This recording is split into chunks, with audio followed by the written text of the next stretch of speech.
Hello everyone and welcome back to Fleet's Random Ramblings. Hope you're all having a fantastic time. Yes, it is the one that we have been waiting for. The Chieftain will hopefully, all being well, be joining us. I don't think we're likely to encounter any hiccups at the final stage, but all being well, we should be running very nicely on track.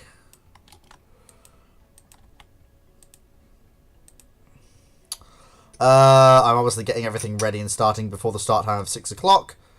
So we will see how that goes. I'm just going to very quickly edit the edit the description on this real quick because it's not quite... Oh no, I think it has actually worked. Oh no, yep, it has actually worked. The link has actually worked as I intended it to. Very good, very good. Okay, that's actually all working as it should be. Very good. Okay, so yes, and now that's all set up and running. Let me just sort everything else. So minimize that. Grab this.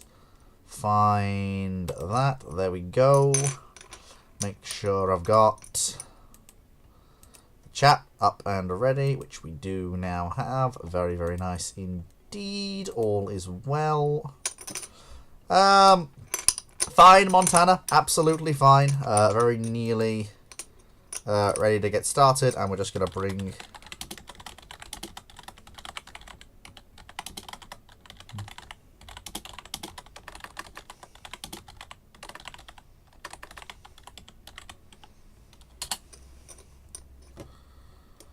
Let's send the man one final ping.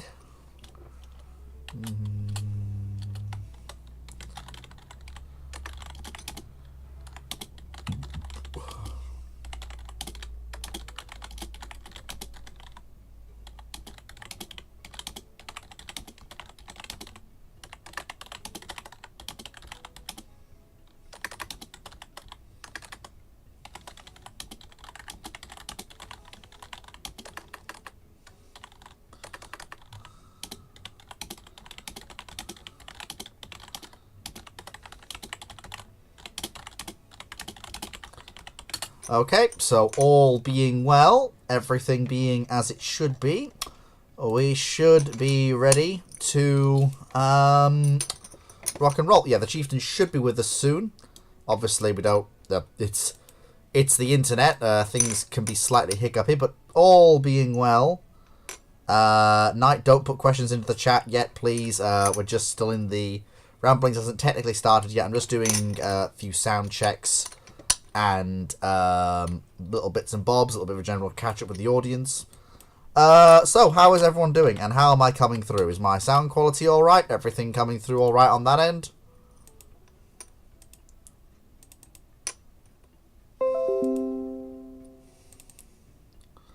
Because it should be, if all is well. Foxo is here. And we're just now waiting on the Chieftain showing up. He shouldn't be too far away. Fingers crossed. It's a bit nervous that you literally have... You're a fantastic funder. You literally have the right to have a pre-asked question every week, my guy. So, yeah, don't... let me just make sure I am in... There we go. Fantastic. So, yeah, we're just now waiting on the Chieftain. Now, you say this gunnery officer, but apparently Knight has prepared 10 questions so far. Yes. So, hello, turrets. Now, there's Brackman. And hello, Brackman. So, we're just now waiting on And I see you down there, Meta. Hello. We're just now waiting on the man himself. He is online, and I have pinged him to let him know that we're starting. Alright, can you all hear me? Yep, we can. Just about. I can tell you're in a car. Yes, you're in an automobile. Yes. I am currently driving across California. Might I recommend dropping down to the... This might be one you want to listen into rather than... It's not bad, but it's the quality Let me is see a if I can turn little. my gain down. Put it this way: you're no worse than Foxer normally is.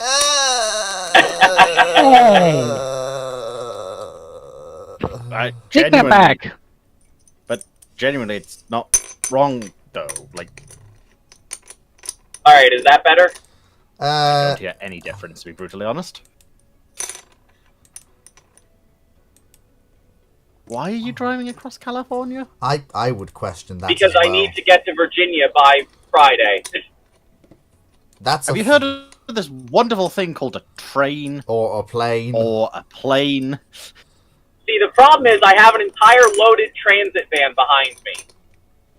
Oh. That's more problematic. Yeah, so I'm just now waiting for Le Chieftain. He hasn't. He hasn't. Oh, I do wish he would at least respond. I like. Give him time. Yeah, I Because did you necessarily need me? No. Hmm? No, I do not. I'm just saying, necessarily. I literally watched you start this saying listen in, and I figured, fine. No, I didn't send What? you a. What are you talking about? I didn't send you anything. I didn't ask you to be here. Discord says no. Discord will say listen in, Yeah. but that's because that's just Discord. Yes, it doesn't. Why did I receive the notification for it? Well, I didn't. Do I you don't- have the? I can't Do do. you have No. the fleet? Right. No. You've got fleets in a circle for tech.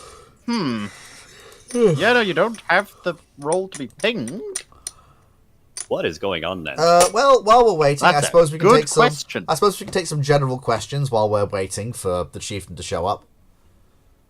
It could Could I be. disappear for months to focus on my college degree, and all I get is a hello? I can't even be mad. That's kind of what I need. Based. Yeah. No. I'm sorry, to brigadier officer. No, I'm not. I'm not touching that question with a 10-foot pole. Not even close. I am not touching that question with a 10-foot pole.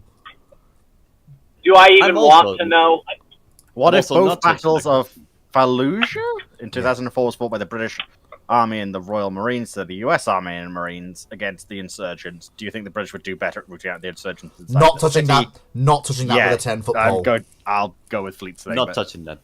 to be fair, I don't even have the knowledge to be able to say if they would or To would not. debate that, given the casualties suffered and the sheer horror of the fighting, would almost be insulting to the servicemen that gave their lives and those that were permanently scarred. It's not like a battle from the Second World War where most of the people involved were either dead or, are happy to have it be discussed now that it's long after the fact. It's also still a very big political issue. Yep. What if in the early 1930s those East Indies somehow became independent and became Indonesia? Would Indonesia be allied with Japan pre-World War II? If they did, could Indonesia, Japan, and Thailand create a sphere of influence to counter British and French presence in Malay and Indochina? Would Japan still attack Pearl Harbor and subsequently Malaya in 1941 like IRL? Since they have Indonesia as an ally, including the shared natural resources with Japan for the war in China without attacking British and American territories. If the Dutch East Indies is independent, if it becomes Indonesia, there is every indication. I mean, look at what the so-called Indonesian freedom fighters did. They bent over to the Japanese backwards as soon as the Japanese showed up. Why were they doing any different if they get independence early? Well, I would ask why they were doing that. I would ask What was how it they've managed that- to do this. Like, Because how is the essentially country not Indonesia was collapsing? Indonesia was wanting to do its best impression of 1990s Yugoslavia. Explode. And Japan sort of took over and put massive support behind one faction, which so they took control of it. Yep. Oh, And but you know the compressive pressure of Japan? Indonesia's a very big and a very diverse place. Yeah, There's also YouTube fragment. there will probably be a lot of different states. than Oh, merge. panelists and listeners. I don't count, Brackman. I don't count. There probably won't You look be. at least 5. Yeah, there probably will not be one state. There'll be a bunch of different Ouch. states, and I guarantee you that some of them will want. Some of them will want to work with the Western powers. Some of them will want to be isolationist nations, and I guarantee you that at least 1 or 2 will want to work with Japan. What is the question? But let's be real, most of them are going to fall into the British orbit. Not all of them. False. Because the British, Brunei. Well, The problem is that fuck, I can't- the problem is for these newly independent states, any relation with the traditional colonizing power will be seen as not perhaps ideal, especially not the British. not ideal, but nothing's ideal in geopolitics, and it's a case of Yeah, but Japan's right there. imperialized or being Yeah. under the cover of Yeah. imperialized. Yeah, but Japan's right there, which has a different. I know it's technically the same thing, but it appears different to the populace. Which it What can- even is the question? basically, if the It's Dutch about East the Indies, 1930s Dutch Yeah, East Indies if the Dutch becoming East- independent and becoming Indonesia. which they wouldn't happen, they'd break apart into multiple smaller states. The Dutch would come back in and nom one by one. No, the Dutch won't come back in. Well, In there the is a way. 30s. There is a way on how it can, that is, be peacefully done. Though that requires a mentality shift with the Dutch that is almost impossible. Here's Dr. Clark. That they think like we have made the Indonesians Good evening. like we have then just raised them up good enough that they can be independent. So we will give them independence now. And if that were the case, it would be multiple different states because, of course, we had been there for centuries. We knew the inner dynamics of the region. So Um, They'd have been gobbled up by the Japanese in like 5 minutes. well, either gobbled up or bent themselves backwards to ally to Japan with some perceived degree of independence, which wouldn't have actually been independence at all. Okay, They would have bowed to Manchukuo one scenario. colonial. Yeah. They would have bowed to one colonial power. Yeah. Either the British, the Americans, or the Japanese. Yep. We're just now waiting. except for the Moluccas, the Yeah. Moluccas would stay with the Dutch because Moluccas are cool. Yes. Just look I would at say, what happened. by the way, I'm just going to put this out now. I'm going to apologise if anyone's expecting HMS Diamantina to come up today. It's not going to because how do I put this politely? Well, it got suddenly there was a copyright strike on it. And I went, what's the copyright strike about it? And it's a pulled thing. Apparently, my singing is so similar to so similar to someone else's video that I must share my any proceeds with them on 90% going to them. This is Now the my second time I've singing heard is that terrible. The fact that anyone's trying to claim my singing is theirs, I worry for their ears. But we'll leave that to one side. Yeah. So that video is now being not going live. That video is being edited as we speak, and hopefully, internet allowing, it will be uploaded on time to go live at some point today. But if not, it will go live probably next Monday. Mm-hmm. This is the second time I've heard of someone singing resulting in a copyright strike. Yes, but my singing is terrible, as everyone here will testify to. Yes. So why would anyone in their right mind be claiming it? That's a Yes, good point. please No don't idea. demonstrate. Yes, please. I'd rather not get my video copyrighted as well. Yeah. Sorry. So for those asking, one is- so for They're those, just singing an Australian sea shanty. yeah. So for those asking questions to the Chieftain, he's not here yet. I sent him the 1 hour warning, and I sent him the 5-minute warning, and he's not got back to me yet. He's online, so he'll be. Oh, someone's hot micing. Turrets that's coming through. Alright. Oh, sorry. Yeah, you need to drop down, mate. I'm sorry. I'm really sorry. Put some Just protein gonna powder in there. drop him down to the audience quickly. What? I think they put protein powder in something. But yeah. So Sorry, I was just drinking a coffee while you guys were talking. Why do you need to put protein powder in coffee, yes, Damn. I would also Just an like the idea. answer to that. Because he's got weedy Dutch arms. He's not. But that wasn't That wasn't even Guy. That was It's better. not even that. Yeah, it was me. How did you? I know Literally, we that sounded wasn't like even it me. was I'm sorry, wasn't Meta, all you are now me. Dutch. Yeah. You have been Dutch colonized. The Chol and I. But anyway, so for those asking, so very quickly now that I'm not being hot mic'd, for those asking questions of the Chieftain, he is sadly not with us right now. I assume he'll be along as soon as he can. Probably something's holding him up at the last minute, which it happens. He's not got back to me yet from the hour or the 5 minute. But I'm sure when he knows it's the day, he knows roughly what time it is, so he's probably just held up. He'll get here when he gets here, no doubt. So I'm not worried. I've not had a guest stand me up yet, apart from Drake's drum, but that wasn't their I'm fault. not worried. It's not me. I'm not hosting this. I get no consequences from this. But yes, so There is a, I do, because there I've got to deal with a depressed plate. I'm not depressed. there's a To phrase be I've fair, heard, life in a green Well, to suit. be fair- Blue suit. So, to be fair, Given what is- Foxo, we are arranging so that you get treats as part of this, as part of the question submission. So that's fine. It's fine. Not sure who's supposed to administer those treats, but probably it's got to be Dragon. I dread to think. But anyway, so we've had a Discord question. Let's have a YouTube question just while we're waiting. So, let me have a look.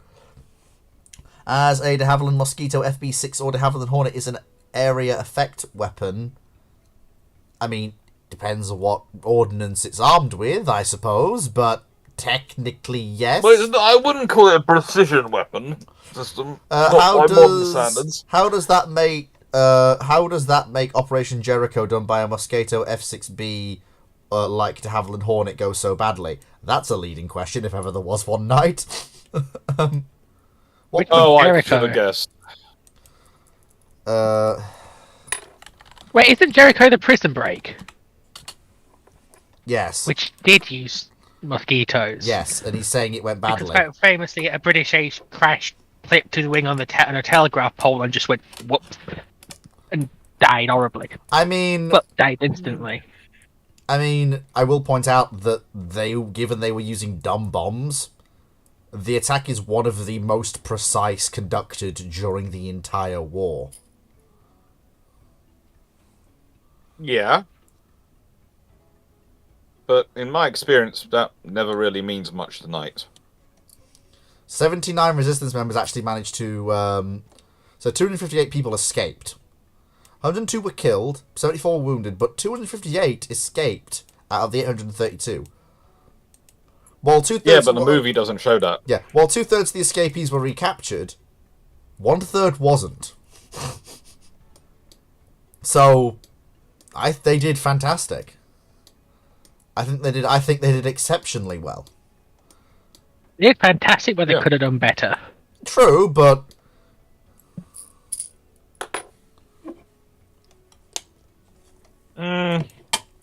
Christ, that's a They good did one all from right. Lizzie Arthur. there's Yeah, a they- line. There's a line from De Gaulle about. I think it was De Gaulle about kind of. They're talking about, well, what about French casualties when we invade for the on D-Day, and he was like, "It's war. What do you expect?" And I think the idea with things like Operation Jericho was these guys are either going to talk, or they're going to die, or possibly both. so let's So hear- why not give them a chance to escape? Yeah, it's unknown who requested the actual bombing, though, apparently. Like, there's some say it's De Gaulle, some say it's members of the Resistance, some say it's a combination of the OSS and SIS requesting it, but no one knows for sure exactly, Who requested it? yeah. So, Well, next... that's fine. Yeah. Which is probably ass covering, to be honest. Yes. Typical gunnery officer asks, if the Avro CF-105, so that's the Arrow, entered RFCF service in the 60s and stayed in service to the 80s, Would the Arrow still be a better interceptor even in the 1970s when the US introduced the F-15? Do you think the Arrow can outfly the Eagle? No! No! No! Oh, God. No! No! No! No. It depends. Are we taking readiness rates into account? Which particularly suspicious fanboy did you get that question from? Typical gunnery officer. He's American, but he does seem to like trying to put British stuff on a pedestal above American kids. Oh, so he's an American but a salesman. So he's trying to make Congress feel self-conscious so they buy more kit. Okay, that's understandable. Yes.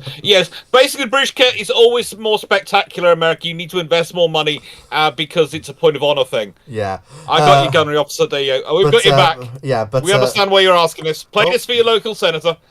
Also, please make sure to purchase through BAE Systems. They have a completely American, walled off subsidiaries. It's just the profits come back our way. Yep. What I will say many is, dummy corporations. No. The Avro Arrow wouldn't have been that good of an interceptor when it entered service. It had no guns and only a pair of missiles. For an aircraft of its size, that's a little bit anemic. Anemic? Yeah.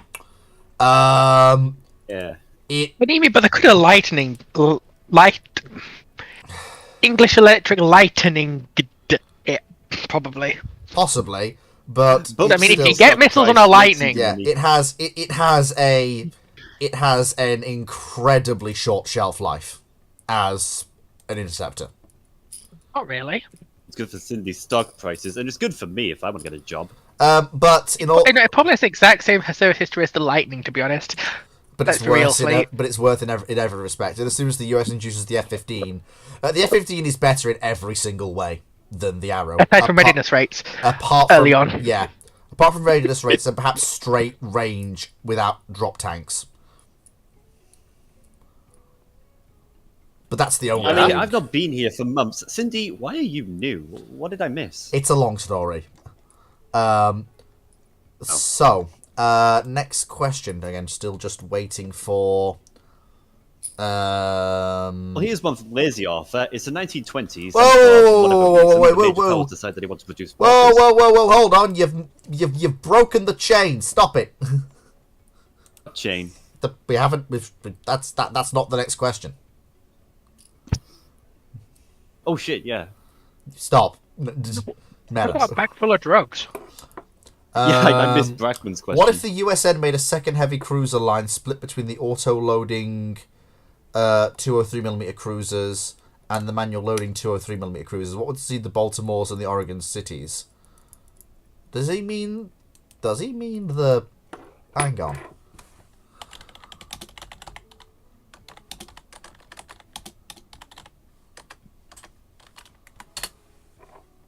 Stop that. For experimental purposes.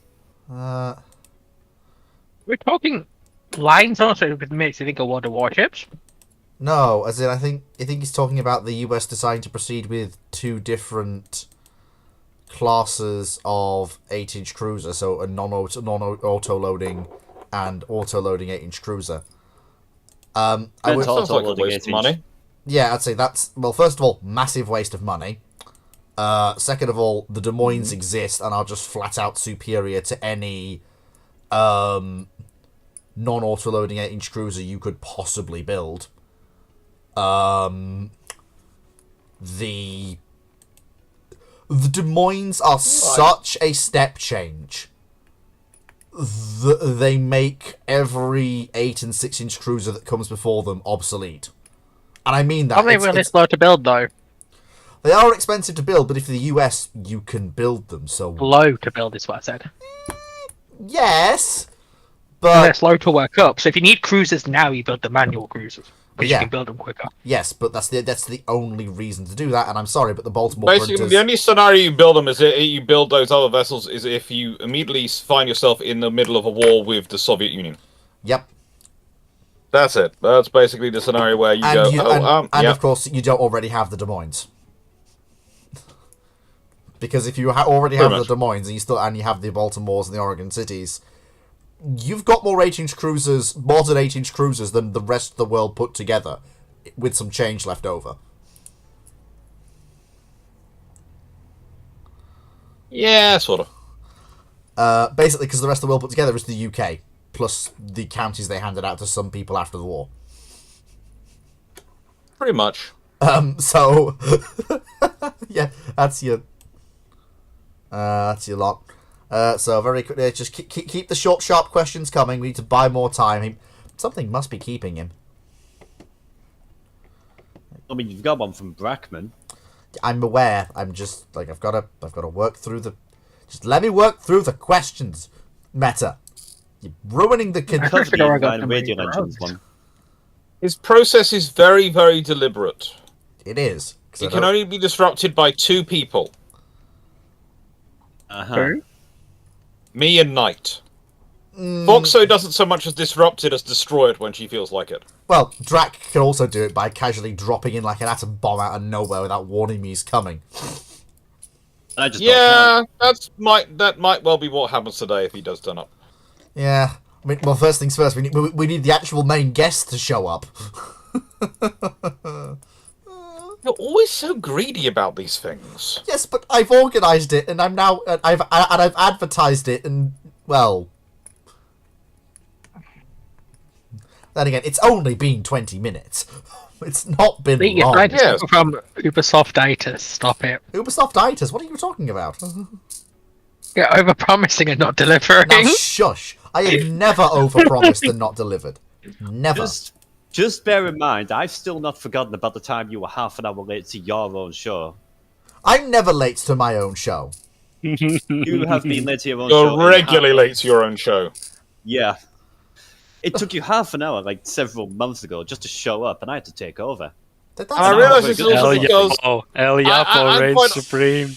I seem to be quite often late to brew ships. The reason I'm often late to brew ships is because my family has now figured out that I start it at roughly 7:30, so therefore they can ask me to help with problems like heavy lifting, etc. at 7:25, and I theoretically have time, as far as they're concerned.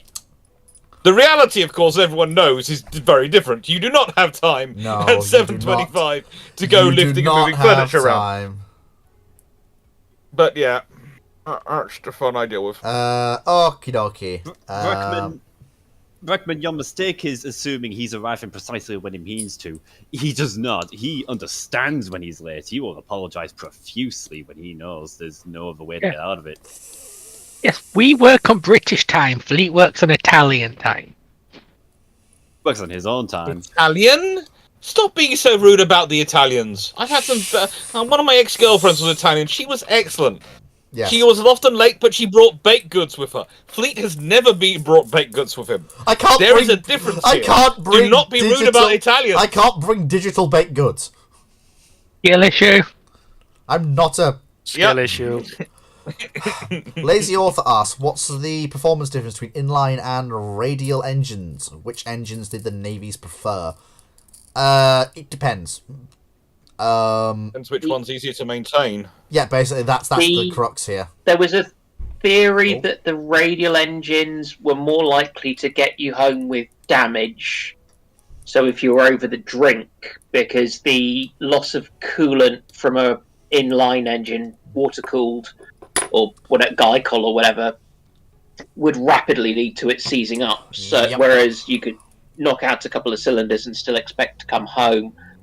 How true that is, I'm not sure. There's also the issue of the air intakes that were often stuck underneath in the belly of the aircraft, like Spitfires, the P-51D, all that lot, would, if you tried to belly land on the water, often get caught and lead your aircraft flipping over, smashing, and you being rendered unconscious upside down in an airplane that is rapidly turning into a U-boat, which is not good for pilot survival.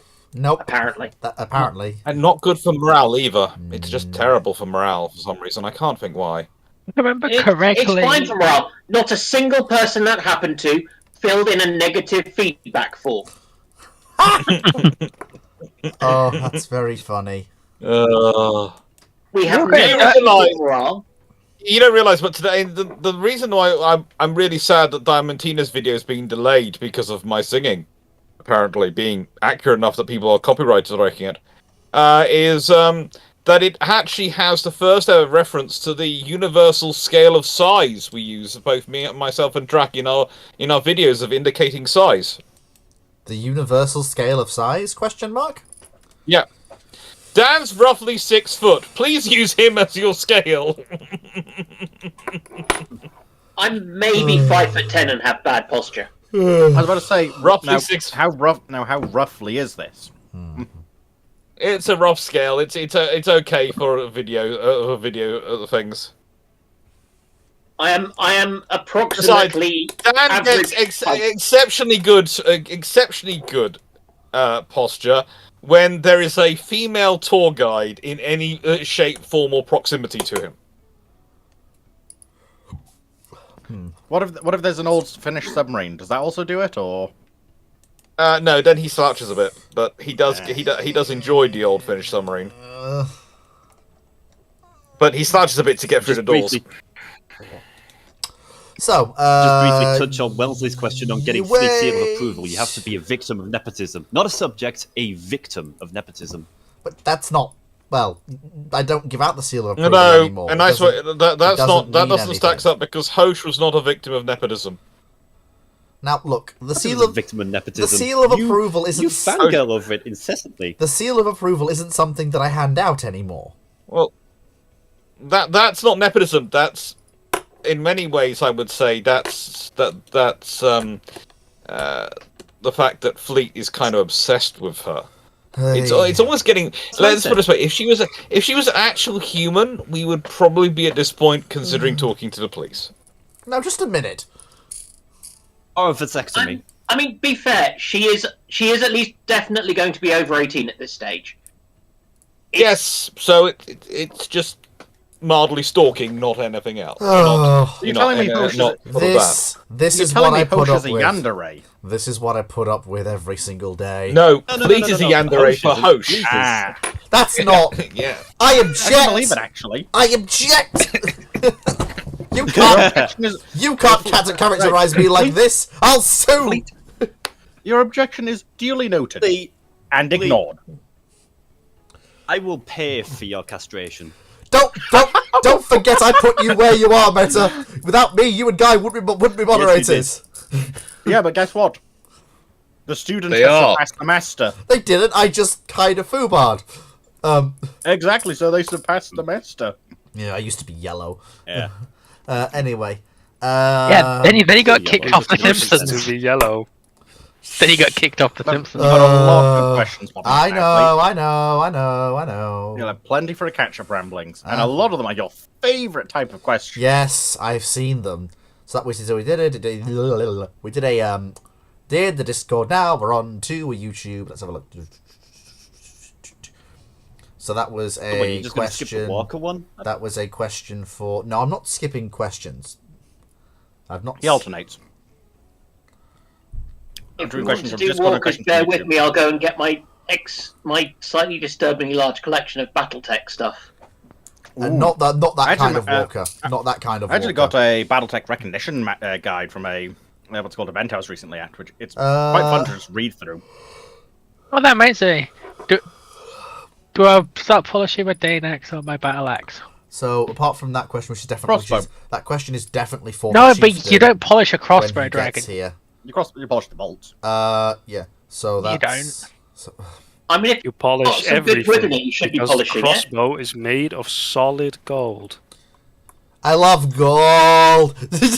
Yeah, but you have to take special care of my Genoese. You don't do that while you're listening to Fleet Ramble because you'll make mistakes. Because you'll be wrong. Are you sheemish, That's Powers? not very nice. I love gold. Oh god, he can do the accent as well. I'll probably put another. You surprised at all? Seal of Hello, approval. Tiny Magnus. How are you? Seal of approval. I'm Ghost. Anyway, I back miss to- TTS. I do. We all do. We all miss TTS. It was good times. I keep checking every time the number of viewers changes in Ramblings. I check to see if it's just like, oh dear. Anyway, Give him time. yeah, well, you're supposed to be here now. Anyway, things happen. I know that better. like than, an, like Lee. an unmet, like I know that. Lester Clark's channel. I know Lee, that. if you don't better than- relax, I will speak at you in Gen Z. Oh God, she would. No, she totally would. Don't call her So bluff. would I. So hubbity. Don't you dare skivvy me. Knight Are you guys going to get to 6831. the questions? Knight or are we just 6831 waiting? asks, I was waiting. so do you think in the Azure Lane universe the Royal Marines and US Marines will work together with the Kansen and be teaching the ship girls who amphibious warfare ships in their future all skills? Humanity's pretty much extinct. There is no Royal Marines, man. Nope, because the Royal Marines are very, very dead. Yeah, so it's supposed to humanity. Then what's the point of the Kansen existing then if all of humanity's dead? Just save what's left of humanity. And they're sort of fighting a war. Like, Not all Fleet, of have you humanity ever is dead. played Near Automata? Nope. I kind of want to. Because Azure Lane essentially has the same plot as that. Why? Not quite. Why are the various ships fighting each other then? Because different views. But humanity's on the verge of extinction. I think the time for that has been and gone. You think Because that's how different that's how views. you think that's how That's humans how work? humans Lee? work. No, I know, but Like these Kansen are basically human in terms of how their minds work. And basically, Ironblood realized they thought the Azure Lane method wouldn't work, so they ended up making deals with the Sirens to gain far more advanced technology, to basically give them time to build up and try and fight back later. You then got the Sakura Empire, who do all sorts of weird shenanigans with the Sirens, but despite fighting them, also technically allied to them.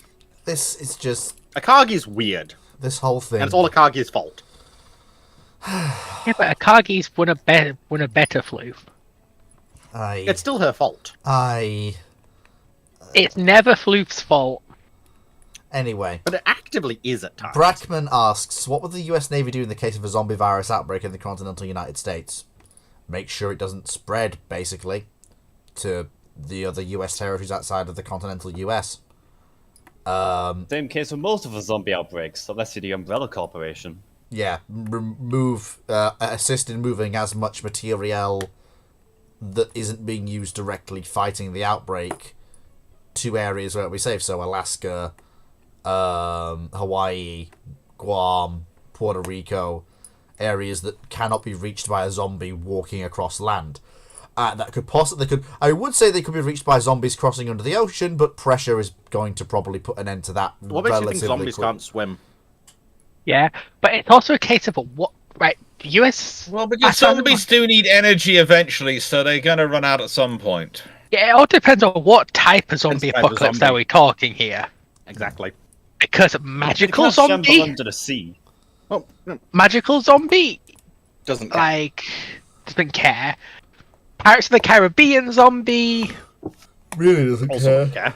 also won't care, but something like Reanimator. Ones that reanimate the cells wouldn't really care. like Left 4 Dead, where the zombies die off after about a month because they eat everything and die. That's a bit. Got That's the same for Warhammer zombies. Well, Warhammer zombies no. are a problem. That would be an issue. Because That's even Nurgle. Nagash or Nurgle's involved, and you don't You've got want to far, mess with far Yeah, bigger if, issues. yeah. If that's happening, things have hit the proverbial fan, and the Yeah, hello, Phoenix. and the excrement is Hello. spreading rapidly across the room.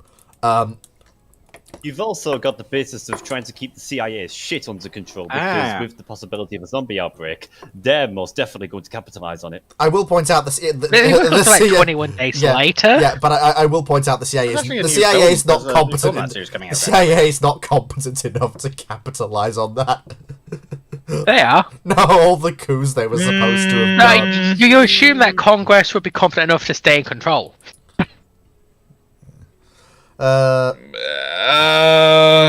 You know, I assume you said something like Conquest, but I swear to God I heard Comcast and Comcast. Sorry, Comcast. Battletech time.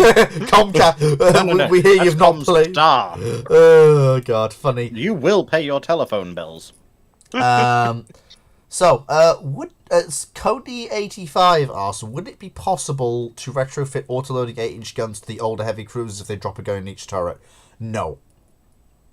No. The mechanisms required are you either put them in when you build the ship or don't bother.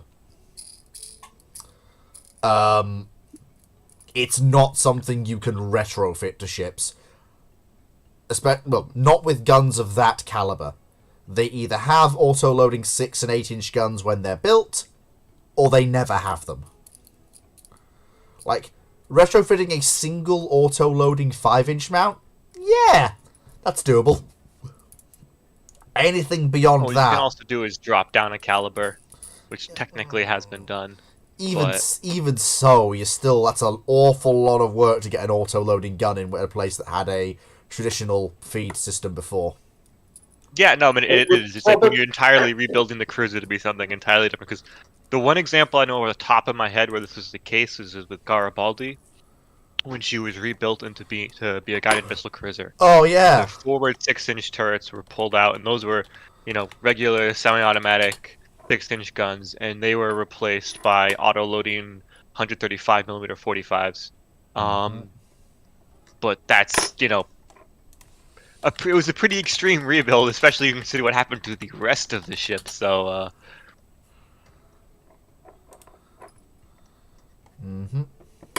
Yeah, unless there is a very special reason to keep the ship, you are probably better off getting a new ship built around gun turrets that you want and the capabilities, because what you're going to want to do with a ship with auto-loading 8-inch guns is potentially going to be different to what you do with one with guns that fire at a much slower rate. Yep. Well, one's going to be your amphibious warfare support vessel, and one's going to be your warfighting ship. Yeah, that's your basic reality. And able to provide nice long-range flat cover with guns, as people flying along suddenly discover that 8-inch shells happen to them. Hurts.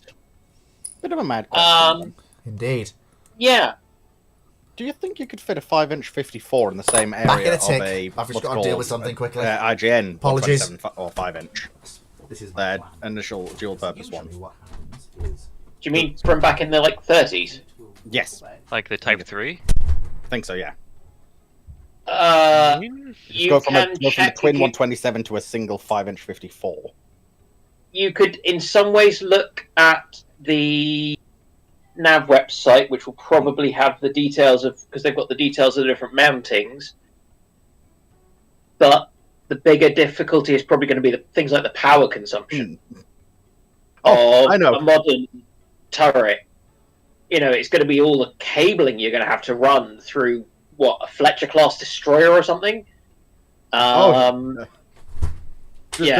Just the idea of trying to swap weapons around reminded me of an anime I do enjoy, which is a bit silly, which is High School Fleet. And for some reason, they take a Kagero-class destroyer, first armed with the 127s, then they arm it with 5-inch 54s, then swap over to Japanese 100 mils. I'm just curious how feasible it actually would be to do any of that.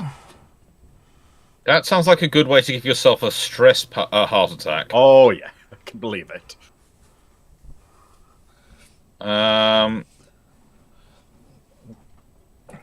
Yeah, that's... Yeah, she is a Kagero. It's not impossible, but... Whoever's engineers dealing with it is wanting to rip their hair out. But also, one of those cases where you should probably, by the time you have those guns available, you're probably better off building a newer destroyer. Oh yeah, I get that.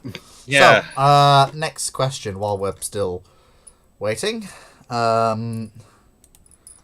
So that was that. So now it's back to good old Discord questions where we chord the dis and dis the chord. Don't say that, you'll have a chimera appear and start clicking things with the power of Cume. Lazy Author San And if asks... anyone gets that, well done. Yeah. Lazy Author San asks, it's the 1920s and for insert reason, the major powers decide they want to produce walkers. How would they use them and where would they be most effective? You can't build walkers in the 1920s. It's not scientifically possible. The engineering isn't there. No. But we're doing insert reason, so anything can happen. Also, no. The Fleet said it's not scientifically possible. It is scientifically possible. It's just not practical or feasible. Well, technically, if you're the Soviet Union, you're looking for a good way to dispose of political prisoners, you can put them in these walkers and send them to the enemy to the front lines, where they immediately get destroyed by artillery or anti-tank weapons or anything. The problem because, isn't... they're big, obvious targets, and you've just gotten rid of your political enemies. The only problem is it's a really expensive way to do it compared to just, taking them out back and shooting them. There is a way you can technically do it. Who here is familiar with the concept of a walking dragline? No. A walking dragline is an excavator which technically walks to move around. It has 2 massive feet that it uses in a central base. It's basically 3-footed. Look at the shuffling one. It hops more than it walks. Yes. Now the only Wait, way... are you talking like those massive German excavators? No. Big pooper scoopers. No, those are just the largest excavators on the planet. They're not really related to walking draglines.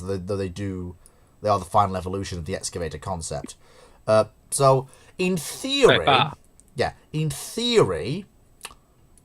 given the sheer weight at which walking draglines move, you could, in theory, use that system to create a military vehicle that could walk.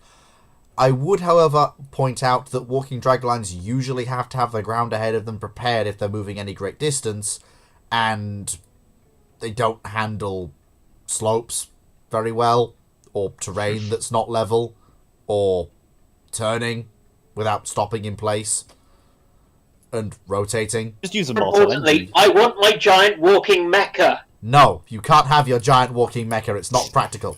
You know what, then? Just out of curiosity. Dan, what's your favourite mech from BattleTech?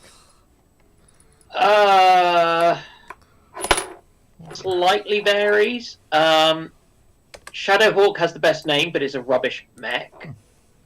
Bushwhacker looks the most realistic because it basically looks to me like what you'd actually end up building. Mad Cat is just, or Timberwolf is just cool and gorgeous.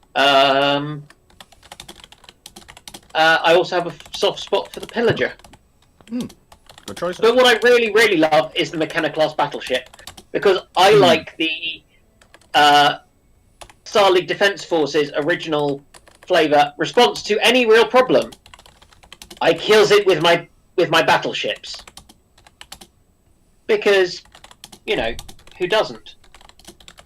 See, when I see that question, I think 1920s walkers put together. I just think War of the Worlds, and if we're going by that logic, I just think Britain would probably lead that by using the carcasses of the tripods that dropped.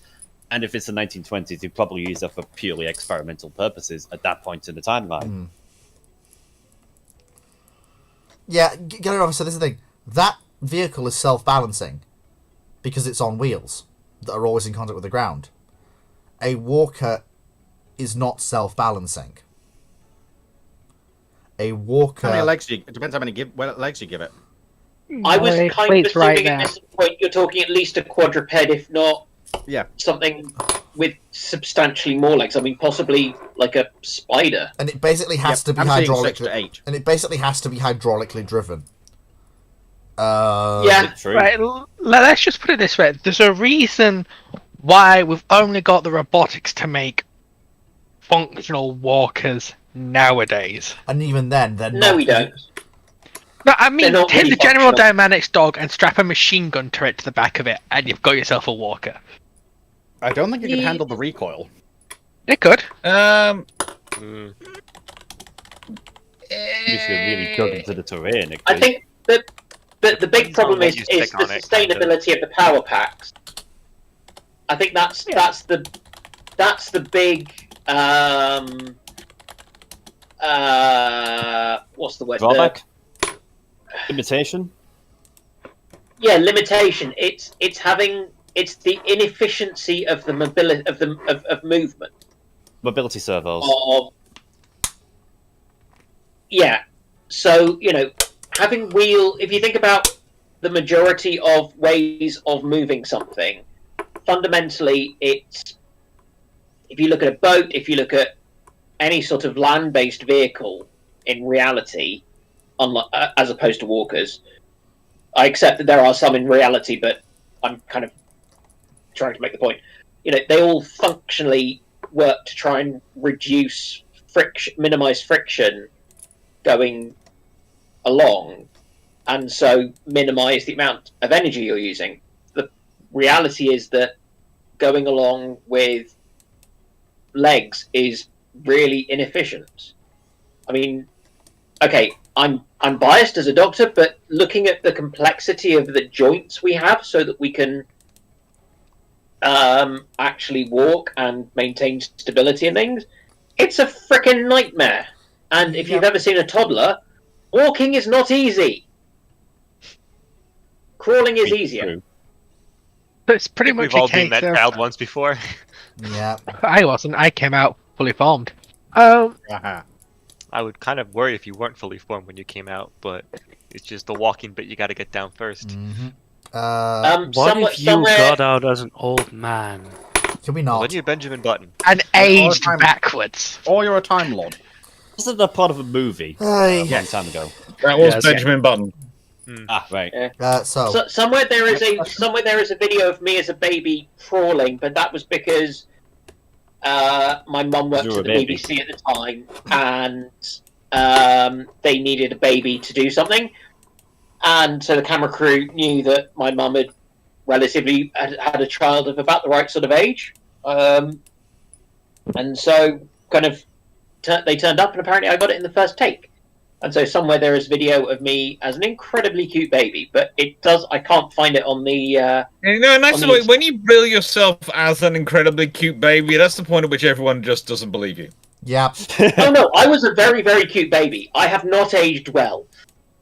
I'm like one of those really cheap and nasty wines. The fighting wine. I remind there's a wonderfully badly aged Monty Python sketch that I only know about as an audio thing about wines of Australia, and they're taking the piss out of them all, and sort of talk about this is a wine for laying down and avoiding. This is used by this could be used equally to clean your drains, or you can drink it.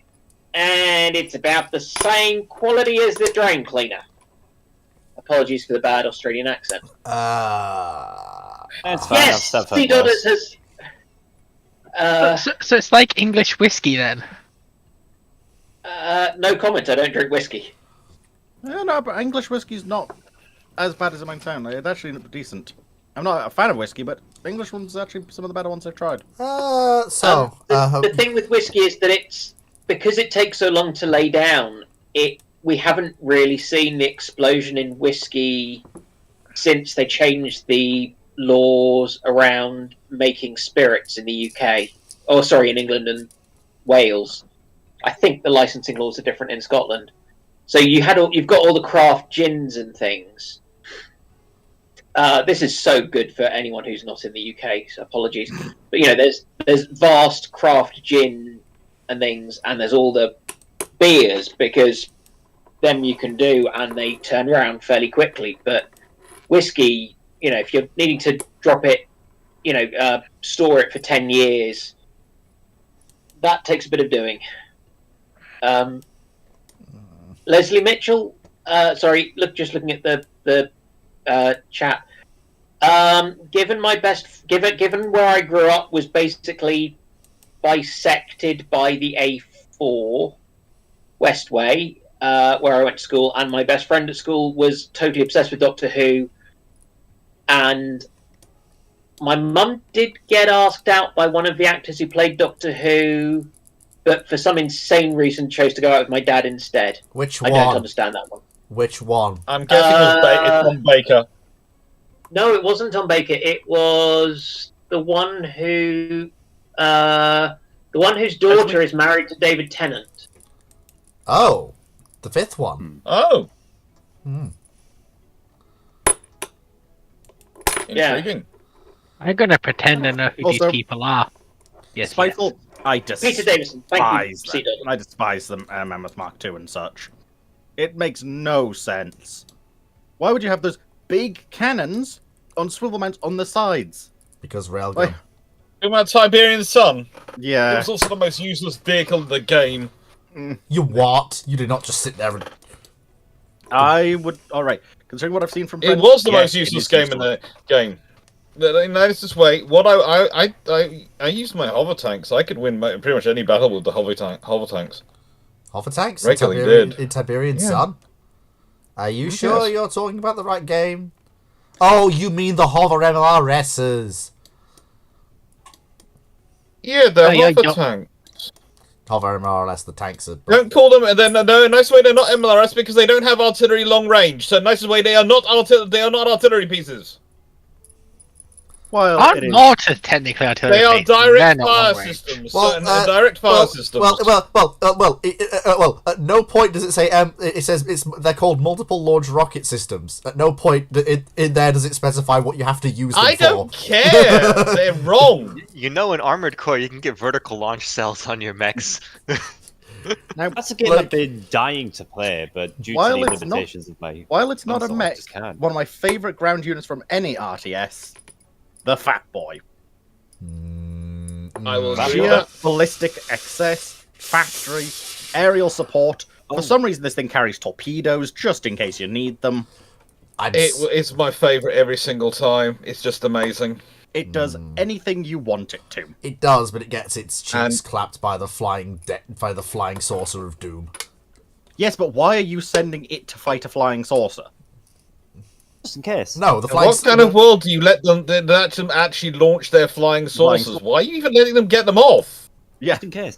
It's and if that it's happens, an AO you player. use its 3 times construction speed and just mass produce AA. Because it can just go, ha ha ha, 3-second AA vehicles. I suppose there is that. Yeah. Probably should move on to the next question. Next question. So that was the walker question, wasn't it? We just did. Yes. That was the one question, yes. Um, You said the thing carried torpedo, did you, Dragon? Yes, it does. Knight 6831 for Foxo. How terrifying would the RN Canton who have been amphibious warfare ships in their future after being taught by the British and other Commonwealth Marine forces? Given that the Marines are dead, no more dangerous. So, because they haven't been taught I anything. think that I would say that probably not all the Marines are dead, knowing Marines and knowing their ability to survive things. They, along with the Gurkhas, are nature's natural cockroaches of war. Trying to kill them is not a fun thing for anyone who's planning on doing it. So yeah, I'm not sure if they can really. They're really that all of them are going to be dead. I think if that's the case, then you're very, very lucky as the aliens. But yeah, it's. Also, can Sounds like one of the cases. He needs to specify what timeline it's in. Is it meant to be Yes. our timeline? The cancer may teleport to our timeline? Because if so, incredibly effective. But that's That because changes the economics of warfare. Yes, also just that changes the warfare quite dramatically. Because I think as you meant, yes, it does get torpedoes because that thing's amphibious. It can go underwater. It Yeah. doesn't care. Which is also how you avoid the Blind thing of doom. Yes. I mean, You basically you'd go hope underneath that them. that thing can go through water because it sure as shit is not going over any bridges, is it? It makes its own. I mean, can you imagine trying to take that and it's like, can you imagine the poor combat engineer? It's like, right, I've got a class 20, a class 30, class 40, and a... What the... And then fuck they is that? and then they ruined it in Supreme Commander 2. Well, Supreme Commander 2 I don't hate as much as others. Yeah, but why would you that be is that not cruel to worthy of the combat title of engineers? Fat Boy.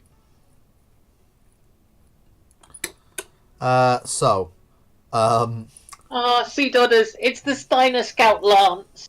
Ah. I'm doing You intense. it looks a little bit lightweight. Yeah, I'm It doing. is only 4 Atlas. I'm doing insane Yes. scouting. They do not suspect I am here. Loud screaming and lots of Again, violence. some of my favourite mechs are in the super heavy class. Atlases do look light. I do love the whole Skylar Dragon Stout ones. Post, It's it's very funny. That Right. is the one I've just posted is the Fat Boy 2 from Supreme Commander 2, and they ruined it. I'm just looking at the tiny one in the bottom right. It kind of looks like something that you would deploy as a stratagem in the original Helldivers. Yeah. To a degree, yeah. That looks like a Shrek PPC carrier. What? Yeah, I Battletech. get what you mean. Yeah, I get what he means. Fair enough. Or possibly if they were Also, Ghost the- I'm Rider. glad you do, because I don't. I'm completely lost at sea with that one. Wow. probably post an Battletech image Lark for, is lost at like, sea. Battletech has a lot of very strange things. Battletech, for a franchise so based around mech combat, you then look at the tanks and go, these tanks make these mechs obsolete. Yes. Yet mechs Yes. are still preferred. Yes, they do. I mean, Yes. that's true anywhere. Tanks always make mechs obsolete. That's why we don't have them now. No part of. Yeah, because tanks are just better than mechs in every way. Yeah, but when your tank comes along with 3 AC-20s and goes, hello there, bang, bang, bang. It's basically down to the fact that, how to put this, it's, the mechs are basically the equivalent of knights on horseback. They can technically be effective. Yeah, but they're treated like unfortunately- standard, basically, fighting units is the problem. Yes and. Problem. Well, why did knights become obsolete? Yeah. Knights didn't tend to do well against They lost- gun line. They didn't do well to get crossbows. It's not the cool factor. Well, it wasn't even just that, but if you look at historical warfare, right? Like knights, there was a period when knights and gunpowder weapons were simultaneously on the battlefield, and armor was good, was decent against very early gunpowder weapons. But gunpowder weapons rapidly became too powerful to effectively armor against. This is part of why knights stopped being a thing, among other factors. Obviously, I mean, there's a whole bunch of other things that go into this, including state organization. But you know, in terms of general having armor on the battlefield, it was a major reason to it just stopped becoming really effective, at least for a full suit of armor. I mean, you still would carry armor for other reasons, but Alliance, the town Something that's interesting is that, like, what you'd think of as the derivatives of plate armor was still being used by cavalry, especially the Polish hussars in the 18th century, where you had essentially instant breastplate that could stop. Cuirassiers at Waterloo. Yeah, Because there's the British heavy cavalry nabbed the style off them, I think, to then for the horse guards. I think they almost literally, in the same way that the guards regiments nabbed the bearskins off the French Imperial Guard, I think. yeah, it's because They're like, body "This armor looks cool." changed as warfare. Yeah, changed. it's the British Army abroad. Why is anyone ever surprised with British Armed Forces abroad? They're always nabbing stuff off people. Is it nailed down? Nick it. Is it nailed down with glue? Nick it harder. you think of a war when they didn't? I mean, No. If it's nailed down, they'll nick anything that's not nailed down. And if it's Yeah, nailed No, down, if they'll it's- come if back it's again not with a nailed down, they'll crowbar. nick it. If it's nailed down, they'll nick it and Well, nick the nails. Well, they have to If give it's the British nailed Museum a down- tribute. Oh, If it's nailed down and glued down, they will nick it, nick the nails, and probably sniff the glue. Honestly, at that point, they might just take the whole thing. Like, okay, right, you put this out, well, let's just pick the building up and bring it with us. That's Wouldn't be the first literally time. what they did do at certain points. That's Yeah. honest. There are some Yeah. places in the world I which get- literally. That is what Have you they been did. to the British Isn't it the Museum? Alexandrian Yes, column Yes, where they actually, stole I a have. massive stone plinth from Alexandria? Yes, I've been there. I got pictures with me there. they weren't using it. That they just built a boat around this ancient Egyptian column and sailed off with it. Yep, that is exactly what they. Who is? Stop people. But Yes, this is what one does. I mean, if we're on the concept of stealing, you can't see it, but half of the stuff in here is stolen. I steal more than you'd think. Oh, most of my stuff is stolen. I may have got the wrong thing, but on the other hand, it tastes great. It's mine now. Fine to Also, keep Foxo, I things hope we is get to great. that question, because that is just a fun one. Horrifying, but fun. Is it fun? Which one? Horrifying for you or horrifying for Fleet? Horrifying for everyone. It's 40k Blackwatch and Battletech Blackwatch. yeah, well, we are still, like I said, keep the questions coming. We're still obviously waiting for Tank Jesus, still, but just keep the questions coming. Gonna get stood up. Would it? Could happen. No, it's not like Are that. we sure Beat that the paranoia. just a small thing. He does know that it's UK time. Yes, I've GMT. Yeah, I also I've pinged him that I gave him a 5-minute warning. He knows it's. He knows. He is currently away as well, though, so he might be something might have came up. Away? No, he was online last I checked. Yeah, but now he's idle. Okay. Away. Well, he wasn't. So something could have come up. He wasn't 5 seconds ago. But that's probably because he's been. For that to come up normally takes about 5-10 minutes. Either way, next question, Fleet, before we keep talking about fun stuff. So we had a was it Discord we just had? Let me poke and have a look. That was a YouTube, wasn't it? I'm just checking. Because that was the amphibious warfare one. Ah, yes. Steve Clark asks, Fleet, you've discussed that length issues with the problems caused the Franco-Prussian War caused the Navy. What do you think the level of spending that was needed to help them catch up with the powers accepting the RN in the 1880s? It's not spending that's the problem. It's doctrine. The reason France slips as heavily as it does from the second rank to third or fourth rank is down entirely to not building any capital ships, not continuing the expansion investment, the continued design lineage of capital ship construction during the 1880s. It's extra funding would have helped, but if you really want to keep France in the top tier, you basically have to get the person who came up with Junecole and shoot him before he ever comes up with the idea and ever presents it to the French Navy. France will still slip behind. It's inevitable. As Germany rises, they can't keep up with the level of funding that the Germans can funnel into their navy. But what France can... Well, it depends. Depends on what mood France is in. No, also it depends on it's that's often based on the idea that the Germans actually put a lot of funding into their navy, and whilst they do put a significant amount, I don't want people to get me wrong here. They really don't put in as much as people often presume they do. They really don't, because what they fund a very top-heavy hollow force. That's very so true. Realistically, the French could have actually kept up with it quite easily if they'd been so inclined. True.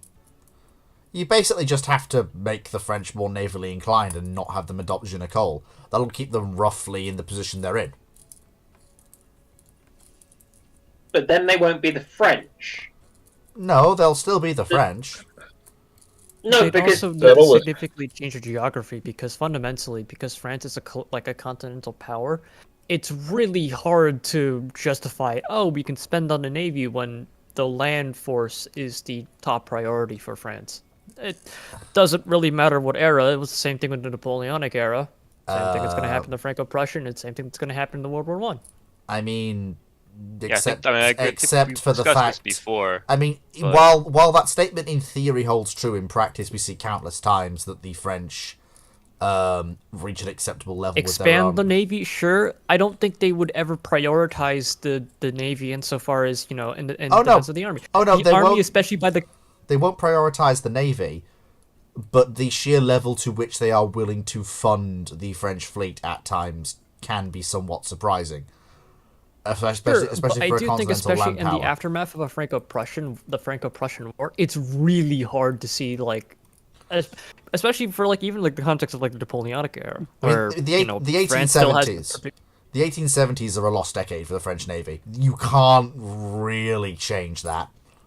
Sure, I do think it's also just in general, the entirety, general French armed forces in an entirety, where the French army is in a sort of reformist period in which it's trying to figure out what exactly it wants to do in a post-Franco-Prussian war, where you get shit like Plan 17, and you get stuff like these sort of plans for massive, because especially the start of World War One is defined by the massive hordes of continental armies, where something like I forgot the actual numbers, but something like about 6 to 7 million French people, and I don't know how many Germans were mobilized.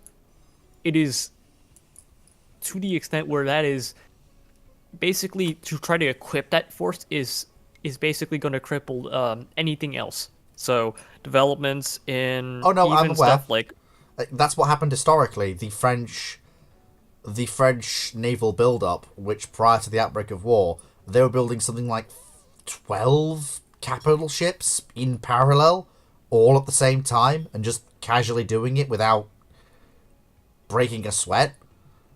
And then World War One starts, and it all comes to a crashing halt, as you say, for obvious reasons. I'd rather push that back between like not the start of World War One being the issue, because the issue isn't insofar as, you know, the 1914 happens and then the Germans enact the Schlieffen Plan. Oh no, we don't have a navy anymore. It's the fact that the buildup of both the forces in which the French need to fight World War One with, it takes fucking decades, because most of them are not, you know, professional soldiers, they're reservists, and building up reservists and the skills in which is a decades-long process. I get that, but like I said, this is one of the reasons why I say keeping the French Navy where it is isn't funding, because the funding level's not going to change. It's doctrinal. If you avoid Ginecole, you will still have a French Navy of about either equivalent to or smaller than just about the German fleet, if you avoid Ginecole. But it's not going to be like it was prior to Franco-Prussia, which is as far ahead of everyone else as Britain is ahead of them. I suppose, but I do think, like, fundamentally, it is very much a factor of geography, and I think. Well, yes, but I think you're I think a lot of the damage that Ginecole did is also a little bit early to be impacting the World War One fleet. Yeah, I don't because most of the Ginecole stuff comes parallel to ironclad era capital ships, be they barbette or turret ironclads. Yeah, this is the thing. And so when you start getting into there's a point to be made about, say, maybe French infrastructure for building capital ships is in a better position. That's what than matters. It will be historically. That's what But matters. at the end of the day, like, the French still had their overall plans for building up a larger fleet. It's just these plans also met with reality, and what French industry could actually afford to supply, what they could actually afford to fund. Exactly. It wasn't. But you can also totally understand why the French would adopt the Ginecole when they've just built the Hoche, because the fear is they might build another one. No, they adopted it before they built the Hoche. The Hoche is actually what they built after they've decided to finally get over the Ginecole. And that's really the thing. The Hoche is a rush to put every capability we haven't put into a battleship in years into a ship, because we haven't been building because of the Ginecole. Yeah, and honestly, that's the problem. You need someone sitting there to go, frigate that, go away. Yes, I know you want a ship with this capability, but it's not going to be this ship. This ship we're going to build, so it's a worthwhile ship and a battleship, but it's going to make sense. It's not going to be lots of different disjointed ideas that we haven't tried to experiment yet, because we haven't had our fix of building a battleship in years. Again, this is why this is why I still stand by the point I made at the start of this whole discussion. No, she's still an atrocious ship. I'm not defending her in any way, shape, or form. I'm just defending the reality that she shouldn't be held responsible for what happens to her. But she's still an atrocious ship. But like, this is and why I still question your eyesight for saying you like her. This is why I still retain what I've said. It's not a question of funding. It's not a question of priorities with the army. It's not a question of French industry. It is purely down to that the reason that the French Navy slips is that one doctrinal choice, which puts a 10-year halt on building new capital ships. Well, no, actually, it's not a 10-year halt, because they do build ships post Franco-Prussian War. It's after they halt capital ship construction for a decade, and the only thing being built is Hoche on and off for a decade, and she's the only thing they're building. And she's on and off constructed for a decade as they toy with the idea of Ginecole. Sounds like one of those sort of weeping sores that it can't stop picking at. This is the thing. If you continue the lineage of French capital ships, doing what the French were doing, which is building 2 to 3 capital ships every 2 to 3 years, which is what they were doing. So you build a tranche of capital ships, and you build another tranche. That's equivalent to what everyone else is doing at the time. So you're not building capital ships a year, you're building a capital ship every 3 years. It's about the same pace that the British are doing after the rush of the early ironclad period. See, the one... And once you've... If the French... Fleet? Yes. Fleet? Yes, Dr. Can Clark? you go back to that previous statement? What? About the same rate as the British are doing. How long did the British take to build a ship? I was talking in aggregate terms. Well, you see, you're saying, yes, the British have about the same number of ships under production at any one time as the French, but it takes about half the time for the British to build them as it does the French. Well, yes, that's very true. I'm not denying that, but what I'm saying... So, they might have the same number of ships under production, but it's not equating to the same number of ships actually entering service. Yes, but I never said it did. The way you phrased it made it sound like the French were matching the British. No, they weren't. That wasn't my point. Just, both nations have 2 ships under construction. The French take 10 years to build one of theirs. Yes, the British usually turn out about 4. Yeah, but that was only down to the fact that was the 10-year period only applies to Hoche. It doesn't, and the ships that come after her. It doesn't apply. Even the ones after her come about 5-6 years. Again, that's down to... Armored Danton's really delayed. And the ones that come after, I mean, that's like, if you're talking 1880 and onwards, yeah, and that's the problem the after French have is 1880 to 1900, right? It's not even so much the specific doctrine they're going to, as much as like the lack of ability to agree on a coherent doctrine, which is in part because they just had such unstable governments. Like there was, in that 20-year period, there were 24 different ministers of the Navy and 28 overall changes of the Minister of the Navy, right? Which is not a lot of time in office for any one minister. And this was a major problem for the French in terms of keeping any coherent strategy, and also arguing that strategy in front of the Assembly, and not being able to be put to sway of the Assembly's opinions and the Senate's opinions as to what the Navy should or should not be doing. Which is in part where you get into like when you have the problem of Jus Nicole, which is part of the problem was it was not just a doctrine for Navy, it was also something that became a political football, right? Where it was like, yes, the reactionary right wing and their conservative groups, they're all for the favor of the battleships, but they're obsolete, and we should lean towards Jus Nicole, and Jus Nicole was taken up by more left wing elements of the government and parties, and that turned it into a political debate beyond debate of naval affairs. Oh no, I'm aware. And I know that getting rid of Jus Nicole is basically impossible, but it's the only way that you actually have a French Navy that enters the 1900s with a reasonable number of battleships. As a Navy. As a Navy. Yep. Because people often worry, especially these days in the modern discussion debates about, the overall strength of the escorts of the fleet, but you have to also worry about the core of the fleet, which is your capital units. You have to be able to have a balanced force of both. You can't afford to be strong in one area and weak in the other. That's what the Germans found out with with World War One, because honestly, they'd focused on being strong in terms of trying to match the British in capital ships, failed on that one, and then spend their time going, we don't have enough of any of the other ships either. Nope, you don't. Yeah, and I think also worth noting that I think it's just hard to understate the amount of acceleration the Germans had in terms of construction capability in this period, even just in terms of post 1900, right? That really the French could not match for industrial reasons, because the French did not have anywhere near the industrial capability of the Germans. They could match them in quality in a lot of areas, but they just not have the same capacity overall. Because if you look at, say, where fleets were in 1900, right?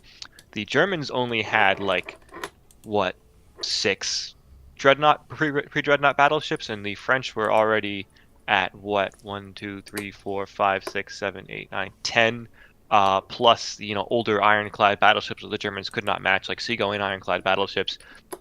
It's just that if you're looking at the rest of the first decade of the 1900s, the French construction is much slower paced and far fewer ships than the Germans, but the Germans are really running away with it because they're comparing themselves with the British, and that by the time you get to the dreadnought era proper, the capacity the Germans have for building dreadnought battleships is just, or ships in general, is just significantly higher than the French. And that's just a question of overall capacity and budget, and this is a whole period just entirely beyond Jus Nicole's real era of influence with the French. Oh no! That's You're not quite how it works, because Unicol has an impact long term. See, think about it. If you've got a decade where you're not building armor plate, etc., a lot of industry goes away that you don't need to build up from scratch. Yeah. And if you have the pace of construction, which they managed to authorize, because every battleship, if I remember correctly, in the French system requires it how it goes through, every major cavalry ship has to go through about 3 votes in its lifetime. Mm-hmm. And you can't, you can't order the. Basically, the first vote gets the engines and the long lead items, the engines and the guns. The second vote gets the hull and the armor. The third vote gets, various other things. Basically, it's structured through, and the amount of horse dealing, honestly, if you look at the recent U.S. National Defense Authorization Act, right? Mm-hmm. That has 1,171 amendments submitted to it. Of which, having done a rough scan through, I would estimate 800 of which have absolutely jack 5-1T to do with anything to do with defense. It's a Christmas tree act that everyone's dangling all sorts of things on it. Guess what? So was defense procurement treated the same by the French in this time period. Gets all sorts of things added onto it. It's obscene. And they fight over it, and it delays it.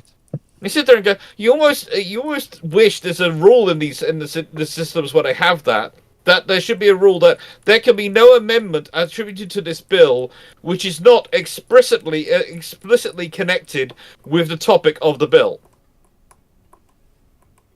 Would be nice. I.e., if it is not defense, it cannot be tacked onto this bill.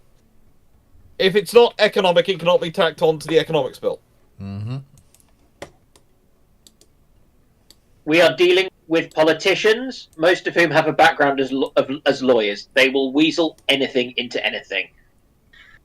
Mm-hmm. Unfortunately. Yeah, but I will point out the scariest. I will point out the scariest politicians in the last few centuries have all been historians. In other words, at a certain point, lawyers should be very careful, because if they piss the historians off enough that we decide to get back involved in politics, we have a habit of beating them. Mm-hmm. Yes, I mean that was Churchill's great line, wasn't it? Was it? I will go down wonderfully in history. I know because I'll write it. Yeah, probably did. You might as well. Yeah, I mean, fair play. Why wouldn't you? It's a good way of making sure that you go down well, and as long as you don't then televise it like Montgomery did and sound like a complete arse from what I've heard, it should be fine. Yeah. Montgomery has many issues. Montgomery has many issues, not least of which was that how can I put this nicely? He didn't age well. I think he seems to have forgotten how he actually went about winning after he won, unlike other people. Eisenhower had a very good time after being, Supreme Allied Commander. I'm not sure if he'd have agreed that, because he really didn't enjoy being president. He didn't like it at all, really. But it's probably considered a promotion, and if nothing else, it stopped MacArthur. That was the sole reason he ran. I honestly believe that was the sole reason. Something that actually persuaded him to get involved in politics was, if I don't, MacArthur runs for this. Yes, and there are few things worse MacArthur? Well, do you want a list? We can give you. Basically, can't be any worse than Henry was right about MacArthur. He's the U.S. Army's version of Beatty. Oh, unfortunately, there's a few others. There's McClellan. No, I didn't lose. I simply failed to win. Yes, I didn't lose. There's something wrong with all your war plans. What, you mean the war plans you failed to do? Yes, they were terrible. would have been nice if you tried following them, like following orders in the face of the enemy. No, I don't do that. So we shoot you. No, you pin a medal on me. Why? Yeah, at least they're not 8th Air Force. 8th Air Force, they're kind of fine compared to that lot, actually. Lions led by donkeys. Oh. No. I mean, who fucking said that? The problem, the problem I think with a lot of these things is it's how when you've got a big organization, it takes time to implement change. It's like you look at the World War I battles of the British fought, the kind of the big set piece ones, and actually through all of the different big set piece battles, the Somme and the other ones, I can never actually remember most of the details. They were trying quite markedly different tactics each time. It's just they all ended up the same horrific bloodbath, but they were trying to do different things. I just got back into this conversation. What is this particularly about? I've drifted I think I think we started off by being rude about MacArthur and McClellan, and then moved on from there. I mean, okay, yeah, and then somebody mentioned about the 8th Air Force, and it was lines led by donkeys, and it's like, yeah, that wasn't really ever a thing. That was a slogan, and you can very obviously point out that yes, 8th Air Force kind of bumbled their way through tactical and strategic innovation, but welcome to new novel ways to fight war. That's fucking everything, man. Like, yeah. I just the human ability just to ignore what they're learning and try and do position daylight bombing.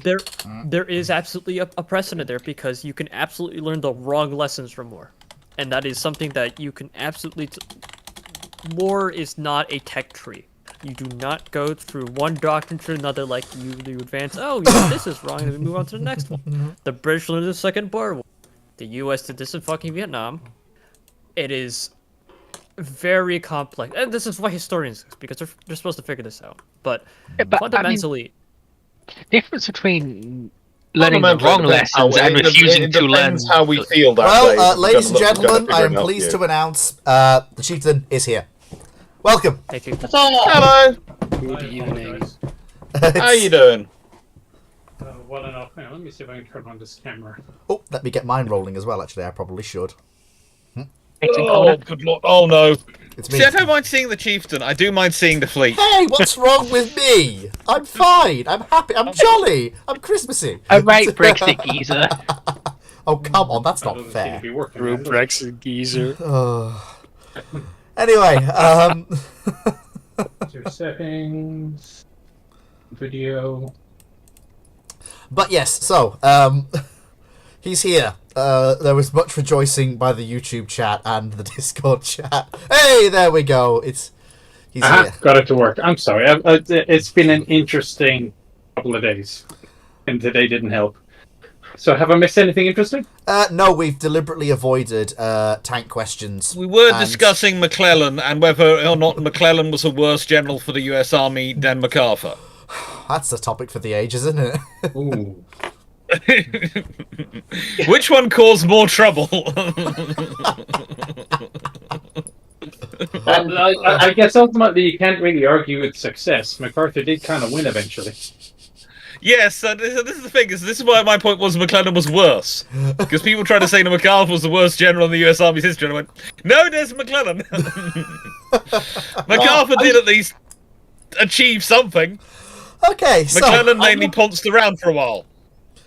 I more felt that he was more of a BT. I mean, BT had his moments. He could have been worse. It's just he also often could have been better. It was more that sort of thing, and somebody who certainly immediately afterwards kind of got too much praise. Not wrong there, you know.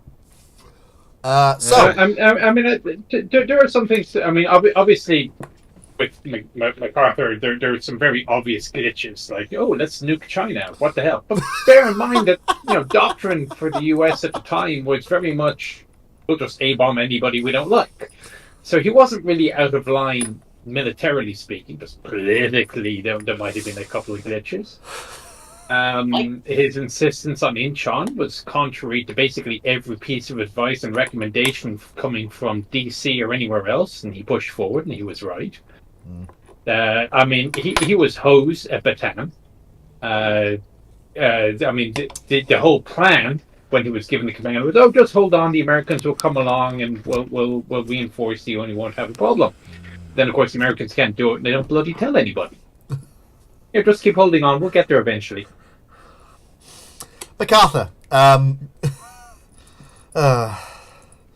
as simple as. I'm a huge fan of his pipe, though. Yeah. No, that's. It's nice. That's a. That's good. Ruin on you. Ruin on. You're very, very clever. He's very clever. Okay, why are you being nice about my senior admin? Because he's very clever. If it'll Sheep. Sheep, sorry.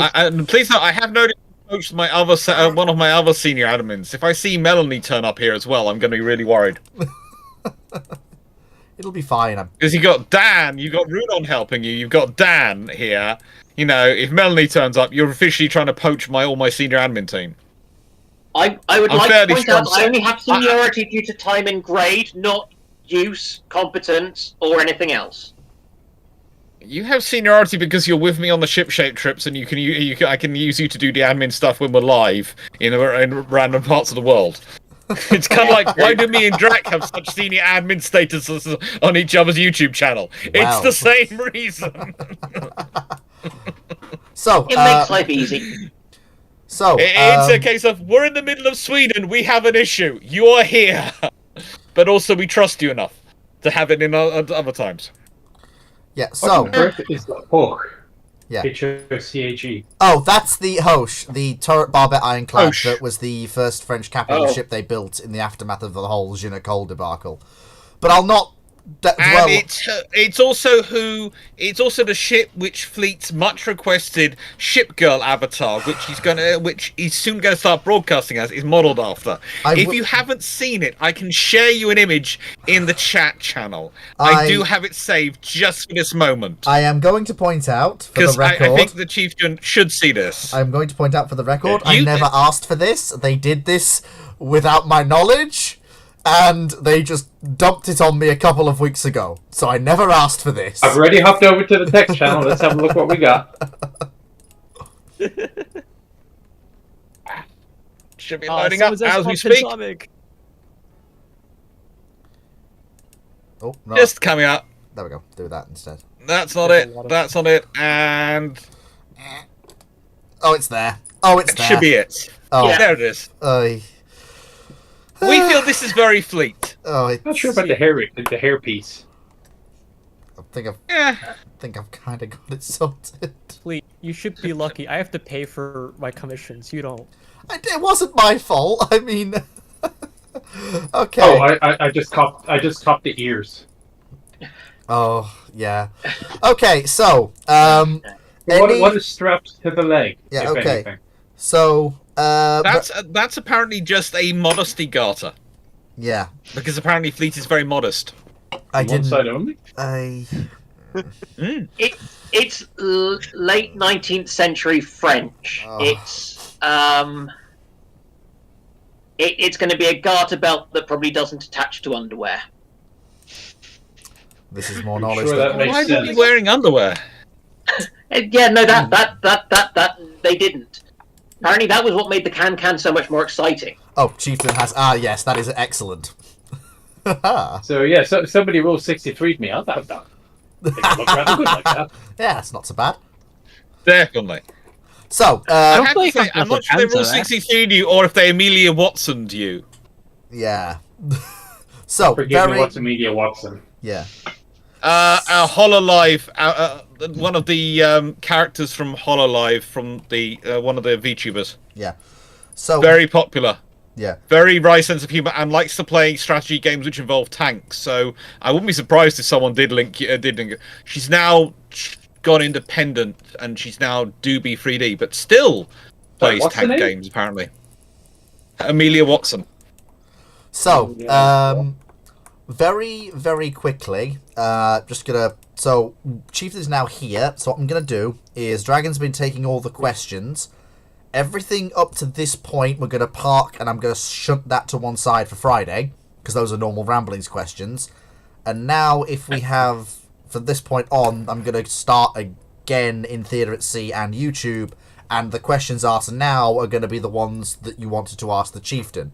So if Knight, you want to start asking your tank questions in YouTube chat now, and those in Discord chat want to start asking questions, and we will go from there. However, before we do, I'd like to open with a very specific question that I've prepared in advance.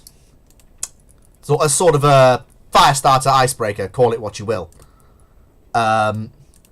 So my question is this. Out of all of the tank designs that we've had through the years, so from the invention of the tank through to the modern day, out of all the extremely wacky designs, so things like Mouse, Zartank, etc., could you pick the ones you think should have been built and weren't, and were built and shouldn't have been? One of each. Well, there is an argument for the skeleton tank, which was a clever solution for getting across soft ground. Should have been built but weren't. Outside of that, coming at me cold. That's actually a tricky one. Wow, I didn't think I'd. I mean, there's usually an argument for why it wasn't built. I mean, look at the T-34M. It should have been built, but the Russians didn't have a chance to stop. I mean, if they sorted out their problems with the M7 medium, they would have had an easier to drive Sherman.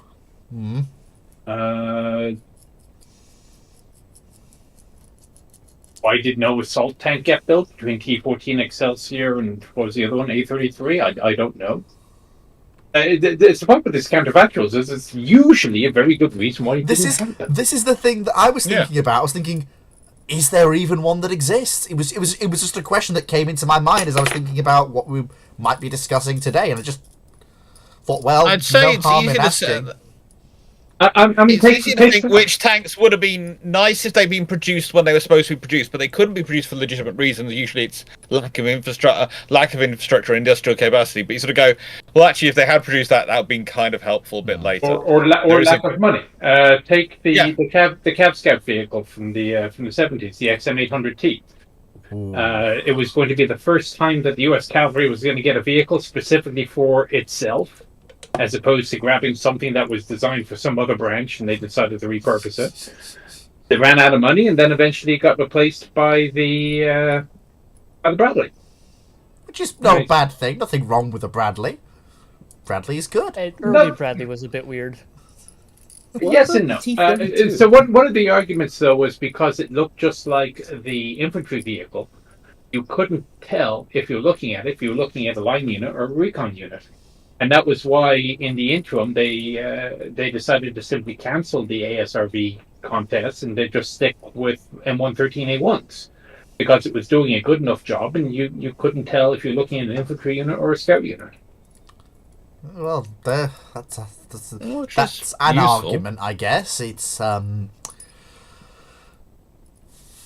suppose it's more than an argument. It's a sensible argument in some regards from a strategic point of view, if you want to try and confuse your enemy as to what you're doing, but it's comes problematically when you're actually trying to use those vehicles for anything like they're supposed to be used for, because they usually means they're not actually designed for what you really necessarily want them to. They're compromised, but there again, most vehicles you get these days are compromises, and that's what you have the humans in the loop for. This is the thing I find funny when people talk about drones taking over future warfare. I go, you're going to have to be far more better at designing your drones than the current vehicles, because the thing is you won't have the humans as closely in the loop to compensate for the bits of them which don't work. add up to that mission. Yep. Yeah. Or if a drone gets stuck, who's going to hop out and hook it up with a tow rope? Mm-hmm. Yeah. So another reason though behind it though, so yeah, the Bradley is a limitation in some forms, but the other problem was that the XM800T program also required a family of vehicles, a bit like the British CBRTs, the Scorpion Scimitar thing. Because one of the things I wanted to do was to drop dismounts and go off in OPs, or to have anti-tank missiles. And there was no way of fitting it all into one vehicle until you got Bradley. So the alternative is you either have a whole fleet of 17 different vehicles, or however many FV101 series there were, 8 or 9, or you do one thing that does everything you needed to do, just maybe not quite so well at any one or two of those particular jobs. Mm-hmm. Yeah. And, budgets are a thing. Manning issues are a thing. Yep. So, also there's the advantage that in that circumstance, if you have one set of vehicles, you can then, if you lose thing, you can use the other vehicles to do the jobs. Yep. As for the other way around, as for things that were built that shouldn't have been, the T-23 medium, the M6 heavy, half of the German crap that came out with in World War II. It's... Yeah. Well, I mean, part of it was a difference in philosophy. One of the things the Germans did was they were willing to try something in the field to see whether it worked. The Americans refused to consider a combat zone as a testing agency. When Ordnance Branch decides, hey, the T-23 medium is the greatest thing since sliced bread, let's build hundreds of them. And then when Armored Force gets them and they realize it's utterly useless, well, they now have hundreds of these things sitting around. If the Germans had hundreds of these things sitting around, they'd probably find some way of using it. They'd form a panzer division out of them. They'd form a panzer division out of them and throw them at something. I mean, and then if it exploded, well, solid, they're already built. So, to get also, to be fair, the Germans did end up actually fighting on their testing grounds as the Russians advanced. There is that, yeah. Yeah, we shall fight on the beaches, we shall fight on the testing grounds, and we shall fight them with the wrecked hull of this Panzer IV we've stuck an MG42 on top of, because it's all we've got left. Hey, it worked for Audie Murphy. That's been the British... that's been the kind of British military's defence strategy for quite a while, I think, has been... You make the southeast, so sort of the Kent-Sussex area, too difficult to invade. And then people have either got to go via... kind of the East Anglia, where you've got the training centres, or they've got to come across Salisbury Plain. Yes, Salisbury which is where the British Army learns to fight, and they will have... I mean, they have each molehill kind of zeroed in, and kind of they've been hitting it with artillery for the last 200 years. They can't think of anywhere better to fight, so they just basically invite the enemy that can survive the Royal Navy. And I mean, it's a strategy. It gets better because they don't know where the unexploded bombs are. The British do. Most of them. To be fair to British, it's iffy whether we know where they are. Okay, don't sing that out too loud. Don't we tell can them. guess where more of them are. Yeah. We have a rough theory. We have a working idea. Right. Not necessarily an accurate picture, but we have some knowledge. So, let's, with the preamble and the icebreaker out of the way, let's get started with the Timu Lockers question, since he gets first dibs as a Fantastic Thunder. So, for the Chieftain, I think you've seen the BT-42. Your thoughts on it, and how it compares to the version in the Japanese anime series Girls and Panzer. Yes, the 4 I can't get the damn thing open. So, I last was standing next to it in August, I think. August or September, whatever the hell I went over for Finnish brutality. So I took a day off, and actually it's going to be in the next video that comes out on Saturday, assuming I get it finished in time, is that there's, I'm touring the museum with one of the former directors, and we stopped for a few minutes and went on the BT-42. I would love to see what that thing would do if you put it on the side slope and then tried to fire the cannon at an angle. I don't know. I mean, it's a big gun, but I have a feeling that the recoil impulse of that gun actually isn't so bad. Yeah, that will flip it over. But it is. There's no getting around the fact that there's an ungainly and top-heavy vehicle. Yeah. We can't get it open. It's basically seized in place, and from looking through the little gaps in the vision slits or whatever, it's a wreck inside anyway. Oh. So unfortunately, we're not going to be getting anywhere far in that. So the Finns have a couple of interesting vehicles up there that are fairly unique. They got a T28E. They got a couple of KV1s, but they are all in terrible, terrible state because they've all been living outside for how many decades in Finland, which is not the nicest weather. No. And it was only 10 years ago with Girls in Panzer that they've managed to raise enough money to put any overhead cover. Yeah. So they haven't had the man hours to do any restorations on the thing. I mean, the BT-42 as a concept, I think, was a very, very interesting idea. Take a low pressure, well, a lowish pressure howitzer, and mount it on your existing tanks, but not in a fixed superstructure. Build an entirely new turret for the gun. It almost seems crazy, but they somehow pulled it off, and it became, well, depending on how you read upon how they were used, they were either artillery vehicles, direct fire support assets, self-propelled howitzers, and or tank destroyers, and some combination of everything in between. Well, as a sort of an unofficial vehicle, I don't know if there really was a doctrinal use for the thing. Then again, they only had 4 antis, and they had the doctrinal use for that. My thinking for a turreted SPG, I mean, what you got the M8 howitzer motor carriage that came afterwards. I mean, there were some 1920s vehicles that probably would have come across with what was considered then to be a big gun. Yeah, no, it's no 4.5 or 4.7 inch, whatever the hell is in the BT-42. I can't recall. 4.5. But 4.5. Yeah, 4.5. If you look at, let's say, the model 1922, which is kind of like a Vickers D, Vickers Medium D, not the Vickers D. Like the Medium D, not the Vickers D. There we go.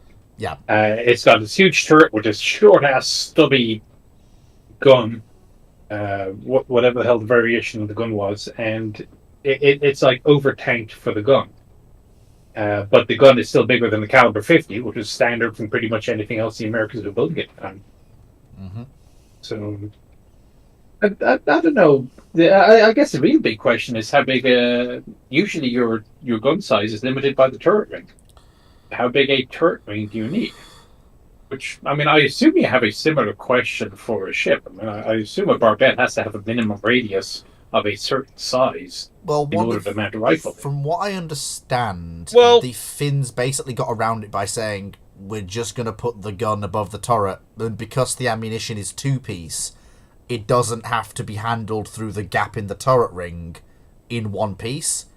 So we can have this big gun, and because the ammunition is 2-piece, we can just about manage handling it from inside the hull, or in some cases, because they've got this honking great big turret, the back of the turret to the breech of the gun, without worrying too much about the ring getting in the way of. Because from what I understand from looking at the thing, it's basically the gun's on top. Yeah, it's on top of the. It's not actually interfering with the operation of the turret. I'm not thinking so much in terms of the physical space, because you were right. I'm thinking more in terms of you want a wider, stable platform to absorb the recoil.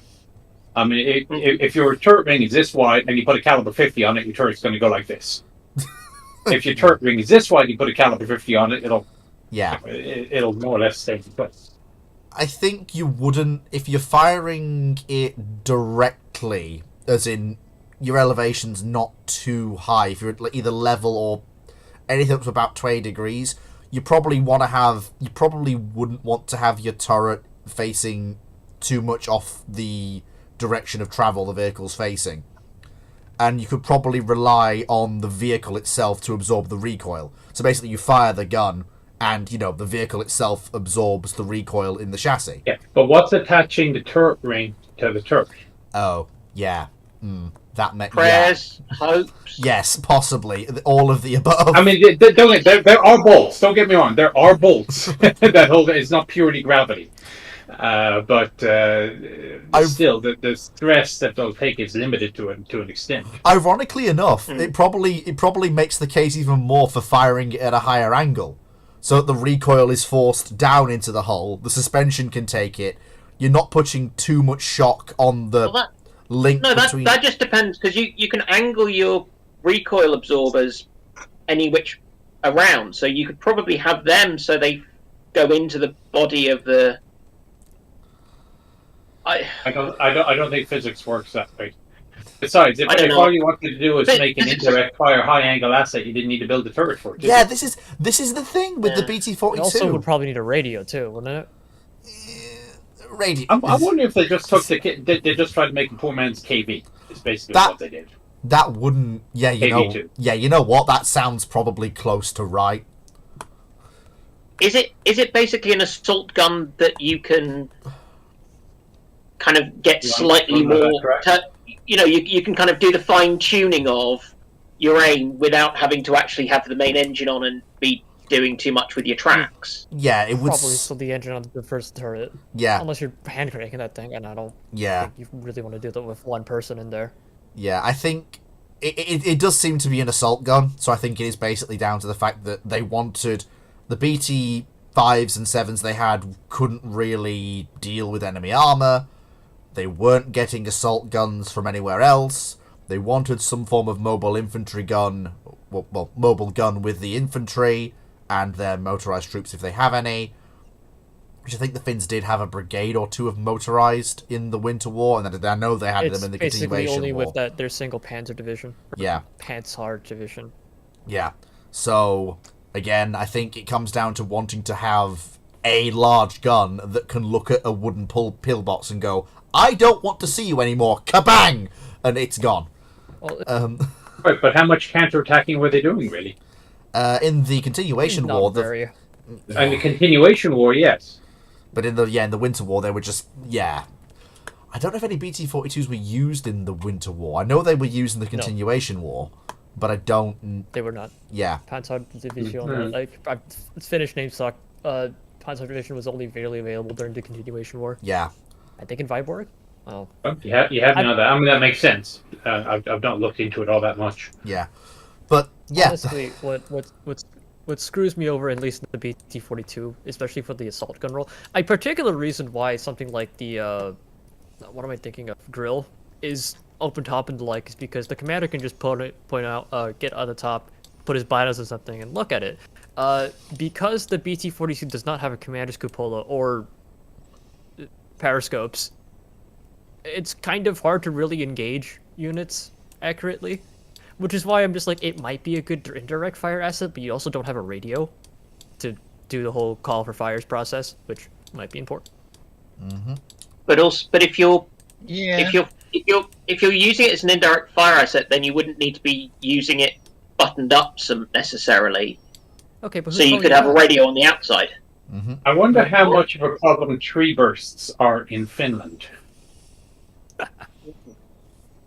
It does depend on the terrain, especially like near Viborg, for example. It's pretty deep. It's not like very wooded compared to like the northern parts. It's not tank country necessarily. Right, but the fighting was mainly in the southeast. So I drive around Finland. I don't know. I do this whenever I drive around in other countries. I'm always looking at it, going, how would I operate a tank company around here? And Finland is this sucks. Yep, having not good tank terrain. Yeah, having been to Finland myself this summer to visit my family over there, I remember we went out to my other side of the family's lake house in the Finnish lake area, and we're driving along, and the road we're on is probably the only one you could drive tanks down.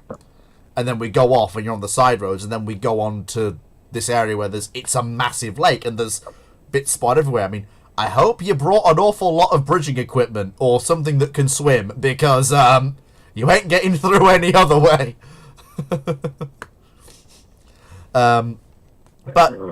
But yes, so there we are. That's BT-42 for you. So, first question of the normal set. Moe Waifu. Question for the Chieftain. What was the primary response of an armoured breakthrough during the 50s? The TD branch got thrown out of the window, and it took a while before ATGM gunships make a return to the tank destroyer role, and presumably ATGMs Here's a just helpful generally. graphic for the Chieftain if he wants. So what did the... Probably involved A-bombs. Hang on a sec. Probably involved A-bombs. There's been a breakthrough. Drop a nuke on it. But don't we have it? Drop a nuke on it. I mean, legitimately though, I will slightly take over because I love Pentomic because Battle Order's video kind of really influenced me on this one. But no, legitimately, it's that the U.S. Army really took the extreme of trying to defend with fires. Atomic and non-atomic, but like legitimately, there's an entire rocket battery or rocket artillery battalion in each division.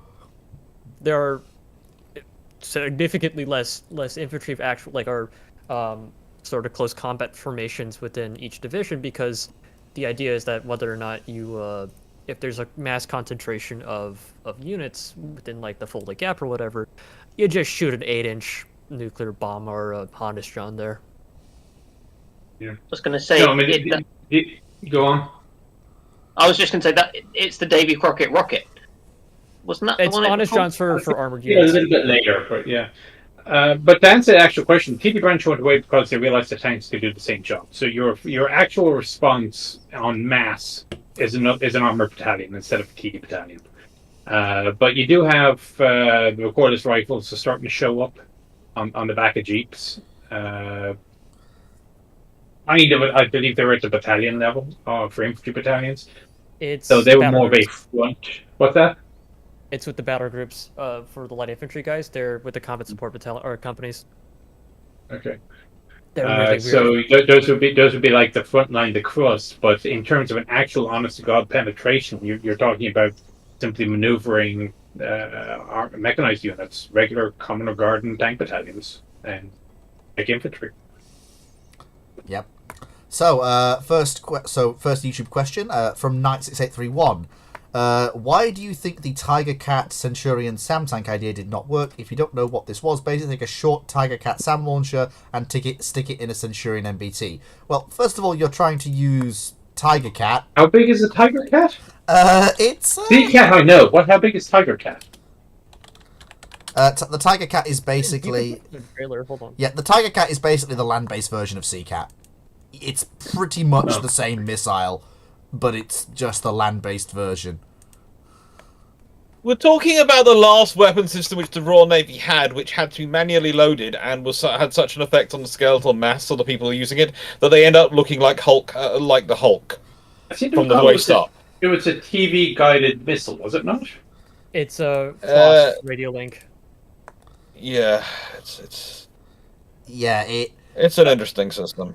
I mean, the director and the launcher were never combined, were they? Or did you actually have a single turret on the ship which had both the director and the launcher? And, you know. No, as far as I'm aware, they had a theoretical one which they never turned into a reality. They had it's one of those classic cases of there's a theoretical, but it was never made into a reality. Yeah. Okay, what year were we talking about here? We're talking 1960s? Yes. Yeah. I would think at that point, given this... When did blowpipe enter service? Let me just have a look. 75 was blowpipe. Okay, so there is a gap. I'm just trying to think of what would be coming at you which required the extra range of a missile. Even then... that your SPAA system wouldn't be able to deal with. Even then, I mean, Tiger Cat's not that long range. It was literally put on ships. The Sea Cat was literally designed to go where a Bofors mount had been, wasn't it? Yeah, and it was to give some Pretty limited point defense SAM work against low-flying, fast, quote-unquote, jets. It had a very short shelf life in service. And again, I get that, but the problem is that if you're in Western Germany, you have obstacles. You've got trees, you got hills, you got things that don't apply to a ship. Getting the extra range of a Bofors on a ship makes a bit of sense. Getting the extra range of a Bofors for 3 slow, questionably accurate missile systems on a launcher Yeah. Or 4 if you use a quad launcher, I guess. Mm-hmm. I don't see the return on investment because nothing coming at you is going to be firing from 2 kilometers away. At least nothing dangerous. You also have a minimum range. Yeah, this just seems to me why it was never adopted as a vehicle-based system, and I don't know if the British actually used it that much in their. Plus, you got the third question: is just how vibration resistant is it? Mm-hmm. I mean, okay, you got heavy swells on a ship, but I guarantee you that you're going to get a much tougher knock on your electronics when your Centurion goes into a ditch. Yeah. Oh yes. Yeah. So have you just entirely destroyed your missile system by crashing? Yeah. I mean, just for reference, the Tiger Cat was exclusively used on land by 48th Squadron RAF Regiment between 1967 and 78. No one else used it. I'm going to guess for airfield defense. Probably, yeah, replaced by the Rapier. Yeah. And airfields tend to like to have nice open areas, absent hills and trees that the airplanes will crash into when they land. Yep. So it makes some sense. And they're not known for their rolling hills and sudden shock drops that might damage things that are in trailers. The RAF regiment? No, probably not. Next actual question on YouTube is from Sean the Ruler. What does the Chieftain think of the Foxhole Universal tanks? Let me see if I can find an image because I have no idea what that is either. There's been a whole shed load of images. Foxhole images in the chat. In the chat, I've been mostly ignoring them, but did see them all. There isn't one that's called the Universal. There's a bunch of different tanks, but there's not one called the Universal tank. I'm looking for one. I can't find it. There's a colonial seat Yeah, that's tank. why it's not universal. What does the Chieftain think of the Foxhole Universe tank? Oh. The tanks from Foxhole. Oh. Well, since I don't play it, I've absolutely no idea. I'm looking at these pictures and none of them mean anything to me. The Universe's tank, not Universal tank. Yeah. Okay. Yeah. Colonial assault tank, 90 TD Nemesis, 68mm cap. When is this set? It's like the 1920s to 1940s. But it's after hundreds of years of constant on and off warfare that never ended. Then they keep going at each other after like a 10-year break for some reason. So Why did it take so long to get around to tanks then? No. It started in the 1920s, and the wars just kept going and going and going. So technology just One thing I kind of wish more of these would actually have the weights these vehicles are meant to be. Yes, that would be very helpful, and the armor they're supposed to carry. Because we only have one of the 3 stats that we would usually use to look at a tank. So the one we actually have the most stats on is the Flood Mark 1. At 16.5 tons with 95mm frontal armor. Well, that's 2 out of the 3. We have firepower and armor. And what else were you looking for? Sorry. Mobility, as in what engine does it have? How much horsepower does it have? Speed, it just says 23 kilometers an hour. Yes, but that doesn't tell us how much. Does it have the horsepower to get that speed cross country? Can it only reach there on the road? These are things that matter when you are designing a tank. Well, that's interesting. So one of them I just came across here. It says Foxhole and Trench. It looks a hell of a lot like an M1 combat car without the coax, down to the body suspension system. Mm-hmm. I knew this was going to happen. I will also point out that one of these is called the Colonial Assault Tank, and I'm looking at that and going, "Sir, you are an armoured car. You have wheels." The Chieftain assault tank is fitted with an asymmetric. Well, yes and no. The T-13 was considered a trackless tank by the U.S. military and tested as such. Yes. asymmetrical armaments, including a 250mm mortar cannon. I see that. I see 68mm gun. Are they just taking random numbers out of the air and going, let's go with this? Yes, it does seem to me. Yeah. That We found this to be the case with the Navy as well.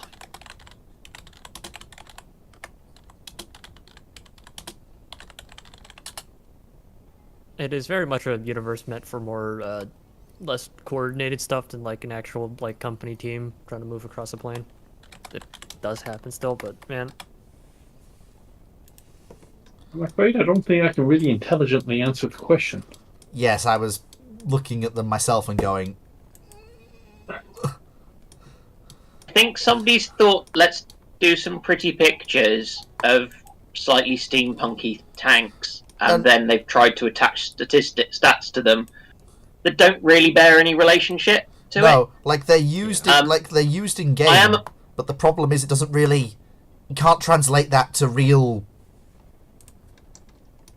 Well, there's what the art is. There's what the game stats are.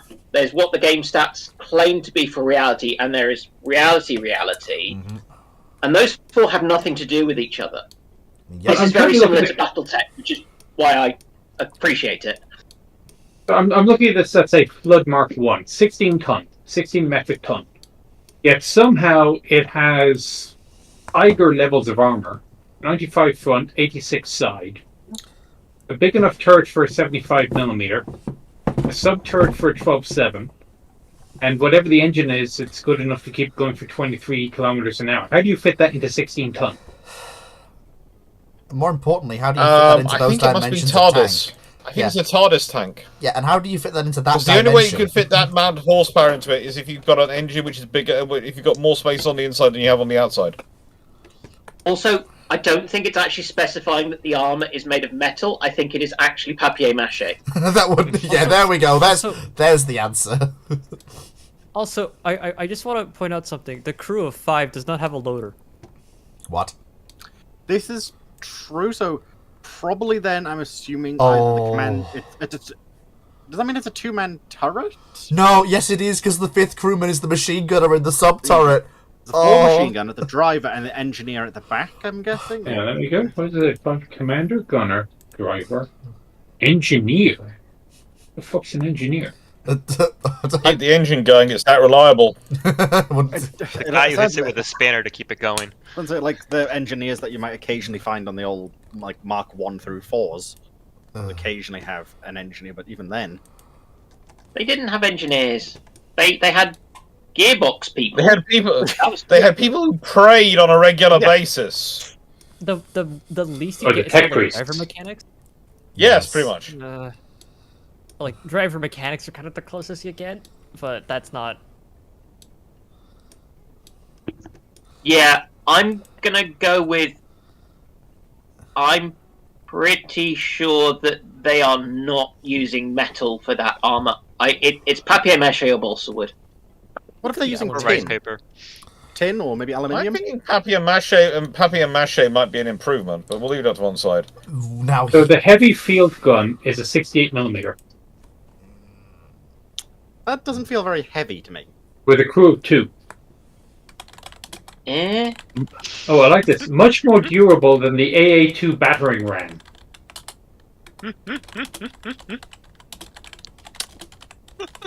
The recoil speed on that is tiny. But anyway. To be fair, we're also assuming 16 of their tons is equal to 16 of our tons. Since I mean, this is yes, a alternate it does universe. says kilogram. Okay, look, I and that's do what we feel have to like stop we're applying going- the policy the Royal Navy does with knots. We cannot keep going for the nicest way to the, you know, their metrics must be so different to ours. And I realise the Royal Navy technically exists in our own universe, as much as they might claim otherwise, and so should be governed by our rules. But you know, the Royal Navy is very honest when they say that this ship might have 5,500 indicated horsepower, but its maximum speed is 20 knots. When another ship of exactly the same weight has 3,400 and also achieves 20 knots. right, I feel like we're going... Also, please don't look at the chart which says we got from point A to point B at a speed that is only possible if you go at above 20 knots when there was an emergency. Yes. Yes. That was just a figment of your imagination. Yes. It did not happen. Yeah. Right. Yeah. The reports were not submitted, and the records centre may have been flooded. Well, Right. let's put it this way. I still think the Royal Navy and the US Navy both have this reputation on the treaties of following the rules completely. And I'm not going to ask the Chieftain to comment because I have met enough US Army people to know that whilst they would of course say we of course would follow the rules, they would read the rules extremely carefully and make sure that every single loophole in them in such a treaty system was fully and properly exploited. Oh yeah. That's what you do. You'd have to be silly not to. Yes. Right. And then they can go, upon our honour, we are following the rules. With a microscope. Next question from YouTube. How do you rate the English Electric Thunderbird short, medium range sound system compared to the contemporaries of its time? Well, it's a honk. Yeah. I know absolutely nothing about that system. Yeah. I know stuff about it, and I try and avoid it like the plague. So let's just avoid the question and move on. Yeah. So from YouTube, from Discord. Yeah. Yeah. Go on, Sierra. Give it a crack quickly. Tartar exists. Why would you ever think that Thunderbird's a decent enough missile? Tartar exists. Yeah. Also, Bloodhound's just better. Bloodhound is just better. Yeah. Your typical gunnery officer on YouTube asked, and now here's an interesting question. I'm actually quite curious to the answer to this one myself. On Discord asks, why didn't the US Army call the M46 and subsequently the M47 and M48 just M46A2 and M46A3 respectively, since they're all patents? Also, why did most people call the M60 a patent even though it's not officially a patent? Now there's an interesting question.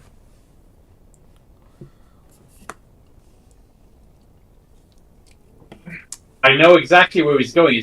I call it a tank of Theseus, because you just replace one bit here and one bit there, and you basically just grandfather X the thing.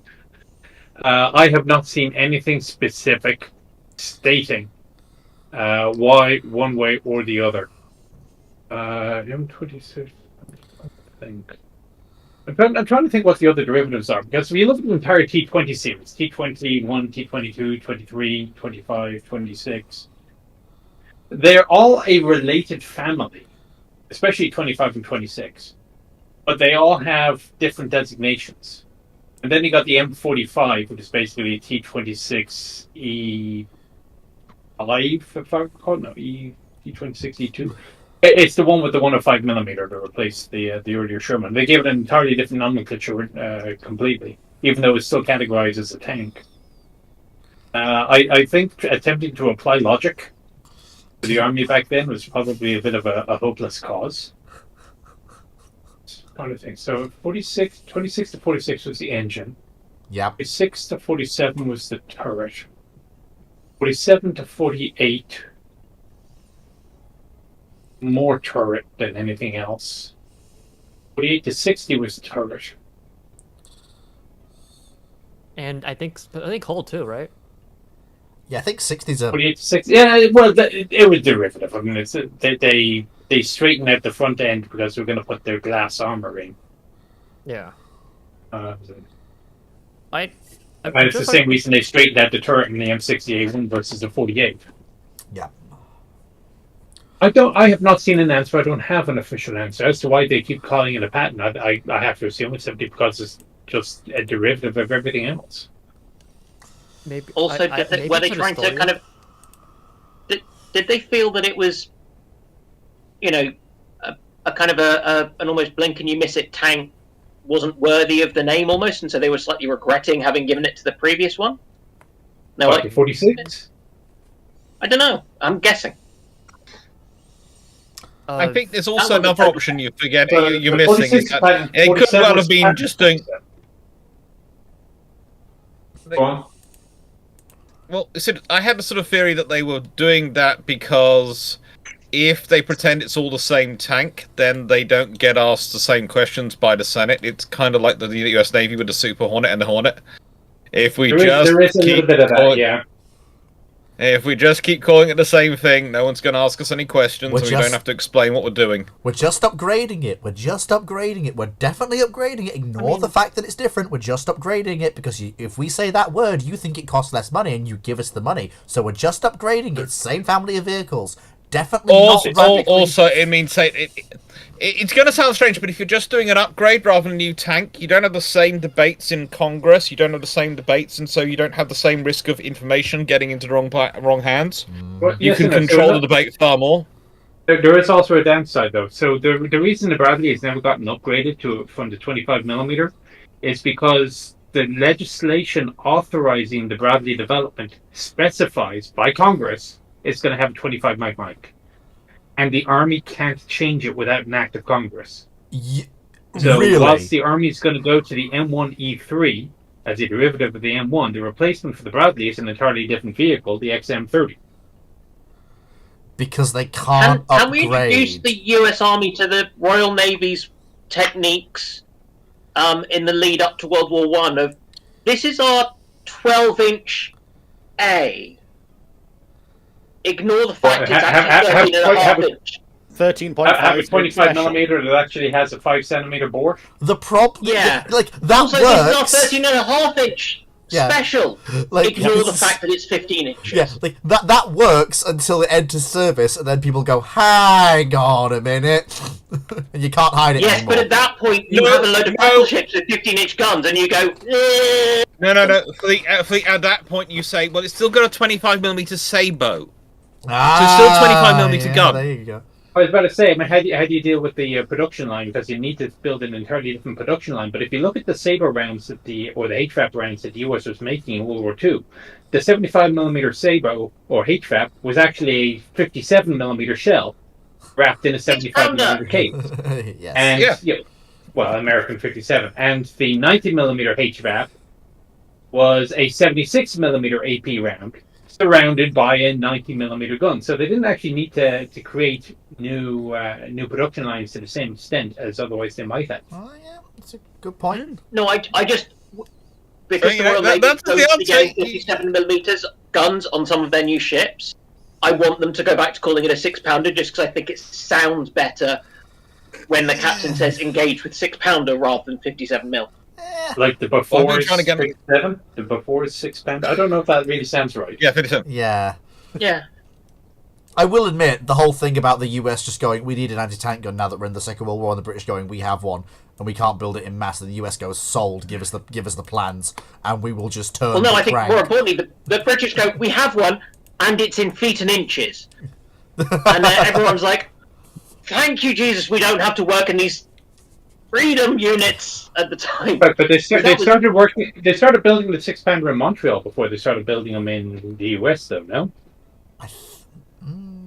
Because I was working, my thesis, thank Christ, is about finished now, and one of the topics was the creation of a 6-pounder mount, and the plans that the company had been given were inadequate, so they simply went up to Canada for 2 weeks to visit a 6-pounder factory, and they took all their measurements and everything else up there, and then went back down to Iowa, or it was Iowa, and started, okay, right, let's do the plans now. Chieftain, did they discover the same thing which the Royal Navy and US Navy did, which was whilst they theoretically both work in feet and pints and all these things, and gallons, it turned out that the American definition of a gallon, British definition of a gallon, and the British definition of an inch, the American definition of an inch, were actually different. I don't know. Right. Because that was what happened with the Royal Navy aircraft carriers going into the American systems, because the Americans would then go, we've adjusted all your refueling systems to what you say are your measurements. And the Royal Navy would test them and go, they're way off. Why are they? And that's when they found out that the American measurement system was just slightly different. It's possible. I mean, certainly the way they still had to be adjusted, because apparently the way the plans, there's a difference between projection plans and drawn plans. I don't understand it. I'm not a draftsman. Yeah. But one of the other things that I discovered when I was writing out my thesis was that in the interwar period, the US had created a national gauge stockpile. And basically, the ordnance districts also had reference laboratories that, if you were a private industry, you could go get your gauges verified by the Army standard in addition to having all the strategic gauge stockpile that they could all draw upon when they decided, okay, we're going to a war economy, turn on the taps. So I don't know quite how that works out with the British if they did anything of that nature. But that's how the Americans dealt with the issue of, your inches are not the same as our inches, at least in the US. I think the British technique was to adjust and bodge on an ad hoc basis for everything. Only partly because my granddad, I think, spent part of his war doing the maths to work out muzzle velocities, I think, around Woolwich. He then went on to become... Yeah. There's a reason he would have been working out of Woolwich for that one. Basically, the army and navy didn't need to maintain the gauge standards because the Royal Observatory in Greenwich is responsible for maintaining the standards, and even has the duty of maintaining the standards even in the event of a nuclear war. I seem to remember they had to have it stored in places. So I think during the Cold War that was one of the criteria they were given in the 1960s. So that they have that sort of organisation that the Royal Observatories are responsible for maintaining gauges all over the country and definitions of yards and all the other things. Which of course are just which are literally next door to the Woolwich Arsenal. Yes. And Woolwich Dockyard. And the Greenwich Naval College. Yes. Yeah. Because I think my granddad, where there's now a maximum security prison was a firing range, and I think he spent some time there shooting things or counting things as they were being shot. Or I don't know. Yeah. I think he had a very boring war. Most people have a war they don't talk about for other reasons. I think his was fairly boring. He never went overseas or anything, and his dad was an ex regular who'd been in the First World War. And the only time he got shot at was when he was in Ireland and the IRA was shooting at him in 16. Oh, wow. As an example of the difference between my two deployments, the first one I wrote home, I said, honey, here's a bit of money, I need you to go and buy me this rifle sight. It was a hollow sight. And actually, it's something. Yeah, way back in the days, rifle sight. And okay, she goes off, she sends me the rifle sight, I fix it to my rifle, and I'm good for the rest of the war.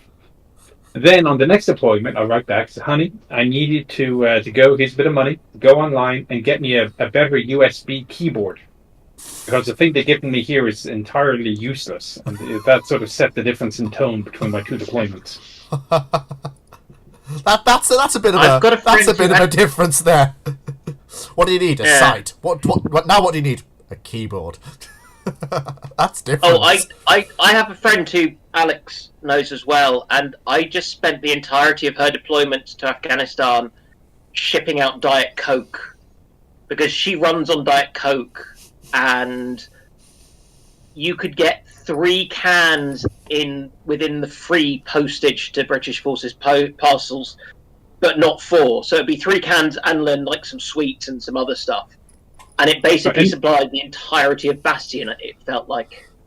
Anybody in the US, in Iraq, in the US Army in the summer of 2004 will doubtless well remember the great Iraqi coffee shortage. So the insurgents were doing a great job of hitting our KBR convoys, like 2-mile-long convoys. And so the army decided they had to prioritize what was really important. And I guess they decided for some stupid reason that things like fuel and ammo and food were more important than coffee. How dare they? I don't know what they were thinking. Tragic. And so our patrols for about a week and a half, we were literally looking for coffee.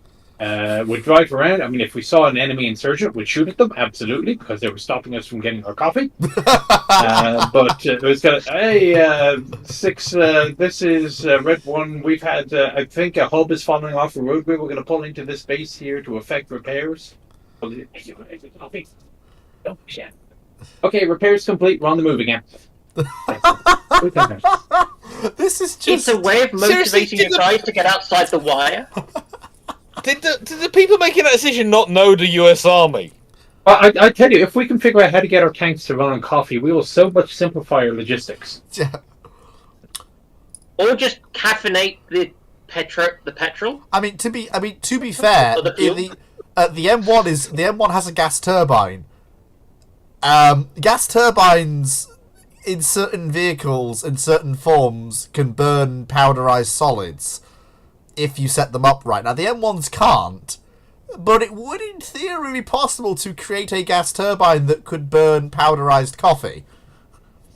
Look, if this feels like a waste of good coffee. Look, if the Union Pacific Railroad... This feels like it's going to be DARPA's next project. Yeah, look, if the Union Pacific Railroad can build a gas turbine that burns powderized coal, why can't the US Army build a gas turbine that burns powderized coffee?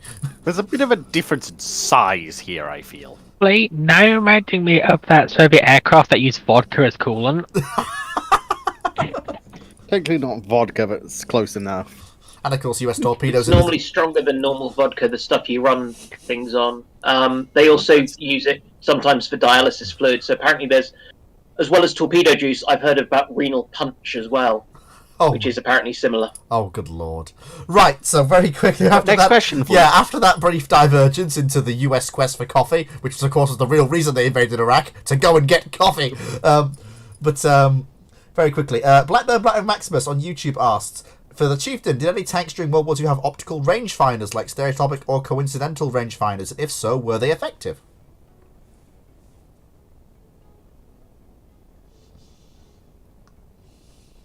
I'm trying to think of any that were actually deployed. I mean, there was the T-29 E3. There was the T-25 that had very, very similar. They called it the Integrated Fire Control System or the Improved Fire Control System, the IFCS. Very similar name to what the Chieftain tank ended up getting. I seem to recall there was a plan for such on the German side as well. T-37 came post-war. Because I know possibly the scissors. The scissors periscopes, perhaps. I've never actually looked through one of the German scissor periscopes that would go stick up the top of one of their tank destroyers. That may have a range finding ability, but the spread is only this much. Yeah, you're not getting much. So your level of accuracy isn't great. But there's an opportunity to over-engineer something, so clearly they will. Yeah, that's the Germans in a nutshell. Just very quickly, while we're on this topic, tank gunnery during the Second World War. I know that the sights of most of the powers did have some basic markings that would enable you to calibrate the range, ideally. So the first shot you fired you try to get it on. Yeah. But they're not rangefinders as we think of them in naval terms. No. I've got a whole video on range finding and different techniques. There's a stadiometric rangefinder. Is most typical for the US. Actually, for most countries, there's the mil scale. Pretty much every country's site had a mil reticle. For some reason, the Germans had a mil reticle. Yeah, so did the Americans, so did the Russians. What the hell are you talking about? Yeah. Superiority. But no, in terms of two lenses, and you calculate the angle between the two to get the distance, I can't think of any that were fielded during the war. Not least anyway. I mean, what did you really need them? I mean, you're talking 800 yards. The median engagement range in Western Europe in World War II is under 500 yards. So I mean, you're basically battle site anyway. Yeah. There were a couple of 2 kilometer engagements here or there.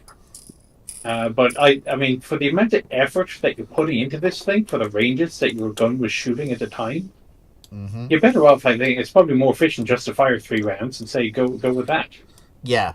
But also the degree of ruggedization you'd have to do to something like that, so it doesn't get joggled out of sync with just driving for 5 minutes. Yeah. To actually get to your firing position. Let me see if I have the test report for the stereoscopic here. Hang on a second. I may not have put it into a file name, which means I may not have it easily accessible. So we did that. And my hard drive is screwed. Oh. Professional edition for combat mission. I don't have time to play regular edition.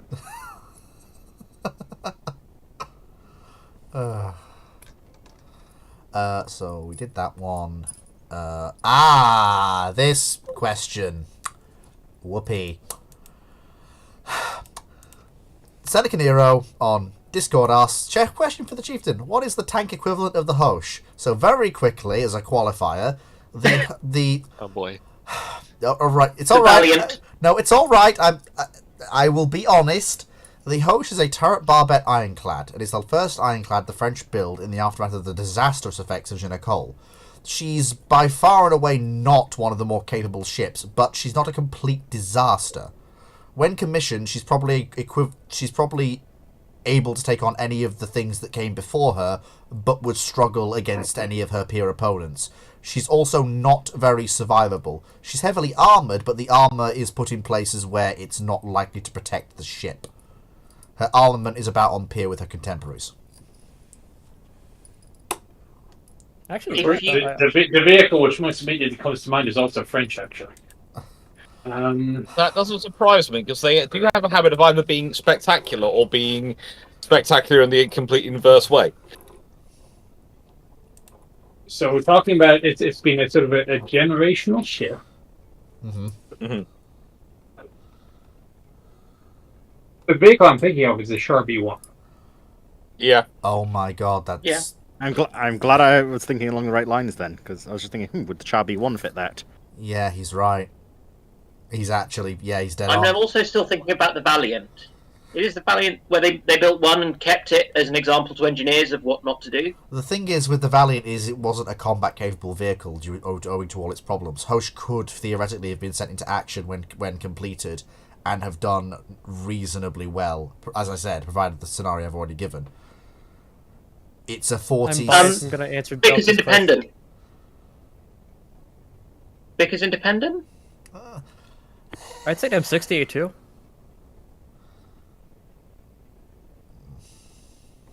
Maybe. With an argument. Armoured But my problem though is that the M68-2 isn't a return to form after a bizarre diversion. It was the diversion. Yeah, I think the Shah... that's why, yeah, I think the Shah is probably a good... Yeah, because they went... To be fair, I think the Shah is to some extent a product of a very similar shift in and kind of not really keeping up, but you've got something that's kind of you're quietly building in the background whilst everything else in the world moves along, and then 10 years later you kind of go, and here we have the amazing ta-da, and you're like, yeah. Yeah, you just built the World War One land ship, mate. Admittedly, it moves slightly faster than a World War One tank, but... But that's not saying those are certain fixed fortifications. As an engineering feat, Char B1 is very good. It's just a terrible tank.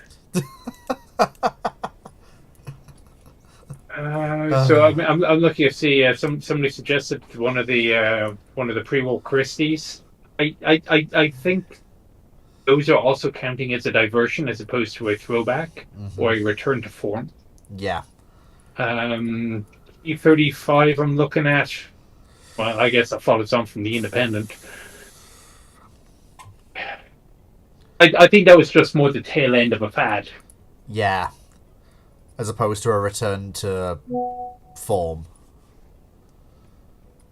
Very quickly. Dragon 2000, question for the Chieftain. If the A33 Excelsior was developed and ready before they finished fixing the various issues with the Churchill, would it have entered production and service? Give me a minute, I'll be right back while you all answer that question. As I quickly look to see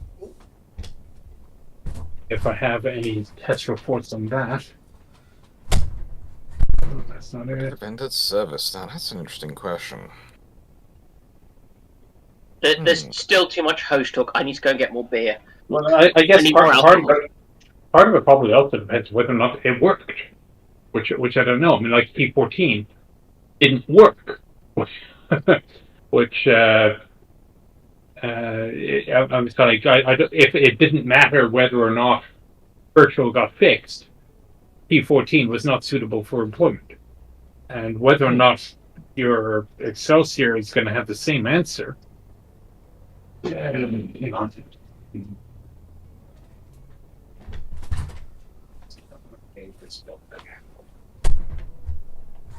The Great Tank Scandal. Let's see what the Great Fletcher has to say.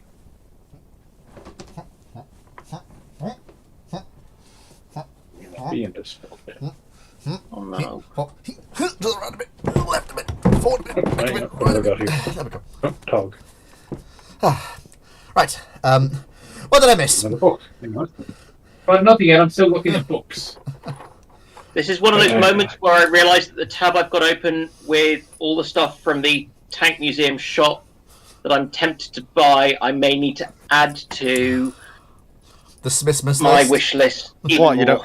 What you don't want to get the like 1:30 scale Kobe Panzer 6 or Tiger? That's like 500 I quid. think he might already have that.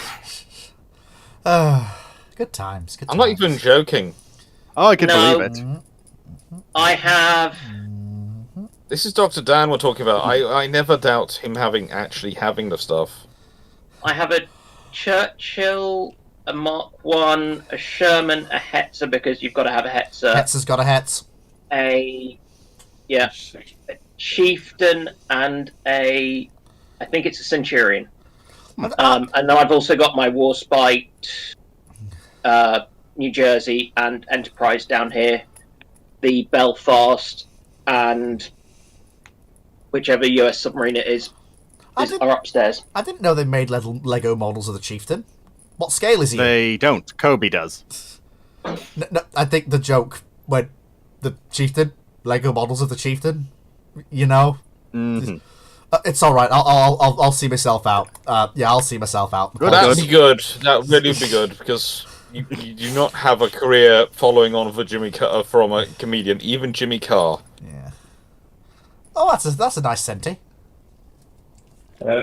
So, quoting David Fletcher, English Electric's A33, which was apparently christened Excelsior at one stage, although it didn't excel at anything, appeared in two forms. November 1943, Pilot A began its acceptance trials, loaded to its battle weight of 40 tons, 800 weight, with a 1,000-mile run based in Stafford. Across country, it managed to pick up 2 extra tons of mud. Although it was described as highly reliable, yet a second 1,000-mile trial wrote it off. Oh. Well, that's okay. Poor Excelsior. Yeah, so it was Sounds like my sister's driving. It's fine. It's I'm going to guess the answer is no. Yeah, that basically boils down to it was going great until it wasn't. Also, I'm pretty sure that's still a better reliability than most of Britain's early war tanks. Well, yeah, but they've gotten into the swing of things there. Also, can I just say, Chief, that I've noticed behind you the Swedish Stridsvagen, which is painted in the national flag colours. I love that. That's great. Alex, the problem with Christie is it takes up too much room inside the tank. Yeah. So that was YouTube. So You can make an argument for a Christie type outside the tank, a bit like Merkava 4 or Churchill, but that's one of the reasons it didn't work out well in the US. Yeah. Then when they realized that they could get just the same speed with volute springs as the Christies were providing across country, no point in that. Yeah. So the next question is from your typical gunnery officer on Discord, who asks, who and which country kickstarted the idea of the armoured recovery vehicle prior to and during the Second World War? It was Britain in World War One. I think we had the concept of things. It was Britain in World War One because the Royal Naval Air Service had some of their armoured cars were literally detailed to pick up other armoured cars, and they were armoured for their time, so they're an armoured recovery vehicle. Yes. It's the Royal Naval Air Service in World War One. Admittedly, they're using a Rolls Royce with armour plate on it for it, so it's kind of a. It is basically a tank. I'm sure somewhere somebody could find like a Birch gun carrier or a Mark Mark 8 that has had a derrick attached to it for the sake of lifting engines and whatnot. Although I think the first true built-up purpose vehicle would have been the M31 ARB, based off of the Lee Grant hull. I can't think of any really that would have been before that, at least not that were made in any numbers. Yeah. Yeah, that's a 120, that's a Shillelagh. There's 30mm up there, caliber 50. Oh. Yep. So where are we? Yep, so that's the... Oh, there you go. Look, it's a Mark IV with a derrick attached. Oh my god, yeah, look at that, look at that! I'll just bring that up in the on the screen. Now, bearing in mind that sounds like more like it's an armored repair vehicle than an armored recovery vehicle. Yep, sounds about right. Let me just very quickly, if I can, if it'll let me. Oh my goodness, that is huge. Let's shrink it down. We don't want to blind the audience with a flashbang, and there we go. Mark IV recovering. Well, looks like it's changing a engine. Transmission, I think. Yeah.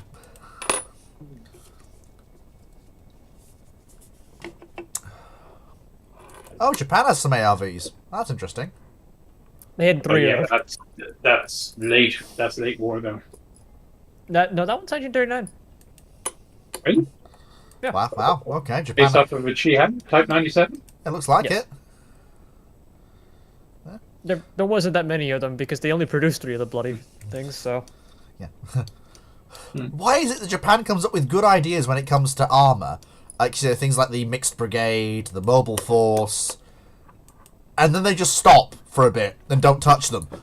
Like you were on a roll. Money and in resources. I know. I know the reason, but it's just Well, that was part of it, but I think there was just a general distrust from the infantry-centric leadership as well.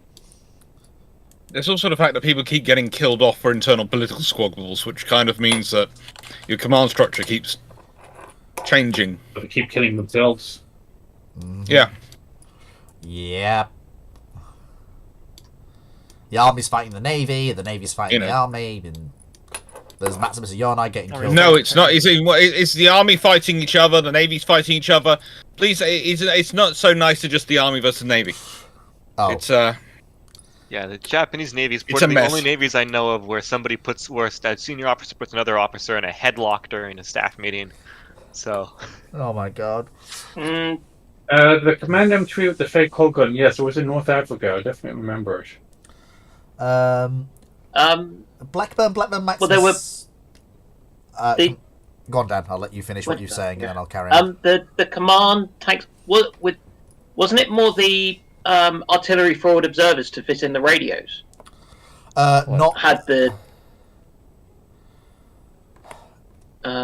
It's basically, from what I understand, on any vehicle that's not a combat vehicle that might be near the front line, you don't want the enemy thinking that it's something special, that it's not just a regular gun tank. Certainly, they were Beerbachtungspanzers, and they had a fake gun.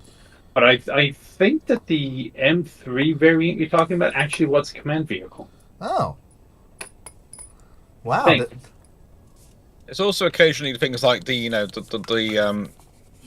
amphibious tractors of the beach armored recovery vehicles of the Royal Marines, which decide Royal Engineers, which decide to add pipes onto themselves to make them look like they're a tank and actually cause confusion at NATO exercises, where people start telling the British Armed Forces off for having undeclared military vehicles in the exercise, and they're going, "Nope, we don't."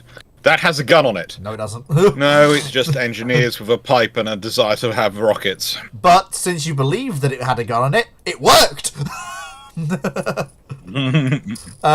So, on YouTube, Blackburn Black and Maximus. In World War II, if manufactured to good quality, what was the best option for tank construction? Casting or welding? Casting was faster and more efficient. There you are then. If you can get good quality. So that's it. I mean, for the sake of a bit of variety. So not every not every piece of metal needs to be the same thickness all around, especially if if you got curves. So you can adjust it accordingly, so you have the correct level of protection with a minimum of cost in weight and volume.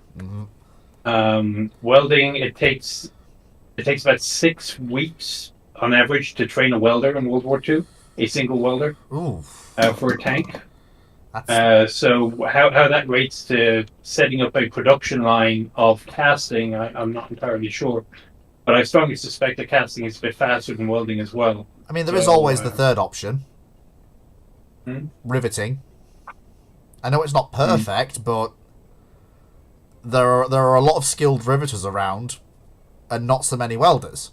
I'm not saying that riveting... perfect is an understatement. Well, riveting a tank together may not result in a hull that's as reliably put together as welding, or a hull that's as prone to spalling, because of course rivets can pop out if they're hit, and of course a cast hull is less prone to spalling because there's no gap. You're never going to get gaps in welding, and you're never going to get imperfect welds because again it's a cast hull.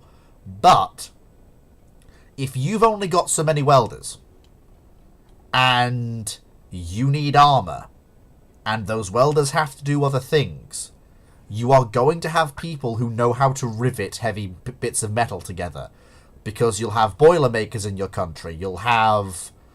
There will be people who know how to rivet on an industrial scale. Those people were all busy building ships. It depends. Because... Yeah, but all the welders are busy building aircraft. All the welders are busy building ships. The French were using their welders to build ships, not tanks. That was part of the problem. The FCM-36 didn't get built. Yeah. Well, the French military procurement starts having problems with French interwar politics, and then it just gets worse from there. Yeah. The resource I'm talking about tapping in terms of unused riveters is if you have a lapse in locomotive construction, you can pinch those riveters. No, they were all built. They were the ones who were building ships. That's why the corvettes and things had the types of engines they had, and the Liberty ships was because those were the boilers that could be made actually to a effectively very low spec. That's why it was specifically chosen. Yeah, that's them. true. That is true. As Alex was saying in the thing about the Bathurst class, it's supposed to be Australian, so either way we're wrong. They could build better boilers in Australia to a better standard and maintain them than we could in the Northern Hemisphere. So that's why they could get away with it. But no, they were using... No, that's not it. It's because, in simple terms, they were able to produce one type of boiler, which was the Admiralty boiler, so they just started producing large numbers. Whereas in the UK, you had the thing of, well, we can produce the Admiralty boilers, or we can also produce these merchant boilers, or Scotch boilers, which are far easier to produce. And basically went, well, we'll save the Admiralty boilers for the destroyers and the sloops and the things we're building like that, and we'll put all these Scotch boilers in there. With the Australians, it was a case of, we have got more boiler production capacity than we know what because to do we've been with. upgrading that. Then we've got yard capacity that can build these high-end ships. So we might as well use the high-end boilers for all the other ships as well. Yeah. Because then we put the best boilers in them, and then we also don't have to set up a second production line to produce another set of boilers. Yeah, of course. Let's not forget the fact it's always easier to expand an existing production line than it is to try and build a whole new one. Yeah, and while I will also agree that yes, you do have a lot of the riveters building ships, let's not forget that the LMS and LNER works, Doncaster and Crew respectively, churn out an awful lot of Valentines between them, and those are riveted. And other things. Yes. But if you look at the American railroad manufacturers, so like Alco and Baldwin, they were selected because they had the ability to do castings. Yeah. Yeah. And they could work with large lumps of metal and high pressures and where you don't want things to explode. Yes. And other such positive attributes for most things. Yeah, like the whole not exploding. I suppose apart from with bombs. I mean, I imagine going to Alco and saying, we want you to build this tank. You want us to build this? We were building Challengers a second ago. This is so tiny. It's so small. We can build that for you. Well, imagine So one of the things to remember is most of the big names in shipbuilding in the UK, so the John Brown, William Beardmore, Camel Laird, they all started. I mean, Camel Laird were part of Metropolitan Vickers, weren't they? And Vickers, obviously. Yeah. They were making trains as well, and most of them started as steel manufacturers, who then were like, well, one of the big uses of our steel is building ships, so why don't we just get in on that game as well? They weren't originally shipbuilders. In fact, by the time you're looking at who's building the big warships for World War II on the British side, it's the minority that actually have a shipbuilding heritage. Mostly they have steel heritage. And then mostly all coming out of armaments heritage, in terms of one of them. Right, so that was a... Who decided that, it's amazing when you consider Armstrong and you go, so why did you start building ships? Well, we're building these guns. And we then found everyone wanted to put them on ships. We got fed up with the shipbuilders taking all the glory for them, so we decided to build the ships. That's so... And then they wanted somebody else, and then other people wanted ships to fight those ships with those guns. So we sold them those as well. Yeah. And can we interest you in a 14-inch gun? Shut up, Vickers salesman, shut up. But it's a 14-inch gun, it's lovely. No, shut up. Bang, bang, bang, bang. That's Type 42s to Argentina. Yeah, and of course, let's not forget the Vickers salesman who appeared after the 14-inch salesman mysteriously died. Would sir like a 6-ton tank? I promise you it's good. Would sir like a 6-ton tank? We'll even let you build them under license. Yeah. Yeah. Vickers... and this then went on, and you get things like, would you like a post-war Vickers MBT? Would sir like another one? We have a wide array of them. Again, you can build them in your own country. We can build stuff here. No, you can't just have enough. Why does everyone just want chieftains? Just because they're like good and have war service and we're trying to sell new tanks here. Okay. Okay, so the next question is something that we've actually had on Ramblings before between the panel, which has been a matter of some debate. I suppose it's time to finally put it to bed. Your typical gunnery officer asks, World War II Italian tanks versus World War II Japanese tanks, who would win? The battle takes place in a North African desert, the Chinese lowlands, and Italian hilly terrain. I'm sticking to my guns. I suppose... I don't think it matters. I think it's the Italians every time. Oh my god, I'm vindication! Vindication. I was going to say the Crows, but... Yes. I was going to say whichever people are supplying the mechanics. Yeah. I think the scrap merchants often. Scrap merchants. So firstly, the Italians always put good guns under tanks for the time. Yeah. The Italian tank gun was fantastic. Secondly, the Italian crews are actually pretty good. The artillery get good credit. The Italian artillerymen. Everybody rags on the Italian infantry, although for some reason nobody mentions that it was the Italians that broke the American line of Kasserine Pass. And the 3 Italian armored divisions were well motivated and pretty damn good. Weren't the ergonomics compared to their Japanese opponents? Weren't the ergonomics of the tanks? I mean, obviously not the tankettes and the M11s, but the M13, 14, and 15. Weren't the ergonomics all right for the crews?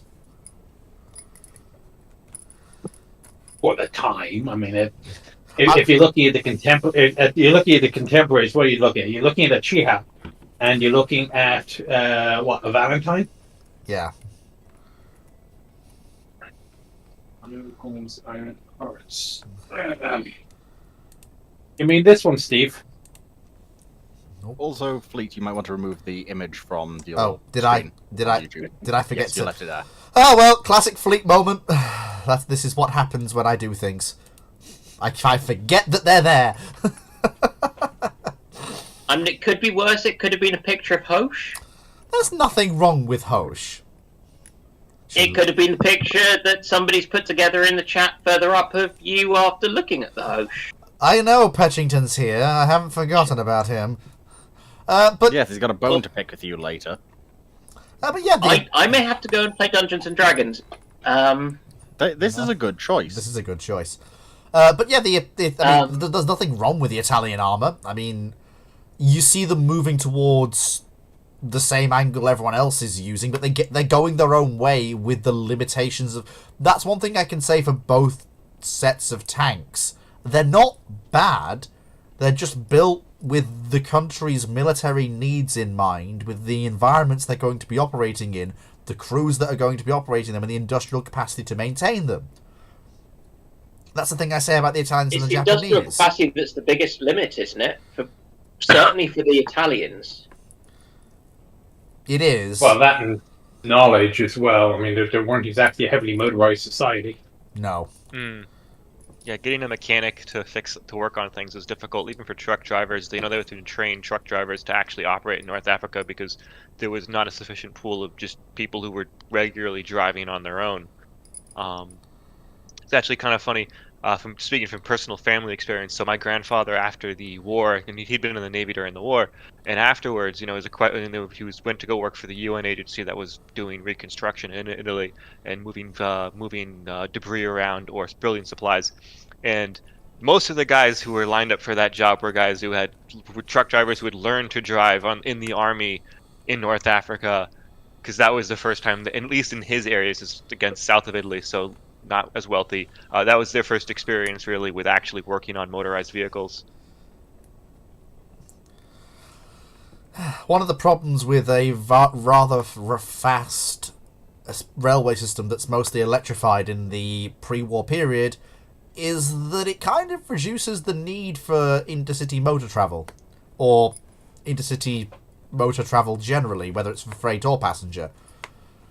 I mean, yeah, it's great for overall logistics, but not so good for your motor industry.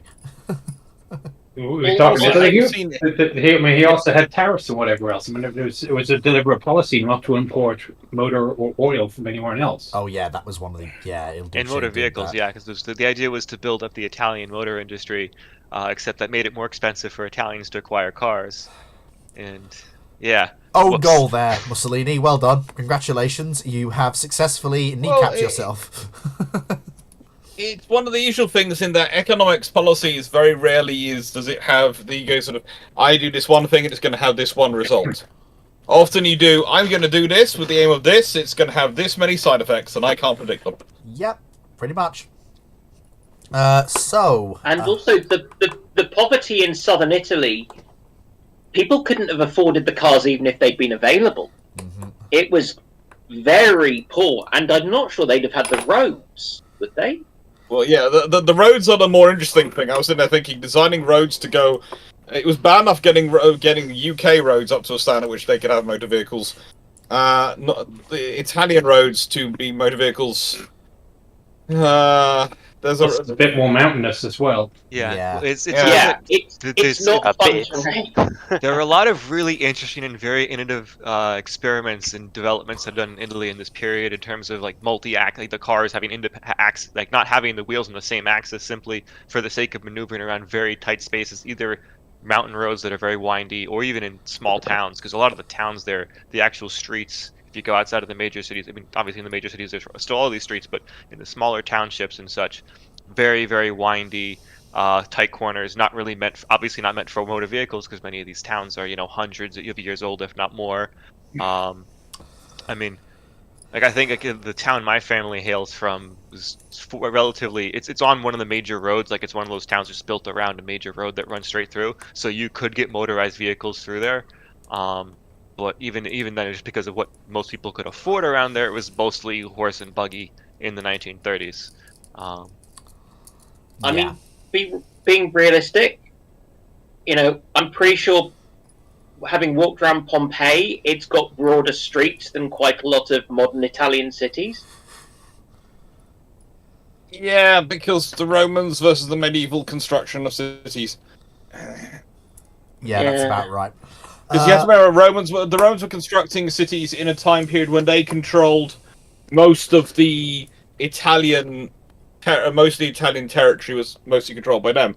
So they could afford to have cities which how do I put this? Were not so necessarily so densely packed. They could expand outside their walls, and the walls for either technically for show or for, you know, extreme circumstances. Whereas the medieval period, when you had the city-states fighting all the time, you tended to have more densely packed cities form because people had to shelter actually inside the walls, and therefore the land inside the walls became far higher premium. Yes. My understanding was not the even walls, just the the walls were it's not mostly even there just so the that somebody city can go, fighting. I built these walls!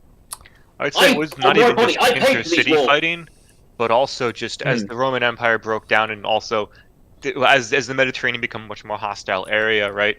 For a lot of the smaller townships, you simply needed to move inland onto hills that were defensible. Like, for example, going back to my hometown as an example, Minturno, right? So the original city is actually an old Greek colony that was on the coast.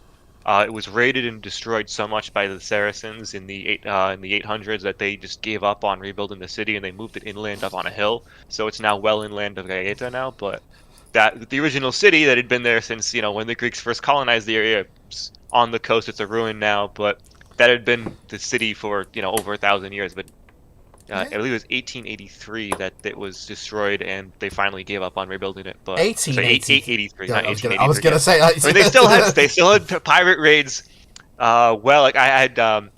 They still had pirate raids well into the 1800s in southern Italy, but a lot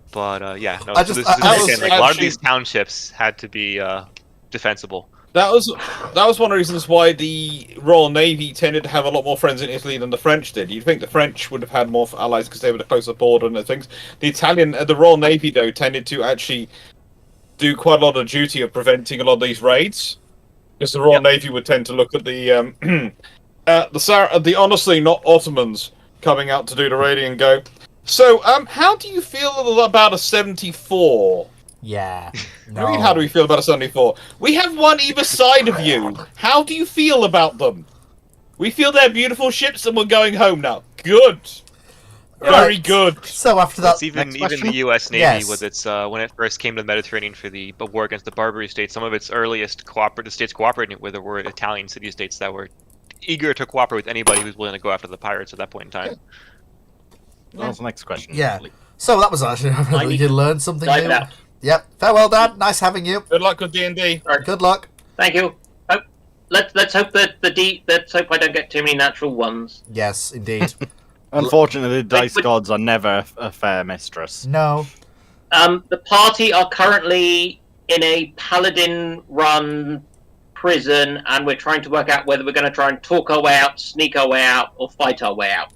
Guns, explosions, many casualties. That is the correct path. Sneak. It's paladins. Sneak. It's paladins. Sneak. But he's not an orc, so he can't do the funny way of sneaking. No, I'm playing a cat person ranger. But you're playing one of them?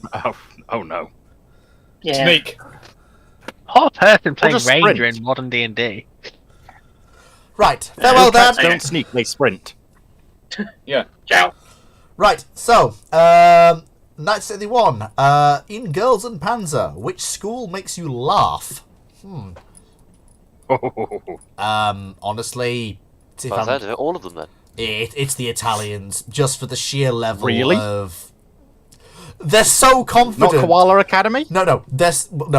Koala Academy only makes me laugh if it's the Animarchy history dub, because it's just a koala going, fucking The fact they actually have a koala as a registered student and their official leader has me questioning more things.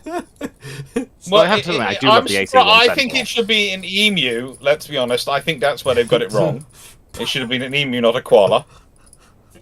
But perhaps they decided against that because that would be a war crime and the emus would just keep winning. Yeah, the emu just sticks its head out the turret and goes, that way! Go get him! Oh, dear. But, well, probably it wouldn't be an emu. Possibly it would be a cassowary in disguise as an emu. That's really worried. I don't know if any of them really make me laugh. I take it all very seriously, you see. Oh, yeah, of course. It's genuinely quite a good series. It is. As silly as it likes to be, it's genuinely not a bad one to get people. And the movie, don't forget the movie. Oh, and well, there's also the second series of Das Finale. Yeah, which they've been bringing. I don't know why. There's 4 or 5 of the 7, there's a lot more schools showing up now. Like, for instance, you have one battle where it's basically Koromorimine.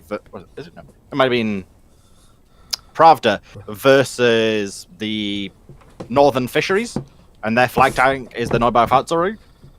It's the Norwegians. Oh, the Norwegians are nicked off with a bunch of... The German, they have a couple of Panzer Ones. They have the German multi-turreted tank. Pretty sure it's the Nobaufatsoru. Did nobody... I'm terrible. Did nobody tell them that the... So basically they have what the Germans invaded Norway with? Yes. Genuine. And what they sort of paraded around. Like, there's a There's lot some more of bigger the smaller... 6 tons as well. Yeah. There's a lot more of the small secondary schools shown off in Das Finale. Did So if you ever get a chance, I do highly recommend giving the current ones a good look. Did nobody tell... The Finns are terrifying, as usual. Did nobody tell the Northern Fisheries that the Nobaufatsoru has about as much armour as a wet sheet of paper? There's a reason it explodes in spectacular fashion. Look, you have to have some tanks in there which are going to explode in spectacular fashion. But they're not supposed to explode in spectacular fashion, because no one's supposed to get hurt. Don't worry, they've got specialist tungsten alloy plating, which means they're immune to live caliber rounds. Yes, but that doesn't really help if they explode. This is the Phoenix. That is the official explanation, and it's why open-top tanks are banned because it's not protective enough to the crew. But they are allowed to have their full body outside the tank when rounds are being shot. Yeah, because this is deemed safe. Wait a second, Carl is technically an open-top vehicle, isn't it?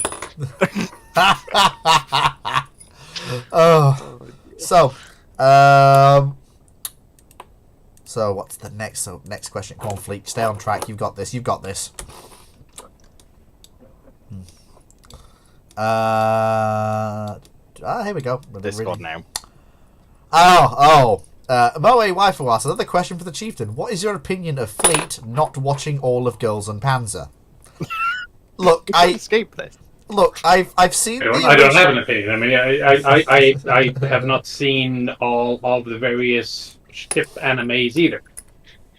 Neither have I. It's more of a bit of an on-running joke that Fleet doesn't tend to really look at the anime, which a lot of the community and viewers keep telling him, well, you should give this a watch. And his usual response is, I have no interest in this, therefore I'm not going to give you an opinion or any answers. Well, it's not fair. That seems like a reasonable position. Which... Thank you. I understand it to a degree. I argue that you should, nicest way, you should at least have a passing knowledge of these things so you understand what people are asking you about.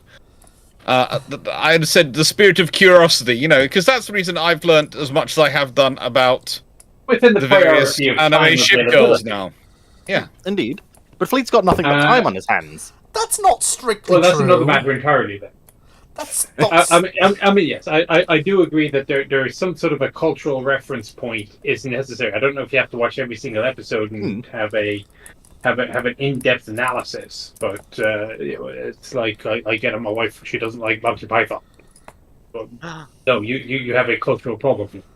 We're teaching my daughter every time she comes over, it's 80s night, 80s movie night, because there's so many 80s movies that are cultural touch points that people will say quotes or whatever. It's nice to have a reference. Indeed, very true, very very true. Seneca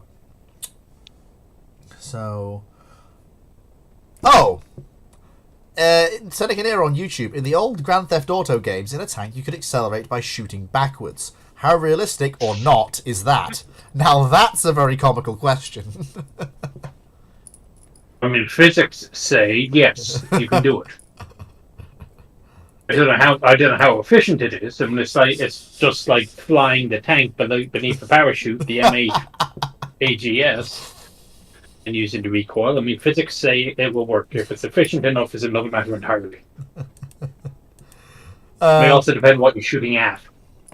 For instance, I know it's also a strategy in War Thunder, for instance, where if the ZSU, the Russian anti-tank, if you turn the turret to the back and fire, it actually actively gives you speed boosts every time it's firing. Not much, but in the grand scale of things, it does mean you go slightly quicker. It's a bit of a common trend in games of shoot turret behind you, go faster. Which... Yeah, I think this is a good, cool game mechanic. I think in reality, your tank weighs, especially these days, almost 60 plus tons. Good luck. not even a cool I game. also Now, think your see- loader's not going to be Annoying. particularly happy with you. Now, see, Sorry, the we're only using how much ammunition? the only thing I can see this actually working on is the Karl Gerhardt self-propelled super heavy artillery piece. Because if you put that thing in reverse and put the barrel at 0 elevation and pull the trigger, yes, you will exceed your top speed going in reverse. Your transmission will be dead and the gun will be damaged. I don't think it actually does, considering how heavy that is. I don't think firing the Karl Gerhardt really helped your movement at all, really. You saw like the Electo Just the with sheer... an artillery piece and a really light power dropping tank. Just the fact that the Germans built those things still amazes me. It's just build a railway gun. Why do you need a track? Because you can get it. Because you could get it to more places than you could a railway gun. Yeah, railway guns aren't always relevant for your, even if you have them available. Like the Italians still had like 7 15-inch railway guns left over from World War One that the Italian army just did not decide to activate at all during World War Two because they just didn't have a need for it when they were fighting.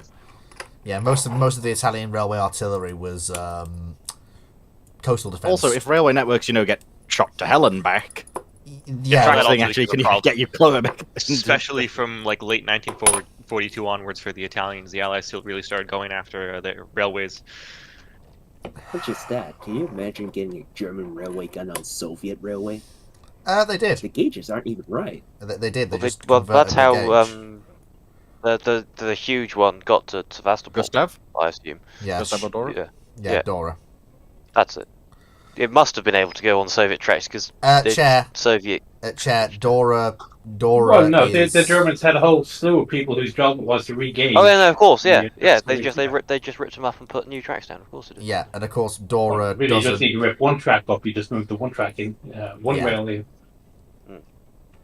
There's then, of course, the whole thing. A scale model of that made of Lego. It's quite impressive. Yeah, well, Dora can't actually move under its own steam. It has to be deconstructed, and you have to you build it at the factory, you test it, then you strip it down into the parts. It goes on a train, and then you go and then you build it. Then you build. Are you referring to just Dora here, or both the Schwer Gustavs? Only Dora. You keep saying Dora, but only one of them actually saw combat.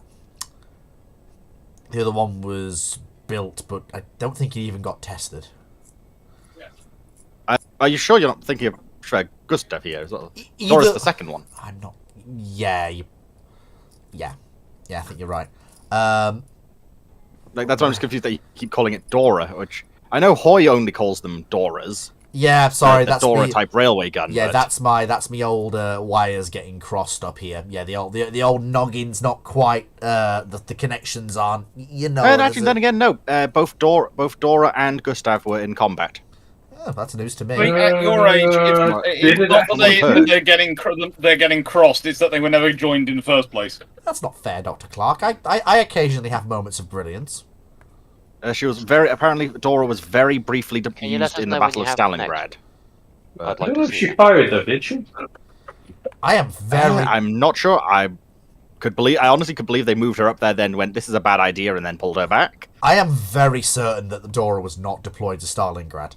I know that the gun was erected at Leningrad and no shots were fired, and then she was withdrawn. There's also a myth/rumor that's unconfirmed that she was also present for the Warsaw Uprising, but that's unconfirmed. Well, I read that was misidentified Sturmtigers correctly. Yeah, I think so. Utopia Gunnery Officer asks, do you think the DIVAD self-propelled anti-aircraft program for the US Army was a failure from the start? Since they chose the M48 pattern hull instead of the Bradley M60 or M1 hull, the ammunition was for Bofors, the radar and fire control system were too complicated and packed into a small turret. Is the DIVADS program the one that led to the Sergeant York? I think it is. Which is yeah, so DIVADS is a generic concept. So the M163 is also categorized as a DIVADS, as the Vulcan. Yeah. M163, M167. But yeah, what he's talking about there specifically is the Sergeant York with the M48 and the F-16 radar. And I bring that up.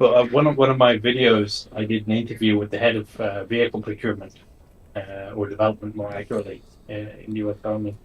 And the subject actually does come up twice, if I recall. And it's a whole slew of institutional failings. I mean, taking an F-16 radar designed for looking down from up, and then having it down and looking up. I guess they figured they probably put it upside down or something. I don't know. That was, I guess, just looking for failure. Nothing particularly wrong with the M48 hull per se, although arguably it was not as fast as the Bradley or the Abrams. But then again, most of what was in an armored division, the M113s and so on, were not as fast as a Bradley or an Abrams either. Mm-hmm. So if you could keep up with the 577, it was fast enough. Yep. So I don't think the M48 hull was really that much of a liability. If it really just came down to the fire control system and getting it to hit targets. Let's see if we can find this link here. Button. I'm sorry, what was the actual question that came out of all that? Do you think the DIVAD's SPAA program for the US Army, which we know is referring to the Sergeant York, was a failure from the start? Possibly doomed from the start is perhaps what he means.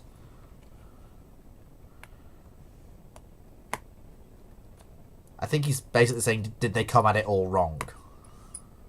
I think it comes down to the set of requirements that were put out that industry was trying to meet. I mean, if they put out a set of requirements that could not be met without doing a bodge, then yes, it was doomed to the start.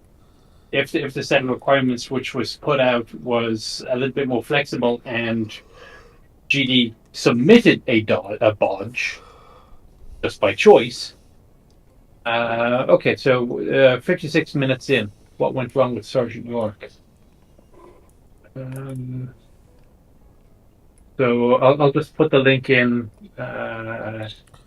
here, and you can listen to it yourself. Yes. A little bit later. Yes, I think it's a good idea. If you want to have a detailed description of that, probably, yeah, go and watch Chieftain's video. You can get a far more in-depth discussion of that than we can have right now. So that was so it's by Video Modern Vehicle Procurement, and it's at 56 minutes in. There you are. Of course, this is being live streamed, but the recording will stick up, so obviously that will remain, so people can go and find that if they want to. Fantastic. Right, so next question is...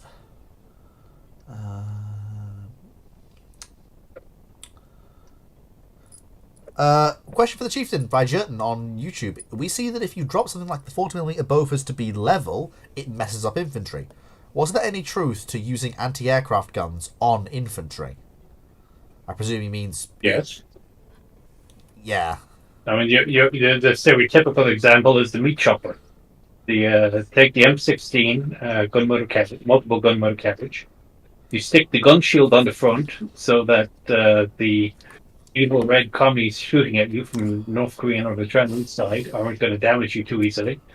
And you're firing back with a quad 50 cal on an electric mount. I assume that... I mean, that's the stereotypical example thereof. But the drilling, the triple 20mm anti-aircraft gun on a half track that the Germans use, that was a map. That was an anti-aircraft map specifically designed for surface work. The SDKFC 222 had a 20mm anti-aircraft gun basically in a vehicle mount for surface work. Yep. I mean, automatic cannon generally just point them at soft targets. It's not a nice time. Basically. Let me see. What is the...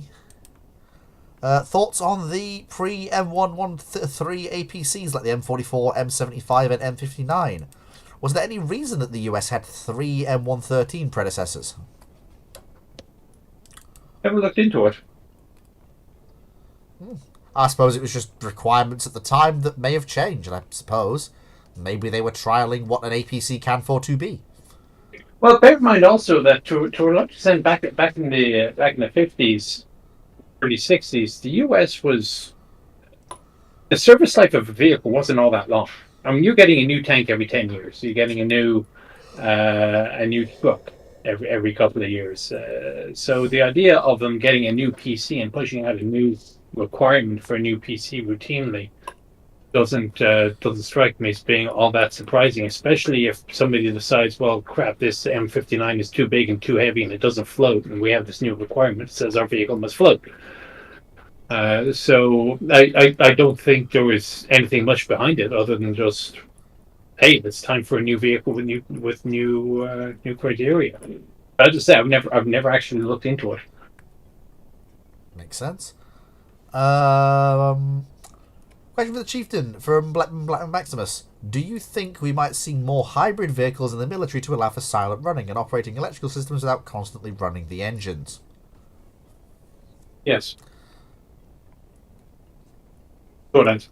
It's been in testing for quite a while. So there's two different ways of doing it. One is, let's say, for silent running without operating the engines. Well, that's exactly what happened with the Abrams. When the first attempt at an Under Armour APU failed, they simply stuck a whole bunch more batteries in the hull where the engine was going to go, the auxiliary motor. So you got more time with the engine off that you could run. And that wasn't so much a matter of silent running as much as it was a matter of not using the fuel, which is the main reason why partial hybrid drives are being looked at very seriously by the Army now. But running on a pure electric motor, so let's say you got a diesel engine attached to an electric motor to drive it. They've been playing around with that for about 20 years, if not a little bit longer. I remember seeing a prototype back in about 2002. Physically, I was looking at it, so obviously it wasn't a new concept by then either. And the issue there has generally been weight, maintenance, training, and that was one of the big problems that they had with the electric drives even in World War II, is that the training for a mechanic was much harder when you're dealing with big motors.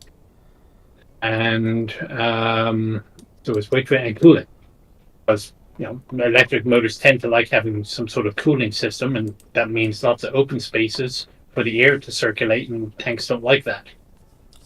Yeah. So there've been a slew of challenges, which is why we haven't done it. I mean, if the Army can get a working, acceptable hybrid system going, if nothing else for fuel economy purposes, so they don't have to haul as much fuel around, they would have done it by now. Well, they haven't done it yet, but they're trying. And there's talk about the M1 E3 being a hybrid drive. Yeah. Although, I was reading an interesting article the other day which basically suggested that, realistically, all the US Army needs to do to get a decent working modern vehicle with electric drive is to take the engine out of the Tesla truck and use that. Oh, for the love of... And I was thinking that's not really how it would work. But yeah, I don't know enough about motors. I mean, if you're talking about a motor that has, well, I'm thinking about traction motors on locomotives, American road locomotives. They're all electric motors, but they are designed more for sustained pull at low speed, not sprints. Yeah. So I really don't know if you can throw a locomotive motor and just reconfigure it a little bit and put it into a tank. It may not be feasible. The only motor I could think of would be the ones on the Acellas. The Acellas and the electrics that run on the Northeast Corridor. They're the only US locomotives I could think of that would have motors that are used to the sustained high power output at speed, but also running at low speed as well, that you could theoretically adapt for use in a military vehicle that are used at all load bands. Consistently. Well, we were speculating about areas outside of my expertise, I'm afraid. Fair enough. So, very quickly... Keep going.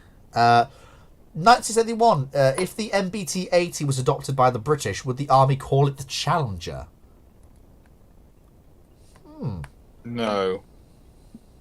Why not? Because the British Army has set the policy quite early on. If you consider in World War II, they kept with their C names for their British-built tanks. If they took an American tank, it was kept with the American name. They're not. But MBT-80 wasn't an American tank, though. No, MBT-80 was the project that the British Army was pursuing for its next generation MBT. we adopted Challenger partially to save the production lines, because Challenger was. Sorry, I thought I heard you say MBT60, which I was thinking that's the pattern. No. Yeah, probably would have been the Challenger because that's the next name line. Let's be honest, the British are. I think the armour they've got up to, it's not. Is it Epsom or is it? Have they got to the F1? Because they're keeping with the name of their armours is literally always horse racing places. I have this very vague recollection that Challenger was supposed to be an interim vehicle anyway, or something like that. I know. Yeah, about the armour. Yeah, that's why it's go Chobham, and when you got the armour, it's why there's a batch of armour which succeeded to Chobham, which is called Epsom. Yeah, wait, so we're going to get a new market armour eventually. Yeah, because there was supposed because it was supposed to be MBT-80 was being developed for the British. Yeah. Challenge. What would be Farnham armour is the current one. It was Epsom. It's now Farnham. It's a Farnham armour. Yeah. What was okay? So MBT-80 was not going to be available until the early 1990s, and in order to meet the threat that existed at that time, a much earlier enhancement of BAOR's armoured capability was required. Also, it was decided to bring into service by the mid-80s a new tank known as Challenger. So, the MBT-80 program will be discontinued, but program of tank development will continue. So, yeah, I mean, I see no reason, nothing to indicate that the name Challenger was necessarily connected with the Sher derivative.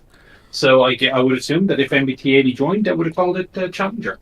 So, funnily enough, the whole myth that we got stuck with Challenger is just that, a myth. Because, as you've said, the whole idea was to get a purpose-built tank for the British Army's needs in the 90s. And they did. It's called Challenger 2. Yeah, but unfortunately that runs into the Challenger 1 issue. How? Challenger 1 was, we need a tank now. What's the best damn tank we can build right now? Yeah. Not what is the best tank we can build. Yeah. And when it comes to Challenger 2, I mean, Challenger 2 is not particularly related to Challenger 1 except for the general shape of the name. Yeah. There's not that much commonality between Challenger 1 and 2, apart from the gun. It's like only 20% or something, isn't it? Yeah, I think it's only 20% parts commonality.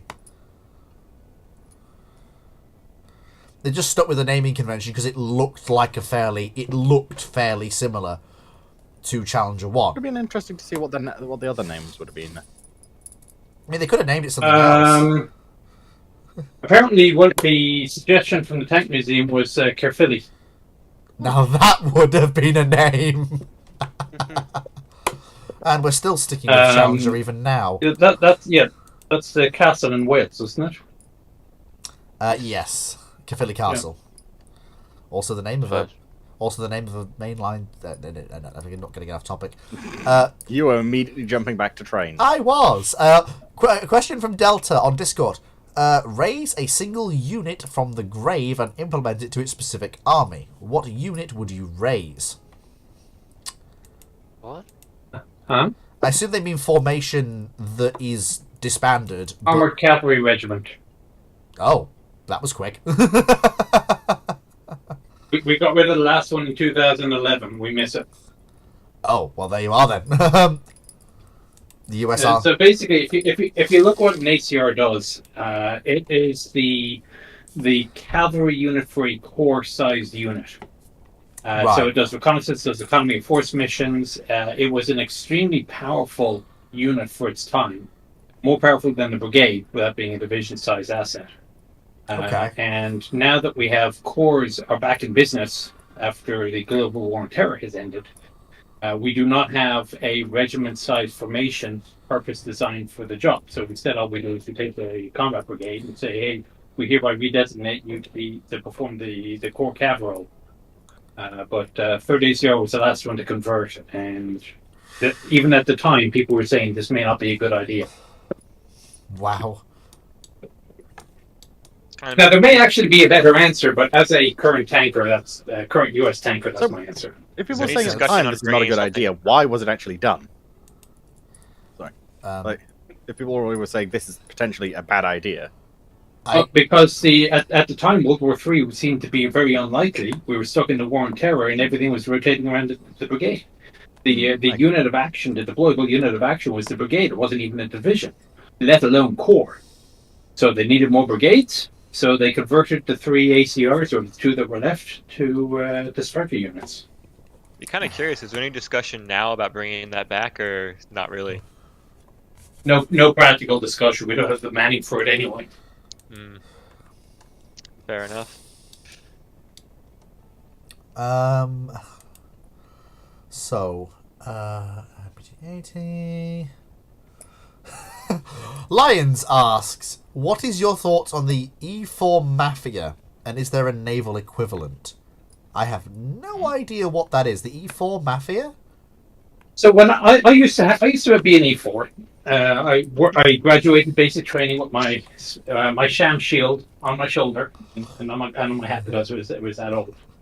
And if I was ever officially inducted into the E4 Mafia, A, I wouldn't say, but B, I don't think I was. It's for the uninitiated. What is the E4 Mafia? Lance corporals and corporals, right? Equivalent, more or less. E4s in the US, though, well, corporals have authority of rank, but specialists do not. A specialist is a very experienced, overpaid private. And it's... The thing about it is that they're sufficiently senior that they don't get the crap jobs anymore. They don't get to go told dig holes, clean latrines, or whatever else. So they find other things to do, which so they sham. So their insignia is a shield, so they call it the sham shield. And so the E4 Mafia is basically this, what would you call it, guild? It's obviously not an official thing, but by reputation, it's a group of senior, junior enlisted soldiers that have their own network of resources, and they're like warrant officers, actually. You know. Now I'd like to actually. As for the Royal Navy equivalent, I have no idea. Yeah, That'd be the Killicks. Yeah, That's the Killicks. It's just the Killick Club. Yeah. Just do not cross the Killick Club. Yeah. Killick's the leading seaman. There we go. Yeah, that's the. I actually have a question of my own that I've been thinking about for quite a while, and I'm going to take advantage of this being my own show to ask a personal question. We've seen in recent large-scale conflicts that one of the bottlenecks to procurement is anti-tank guided missiles and having availability of those assets. With that, and we've also seen certain bodge jobs by the Ukrainians and other powers to bring more direct fire artillery in a support and anti-vehicle role. With that being said, and a shift towards modern conflict, do you ever see the purpose-built gun-armed tank destroyer making a comeback, given what we've seen with missile procurement and availability being something of a bottleneck? You mean like an M1A2 tank? Yes, but I suppose something more simple, say 105 on a very basic chassis, designed purposefully to hunt tanks.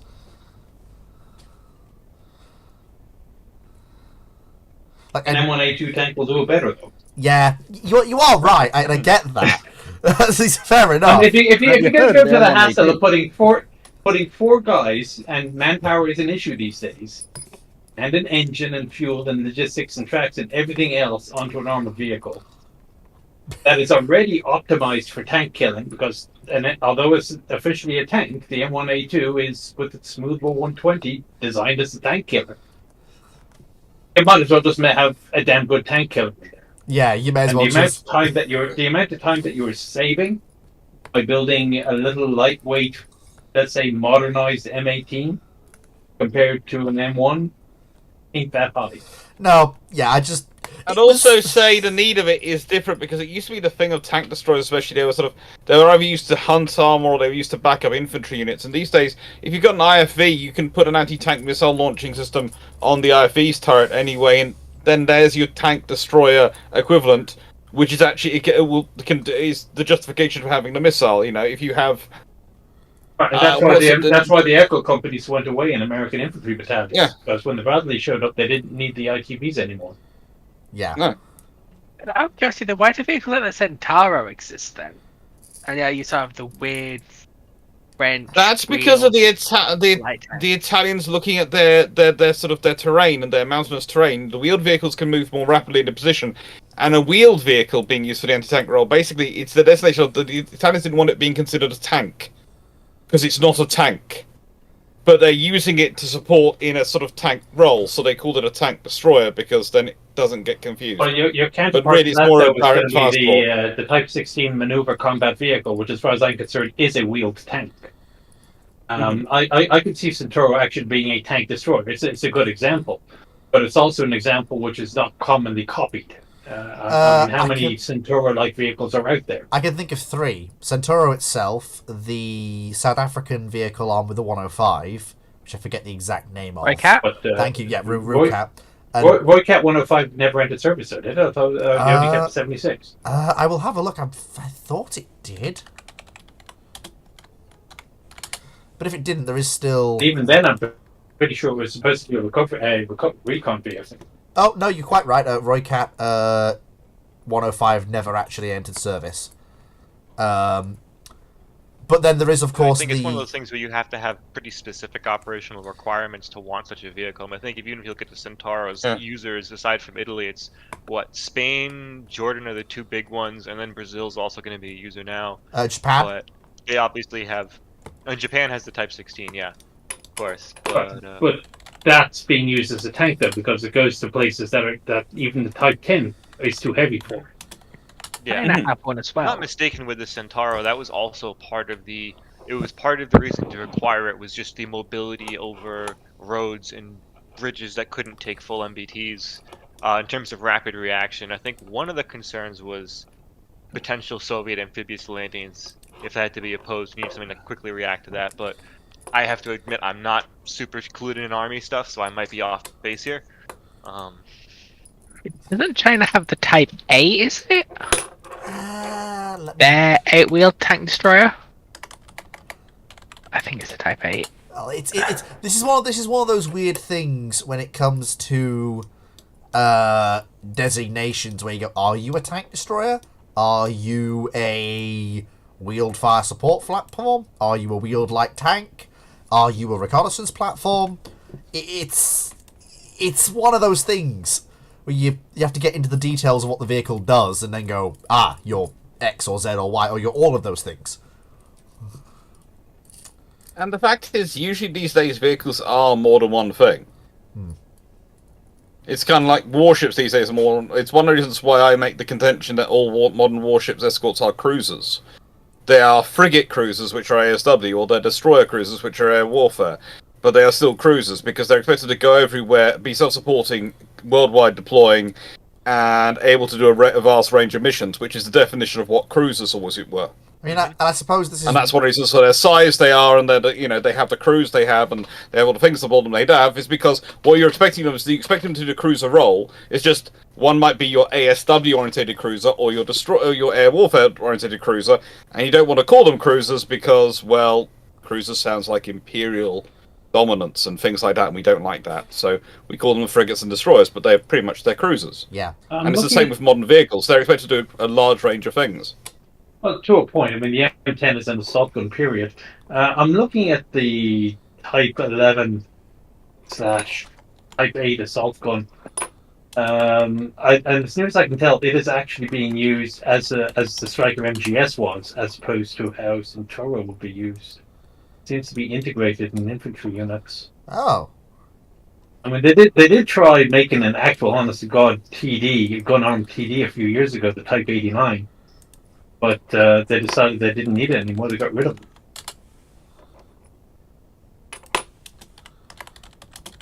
it. gunner. Oh my god, that's the thing with a really large turret at the aft, isn't it? Yeah. They actually built some of them? Wow, I thought they'd only got to the prototype stage. 200. Wow. Speaking of big gun arm things, These ones. That I know of, the Italian army is planning for their future IFV program. They're planning to procure some of them with it's the heavy reconnaissance vehicles they call it. It's going to have the lightweight 120 from the Centauro upgrade. It's also kind of interesting. Choice. Yeah. Yeah.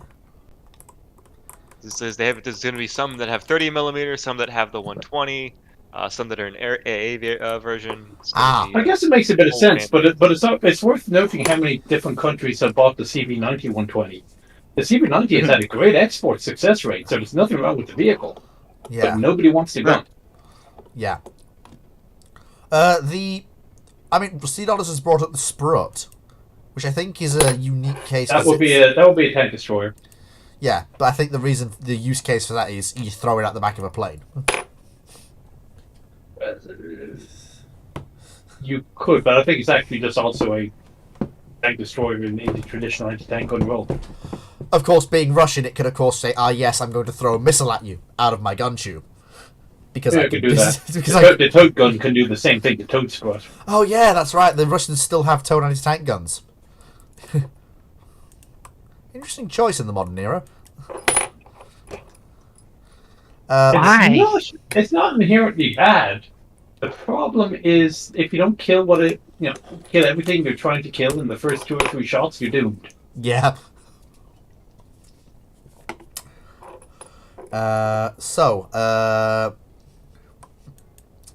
Next question is a Discord question. So I've had my little tangent answered, so I'll get back on track. Where did I put the? Okay, so that's that. That's that. Come on, I gotta find where I was.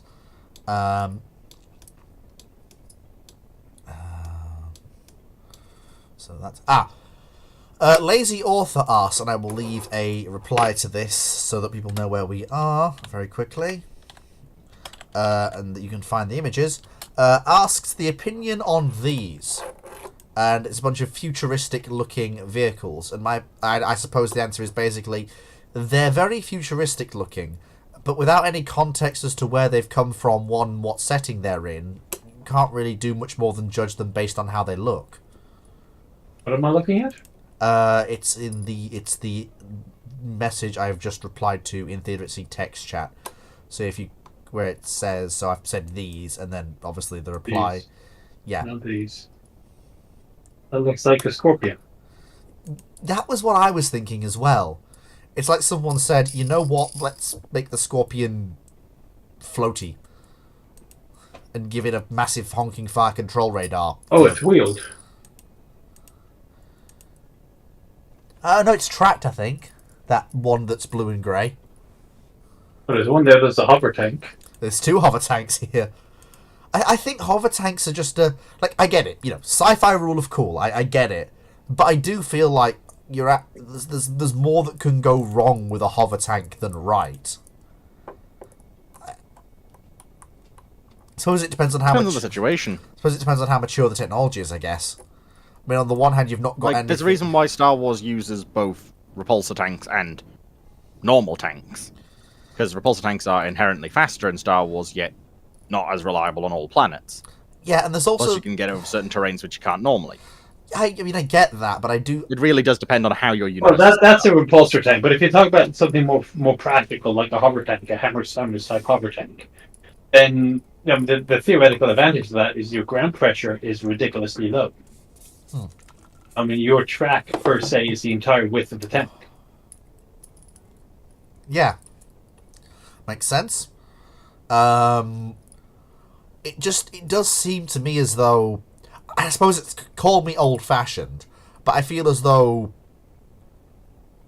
Unless the hover technology is so mature that you can rely on it like you would rely on the wheel or the track, I think using it for an MBT is a bit risky. Well, you we can. I mean, how old is hover technology? I remember taking those big ass hovercrafts across the channel, and they were built in what, the 60s? You've got a point. There's nothing space age about a hovercraft. The issue is more the practicalities of having enough armor on it that your engine can lift it. Yeah. As well as the minor detail and how easy it is to control. And of course, the minor Because facts. that's the big problem with hovercraft is that they are basically, you need to have started turning about 5 minutes before you actually see the thing you need to turn to avoid. Yeah. Unless you got like little pistons that drop down and then become anchors that you pivot around. That would probably play havoc on the vehicle. But that's more weight. That's quite a bit of torque too, isn't it? And you'll probably have to anchor yourself to fire your gun. Right. As in, you'll have to drop ground anchors to make the vehicle not completely lose its firing position when you open up. It depends what you're firing. If you're firing lasers or firing, missiles. Those sort of systems. Yeah, missiles. Yeah. Why don't you use it for an SPG? Hence the hover tank in Tiberian Sun. That's true. I mean, you could. Would you want hover tanks as SPGs then? So they can get to places much easier. You can take the time to lock them into ground. They can fire, then they can leave through rough terrain easier. AEGM launchers as well. AEGM carriers. So basically anything that goes somewhere does something and then bugs out as fast as it physically can. So you go in. Yeah. You engage the and target. Doesn't leave tracks which make it easy for things to follow. Yeah. Oh, hovercraft do leave tracks though. True. But the reality but they're not. Pick up a hell of a lot of dust, wouldn't they? Yeah. That's true. A tracked vehicle is not yet in a position that it needs to be replaced by a hover tank. Yeah. No. No. I mean, your ATGM carrier on a Ripsaw chassis is pretty damn fast and will go pretty much anywhere. Mm-hmm.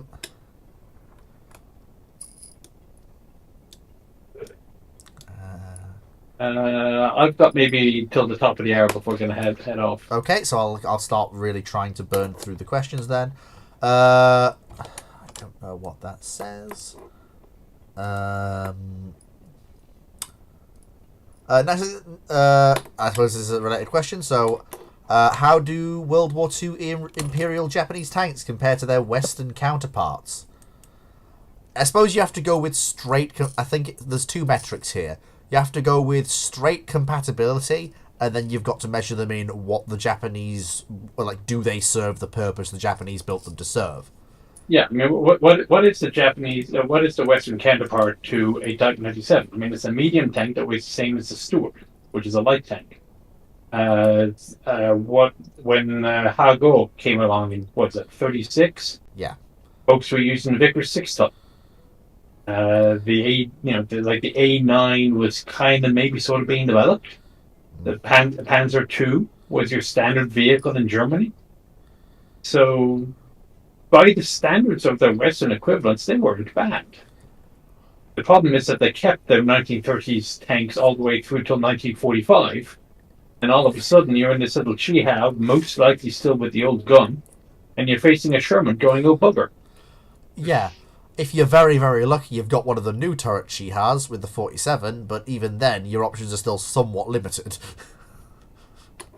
Yeah, and again, it was a good gun. You can kill a Sherman from the side easily enough. On the front, if you clicked it enough times. Yeah, I mean, they were good designs for the time. They rated well compared to anything else anybody else was building, but they just kept with them too long. Yeah, stuck around too long. Out of curiosity, then, because I have to imagine, the Chinese probably did not drive much, they did not drive a huge amount of requirements for more capable tanks. But I have to imagine, the 1939 clashes with the Soviet Union must have had a pretty significant impact on the Japanese tank designs. They did, but it still took them forever to do anything. So once they had their Kalk and Gold incidents, and they said, "Oh, we need to put an anti-tank gun on our tank," look how long it took them before they actually stuck the 47 onto the Chiha. It took them years. So the lessons were learned, but there was no priority put behind actually implementing them. How long does it take them to come out with... Oh, sorry. How long does it take them to come out with the tank destroyer / assault gun based on the Chiha? The one with the Jesus, it was like 1944 or something. Yeah, again, same thing. And all they did was slap a 75mm field gun in an open superstructure. That shouldn't have taken 3 to 4 years to do. That should have been like 6 weeks with a fabricator team. Just leave a load of fabricator engineers to get a loan and just to come back in 6 weeks and go, so what have you done? Yeah, we've got this. They should have borrowed that Excellent. German guy that converted the French factories, but Yeah. no, they didn't. Anyway, let's move on. Uphill on Discord. Any thoughts on the Shah G1 project that would have happened if France held out longer? So that's G1. Yeah, so that's the replacement. Okay, hang on a second. That's the replacement they were planning for the Shah D1. So that was the B1 Terror, wasn't it? So they built 2 of those. They were going to evacuate them to North Africa, but the Luftwaffe sank the ship that was carrying the things. It's just offshore, but apparently it's in terrible, terrible diving conditions, so nobody can actually get at them. G1 replacement for it's the really weird fat thing, I believe. As terrible a description as that is, it's the weirdly curved one. Think big duck. Think big duck. Here it is. De la mise en service de chargeur des percussions. Scanning through here. They went through several. The one that's the Terror Blow Tier World of Tanks still. No, that's the MX-40. No, not MX-40. No, this is something. It looks like they had two different derivatives. They have Chargeur 1 the Samoa and the Chargeur the FCM. They both look very similar. They look like upscaled versions of the S-35 and upscaled version of the FCM-36. Yep, seems about right. Probably going with what they know. F, Chargeur 1 BDR. I mean, there is. Oh, jeez, the Renault one is hideous. By the looks of it, there's basically a variant for every French manufacturer. Oh, that's exactly what they did with the B1 as well. I mean, look at all the prototypes for the Char B1 that were delivered in 1925. Yeah, seems like this is a modern tank for World War II. Yeah, seems like they were really trying to hedge. There's hedging and there's repeating all the mistakes they made with the shipyards, which led to the things like Hoche. A twin turret on top of a single turret? I hope that's we don't want another Hoche, do we? Dear God. Yes, we do. You're looking at the Renault. I think so, yeah. Oh my! It's one C-Dot is just posted. Oh my goodness, this thing. Yeah, that's the Renault variant. Oh my god. Oh. First. Oh my god! Why is there a alien-looking Dalek turret on top of the main one? It's going. Okay, let's just say this is a stupid idea, and we'll move on. Fair enough. Because I would like to offer on the idea on turrets that the French had seen what the Americans had done with some of their battleships of the Hoche era, where they'd had turrets on top of more turrets. And even though the American Navy had gone, "This is a terrible idea. We will never do this ever again," the French had gone, "Well, we think we can." Yeah. Now, I mean, if you look at the ones from Samoa and FCM, it's basically their standard tanks slightly upgraded with a hull gun. Yeah, that seems about right. Which was, a pretty silly idea in itself.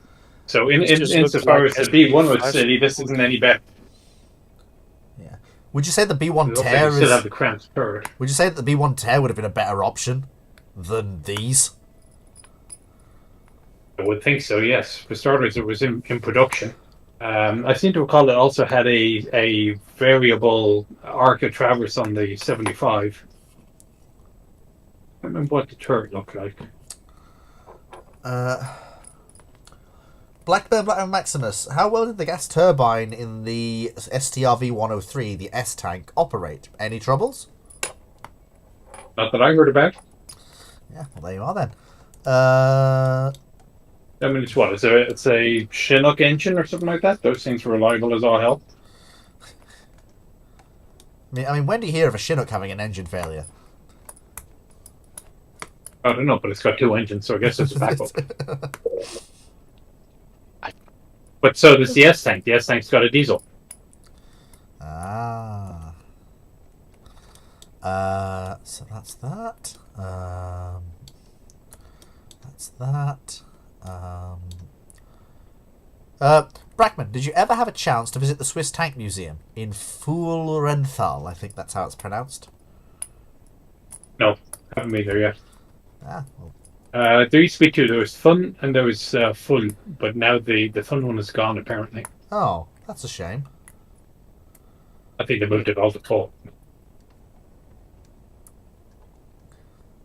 What about Overloon in the Netherlands? Been there a few times. What do you think about it?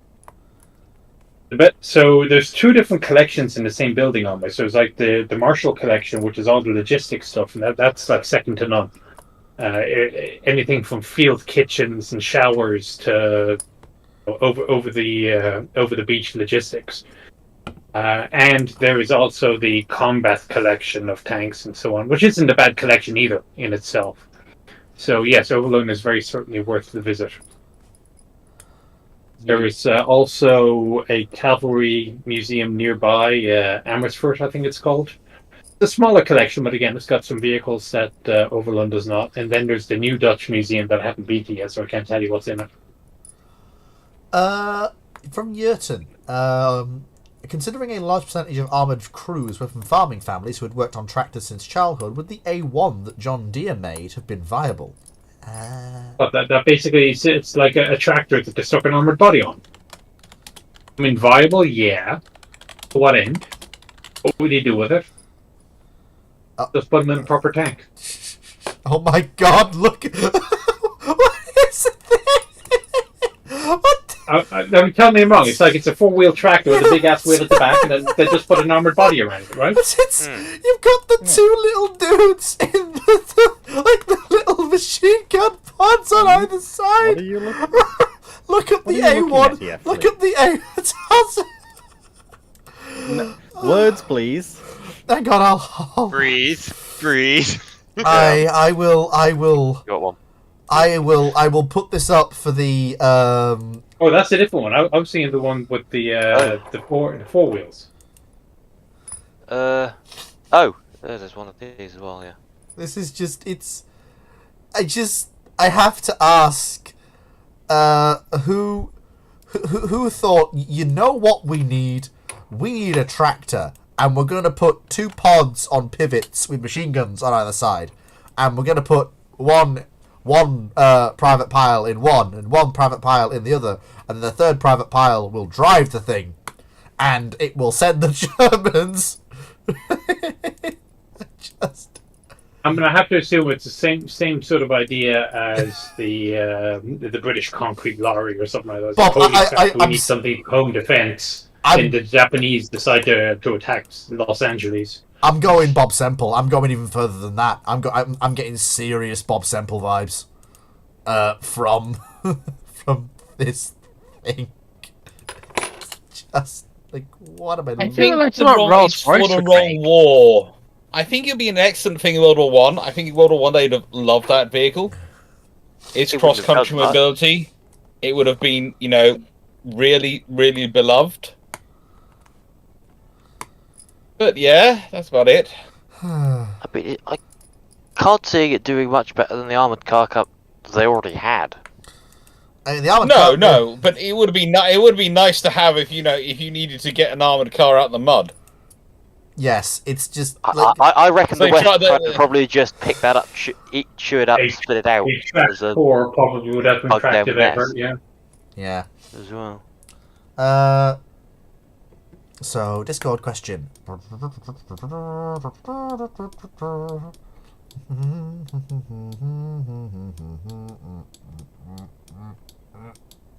Stop it.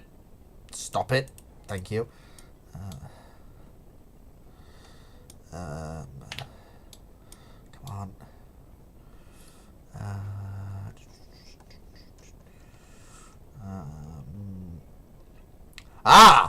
Brandon Larson asks, how big would a double-barreled M1A2 Abrams Challenger 2, well, any basically modern Western MBT turret be? And how effective would they be in practice versus reality? The old double-barreled tank question. Don't. What's the point? What are you going to do with that extra gun for the amount of weight that you're putting on it? I mean, is your rate of fire of 1 round every 3 to 4 seconds not good enough? What are you going to be shooting that you need to put that amount of weight and space into a second gun? The only practical reason having a second tank. Yeah, the only practical reason I can possibly think of, and I know this is going to sound far-fetched, is if the tank and the conventional kinetic gun survives to a world where shields are a thing on armoured vehicles, and you need a 1-2 punch to break through the shield before you even get to the armour. First round brings the enemy tank's shields down, and then the second round punches through the armour plate and destroys the enemy vehicle. That's the only possible use case I could ever see for a 1-2 punch. But they're not going through the same point. No, you're going to have dispersion. And even if you where are you putting the sight on this? Also, even if you manage pinpoint accuracy, surely since the guns are mounted in 2 different positions, you're not going to hit the same spot anyway. Yeah, exactly. The sight can only be aligned to one barrel. I mean, it's probably why the Germans abandoned. Well, unless you're talking about hitting them sequentially, so you take one shot and then the other shot immediately afterwards. Unless it's the incredibly cursed option of over/under barrels rather than side by side. You still have the same problems then, though. Yeah, because now one's on top. Yeah. Okay. Why don't you just? Why does the BTR have it? the 2 autocannons then? Or cannons? No, the BT. The BMPT? BMPT and the BMP3, is it? Sorry? Yes. I seem to recall the BMPT has 2 cannons for 2 different types of ammo. I think they're both single-feed cannons. I have a vague recollection. I need to look into it. The BMPT, the BMP3, and the BMD4 have a 100mm gun and a 30mm cannon, side by side. The BMPT doesn't. The BMPT has twin 30s. Oh, does it? Oh, yes, that's right. The Terminator does, yeah. Yeah, sorry, I'm thinking of the vehicle that came before the Terminator. The one it replaced. I can't remember the name of it now. An autocannon's not a main gun. Well, but surely the same argument would apply for an autocannon. Why would you just have 2 autocannons? Not necessarily. Depends on what you're engaging. If you're trying to hit a bigger swarm of infantry, you want a bit of nicer. Surely you get a nicer beating zone with 2 guns. It's basic. From what I understand, the reason for the adoption, and anyone on the panel can correct if I'm wrong, because I might be, the thing with the modern Russian IFVs is the reason they have the 100mm and the 30mm is versatility, basically, to enable them to engage as wide a variety of targets effectively as they can. But I could be wrong. And it's arguable if it worked. Yeah. There's no way you've got a missile. I thought the 100mm was more about the missile being used as a missile launcher than as a cannon. Oh, it's got frag rating too. Sometimes you'll see a nice big boom. Yeah, I will admit. Just send a 100mm shell rather than 80 GM. Yeah, and I will point out that like knock down that wall. Okay. Yeah. Bam. I mean, yeah, it's like sometimes you may have a building that the 30mm is messing up but not bringing down. Lob a 100mm frag shell into the building. Suddenly the building is missing a wall. But wouldn't a missile do that better? It'd be more expensive. Yeah, but a missile's more expensive. Yeah. And you're not going to carry as many missiles as you can fit rounds. 100mm frag rounds. Yeah, like the missile is there to clobber. Like if you go, oh my god, that's an Abrams, you lob an 80 gem at it. You don't go, oh my god, fire the 100mm gun.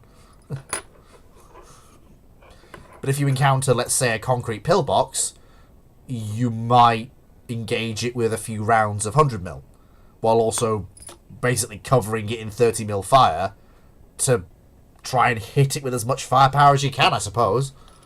But I'm not a Russian AFE designer. I wouldn't know what they were thinking.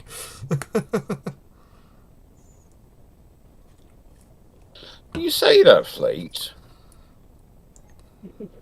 That but works. You know, can you prove it?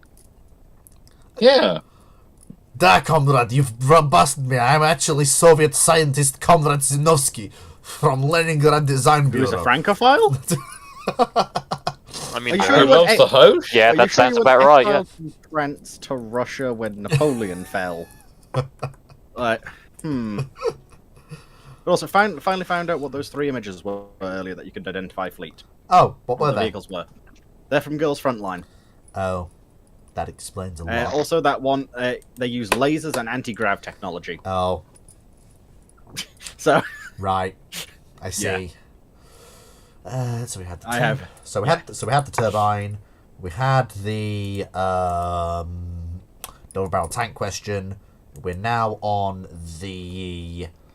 I mean, I can very quickly answer this one myself. Why did Imperial Japanese tanks get less attention than German ones? It's basically down to how much they got used and how well known the theatre is they were operating in. The Eastern Front, the Western Front. Plus, there seems to be. Plus, when it comes to the Japanese, there seems to be a sort of level of dissonance going on. They're both the most dangerous enemy, and yet the amount of. And I'm presuming it's American commentators, but it could be people just trolling America on the internet, who like to point out, who like to say, no, Japan was at no point, was in no way, any way, shape, or form a peer capability compared to the Americans. They're just terrible in every single way. And you sit there and go, if that being the case, then the fact that the Americans had to expend so much resources to beat them is kind of embarrassing. And I will point out... That's the point. When you say things like, this opponent, they were so weak, they're just terrible, they just don't count. They sit there and go, look at how many people you lost fighting them. You're insulting all their memories. Stop. Shut up. Yes, that's very, very true. And of course, let us not forget that the Japanese became very good at working with what they had in terms of armour and anti-armour capabilities. They got very good at using the anti-tank guns they had, and they also realised the same thing that everybody else had realised. This 75mm anti-aircraft gun we have, if we point it at the ground and we made a shell for it, there's Sherman coming over the hill. 1 second. Whoosh. Oh, that Sherman no longer exists. Well, you also have the minor issue that if you're already dead, you're willing to fight harder, then you're going to be more effective. Yeah.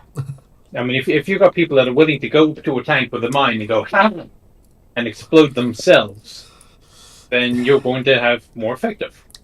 All the people throwing themselves under tanks. Although I have more respect for that than I have for the dogs being used to go under tanks. I feel that's that doing that to dogs, that's a level of cruelty which I will not tolerate. Yeah. The other thing I'd also raise on the infamy of, say, German tanks versus the Japanese counterparts is both there were much greater clashes between the Soviets and the Germans in terms of armor, or even with the Allies versus, say, the Japanese against enemy armor, and that tends to be what grabs a lot of imagination. And also, post 45, the U.S. and other NATO allies did platform the opinions and ideas of a lot of German officers, because they had just fought the Soviets, and the Americans and the Brits were very interested in how the Germans were fighting the Soviets and what kind of lessons could be drawn from that. So they did platform a lot of a German perspective. You're overthinking, mate. It's just rule of cool. Tiger. It's a cool name. It's a big-ass tank that's bigger than anything the Americans had. That's as far as it needs to go. True. And then they kept doing it. Panther, King Whereas Tiger. you look at that picture of the Sherman with the little Japanese tankette on the back deck of the Sherman. Come with me, little Japanese friend. We're going on an adventure. Once again, just reminds me of anime of, yes, just use a Type 89 on top of the mouse to block the turret transfers. I'm sure this'll work. Oh, okay, so it worked. It did in fact work. There you go. Yeah. The old rule is if it's stupid but it works, it's not stupid. Yeah, I tend to more agree. Or it is stupid and you got lucky. Yeah, that's the philosophy I tend to agree with more. It's still stupid, but you either got lucky, or someone was going mental and managed to do something they shouldn't have. Where? Next actual Discord. Damn it, Daughters, how do you get these pictures so quick? C-Daughters is very efficient. He's very, very good at this. So where? I'm just more imagining that C-Daughters has 2 different basic sets of computers with 2 keyboards, just one hand on each. Come on. What new models have you acquired since the last time you talked about it for the Chieftain? That's a fairly decent way to finish off. I haven't acquired very much because my stash is ridiculously big. Stash. But you haven't seen it? It's on my channel. It's Chieftain takes the COVID challenge, stat model stash challenge or something. I'll have to look that up. The only models that I've gotten recently that I've gotten new boxes in have actually been N scale. It's for a little model time saver that I'm putting together. Oh, N scale. So I don't have enough room for. Ordinarily, I do HO. Yeah. I've been talking with the wife about doing a garden railway as well, but we don't have the money for it. Yeah. So what I've done in the meantime is, and again, this is on my gaming channel, is I've created. It's a combination of Inglenook sidings and time saver, the John Allen time saver. So it's about yay big, and it goes up in the guest room. So if we have guests come over, they have a puzzle that they can play with. I'm building the buildings for that now. The good old shunting challenge. Can't go wrong with a good old shunting challenge. Although switching would probably be the correct term. Since I was about to say we call it switching here, but yeah, same concept. But that's just wrong. So. No, come on, chair. Engage is fun. We have to admit. That reminds me. Well, I don't necessarily disagree. Engage is purely a matter of space. Yeah. So I'm pushing 50. My eyesight isn't what it used to be, and I do want to go back to HO. But the bottom line is, I only have so much space, and even if I do get a room to myself, I like modern stuff, and a modern American train is a mile long. Yeah, that's kind of hard to even come close to replicating in HO. So I have yet to figure that one out. That reminds me, I need to really get rid of. I used to have a G-scale railway a while ago in the garden, and then I had to then the house would move. There was a house move that happened, and then it's all been stored. But I need to get rid of that stuff and send it somewhere to a good home. I mean to sell it, but I'd be happy to give it away. Okay, I'm running out of time. Give me one or two more, and I'm done. Right. Okay. Let me find some decent questions then. That was that. Runon's been asking a couple. That's not really. I'm gonna try and stick to tank questions if I can. Ooh, that's a good one. Ruinon asks, for Chieftain, which 40k tank are you most partial to? Treads and wheels are not required. Now that is a question.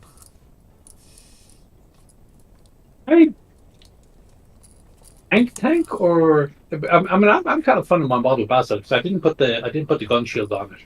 Now bear in mind, all my 40k stuff I've got in the previous century.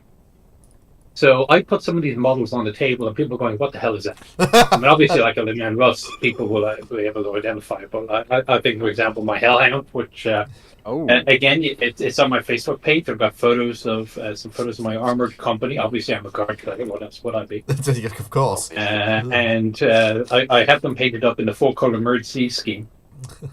And the Hellhound actually looks very good in the emergency scheme, better than the tanks do.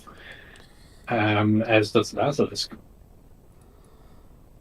But the one tank that I always used to love playing back in the Epic days was the Shadow Sword.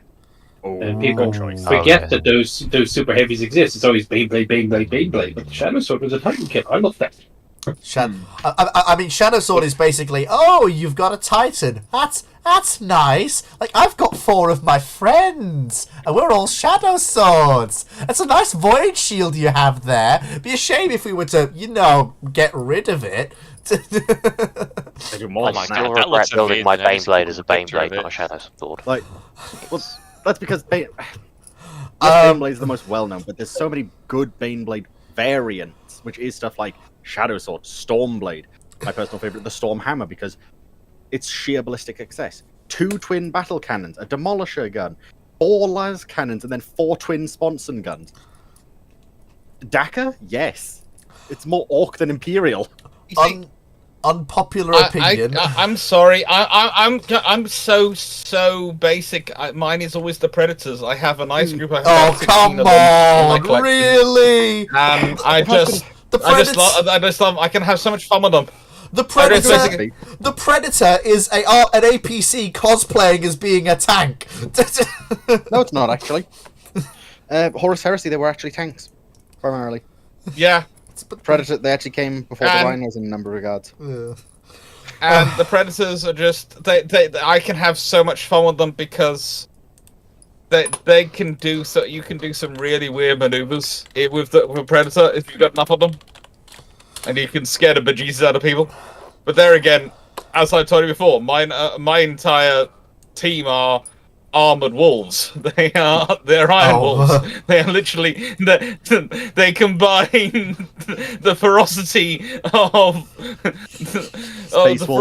Fenris with the armor tendencies of Templars.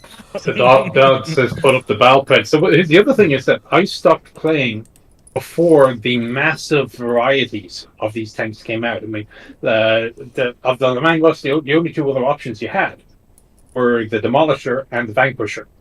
That was it. Those are the only two Le Mans Rust variants that were out there, other than the basic Le Mans Rust. Yeah. And now you look at you pull up the codex, it's like there's 17 different types of Le Mans Rust alone. Actually, a good number of them have actually been removed now. Like, they came about for a while, and they've now been removed. There's still a lot of variants, but a good number of them are just a case of, yeah, these are too niche or too just awkward for us to make. I'm about to open my mouth and land myself in a whole lot of trouble, but I have to say it. My favourite tank has to be the Scorpion Heavy Tank for the Eldar. I love how it looks. The twin Bright Lancers, and it looks really powerful and sleek at the same time. Does it? Yes, I like how I detected opinion ignored. Sleek, I'll give you. It looks Powerful, I won't.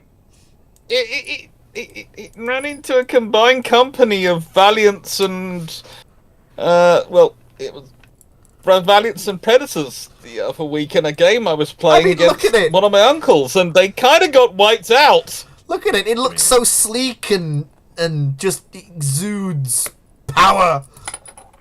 While not being... It looks sick, but they still got annihilated.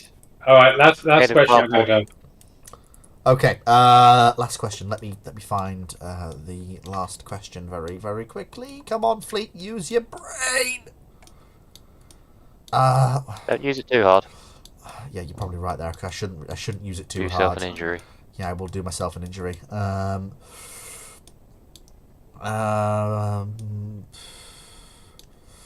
models. Royal Ones and Vickers World Wars. This is a pretty good one too. Looking at that photo of the grav tank, and I was wondering why they bothered putting canopies to look through. I mean, really? Do you care about your men that little? Yeah, it's the Eldar in a nutshell. Yeah, but you think that of all people, you think the Eldar would care for their men?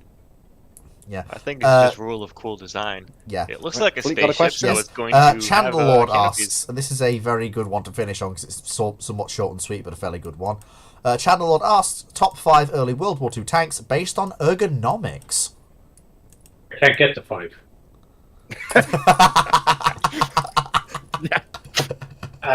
T-28. Ergonomics was not a word at that time. T-28, Panzer 3, Panzer 4, A-10. Ooh, so Karen, good choice, Steve. A-10. That's 4. Yeah. Something else. I suppose early war runs up to 1940, doesn't it? 1940 to 1941. M3 Lee? Yeah, I'm kind of running dry after 4. I don't know. Six guys in one tank is probably pushing it for the smell alone. M3 Stewart? Big crack. It's not bad, but it's big cranked. I mean, for that, you might as well say Panzer 2. Oh, yeah. Or maybe even the Vickers 6-ton. Yeah. Probably This is one of yours. That's really good, Sea Dodders. What's that? FCM. I mean, the FCM Shah C2. It's ergonomically a good tank, but it's just not good in any other way. Is it even? Well, I think you mean the FCM 36 is what he means. Oh, the FCM 36. Exactly. That's awful. That's cruel. That's cruel and unusual punishment. Wasn't building on those. I'm trying still to getting think over through- the fact. Go on. Well, I'm still getting over the fact that he thought that was Fleet thought that was an ergonomically good tank. Well, it's well. Look. The crew. The crew have lots of room to move around in, and it's not. There are a lot of crew, but they're not crammed in there. There's a 3-man turret. He's got a point. There's a 3-man turret. There's a radio operator. There's a driver. There's I think there's 2 engine men to maintain the engine. Then there's a rear gunner. The problem is I haven't been inside one. I haven't even seen a photo of the inside of one. So you're now saying, if I remember correctly, there's about 8 crew. I mean, just being a big vehicle doesn't mean much. I mean, a Humvee is a big vehicle, but it's cramped. There's a lot of engines in there. There's a lot of ammunition. There's not a lot of space to go around.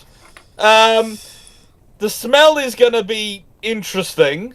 I'm just wondering if the Vickers Mark 6, the really small one, might work. That's got a relatively small crew complement. And British light tanks? You've got the the really small one. Because of the Mark... the Mark 6 light? Yeah. You've got the driver... I'm wondering how that one was a fit one. Driver, commander, got driver, gunner. and then I think a 2-man turret? Yeah, driver, commander, gunner. And the only things they've got to share the turret with are the radios and the 12.7 and rifle caliber machine strange gun. one. TKS 20? If you're a small pole, they're not that bad. The TKS. That's it, man. I was able to fit in the TKS without too much trouble, but not with the 20mm.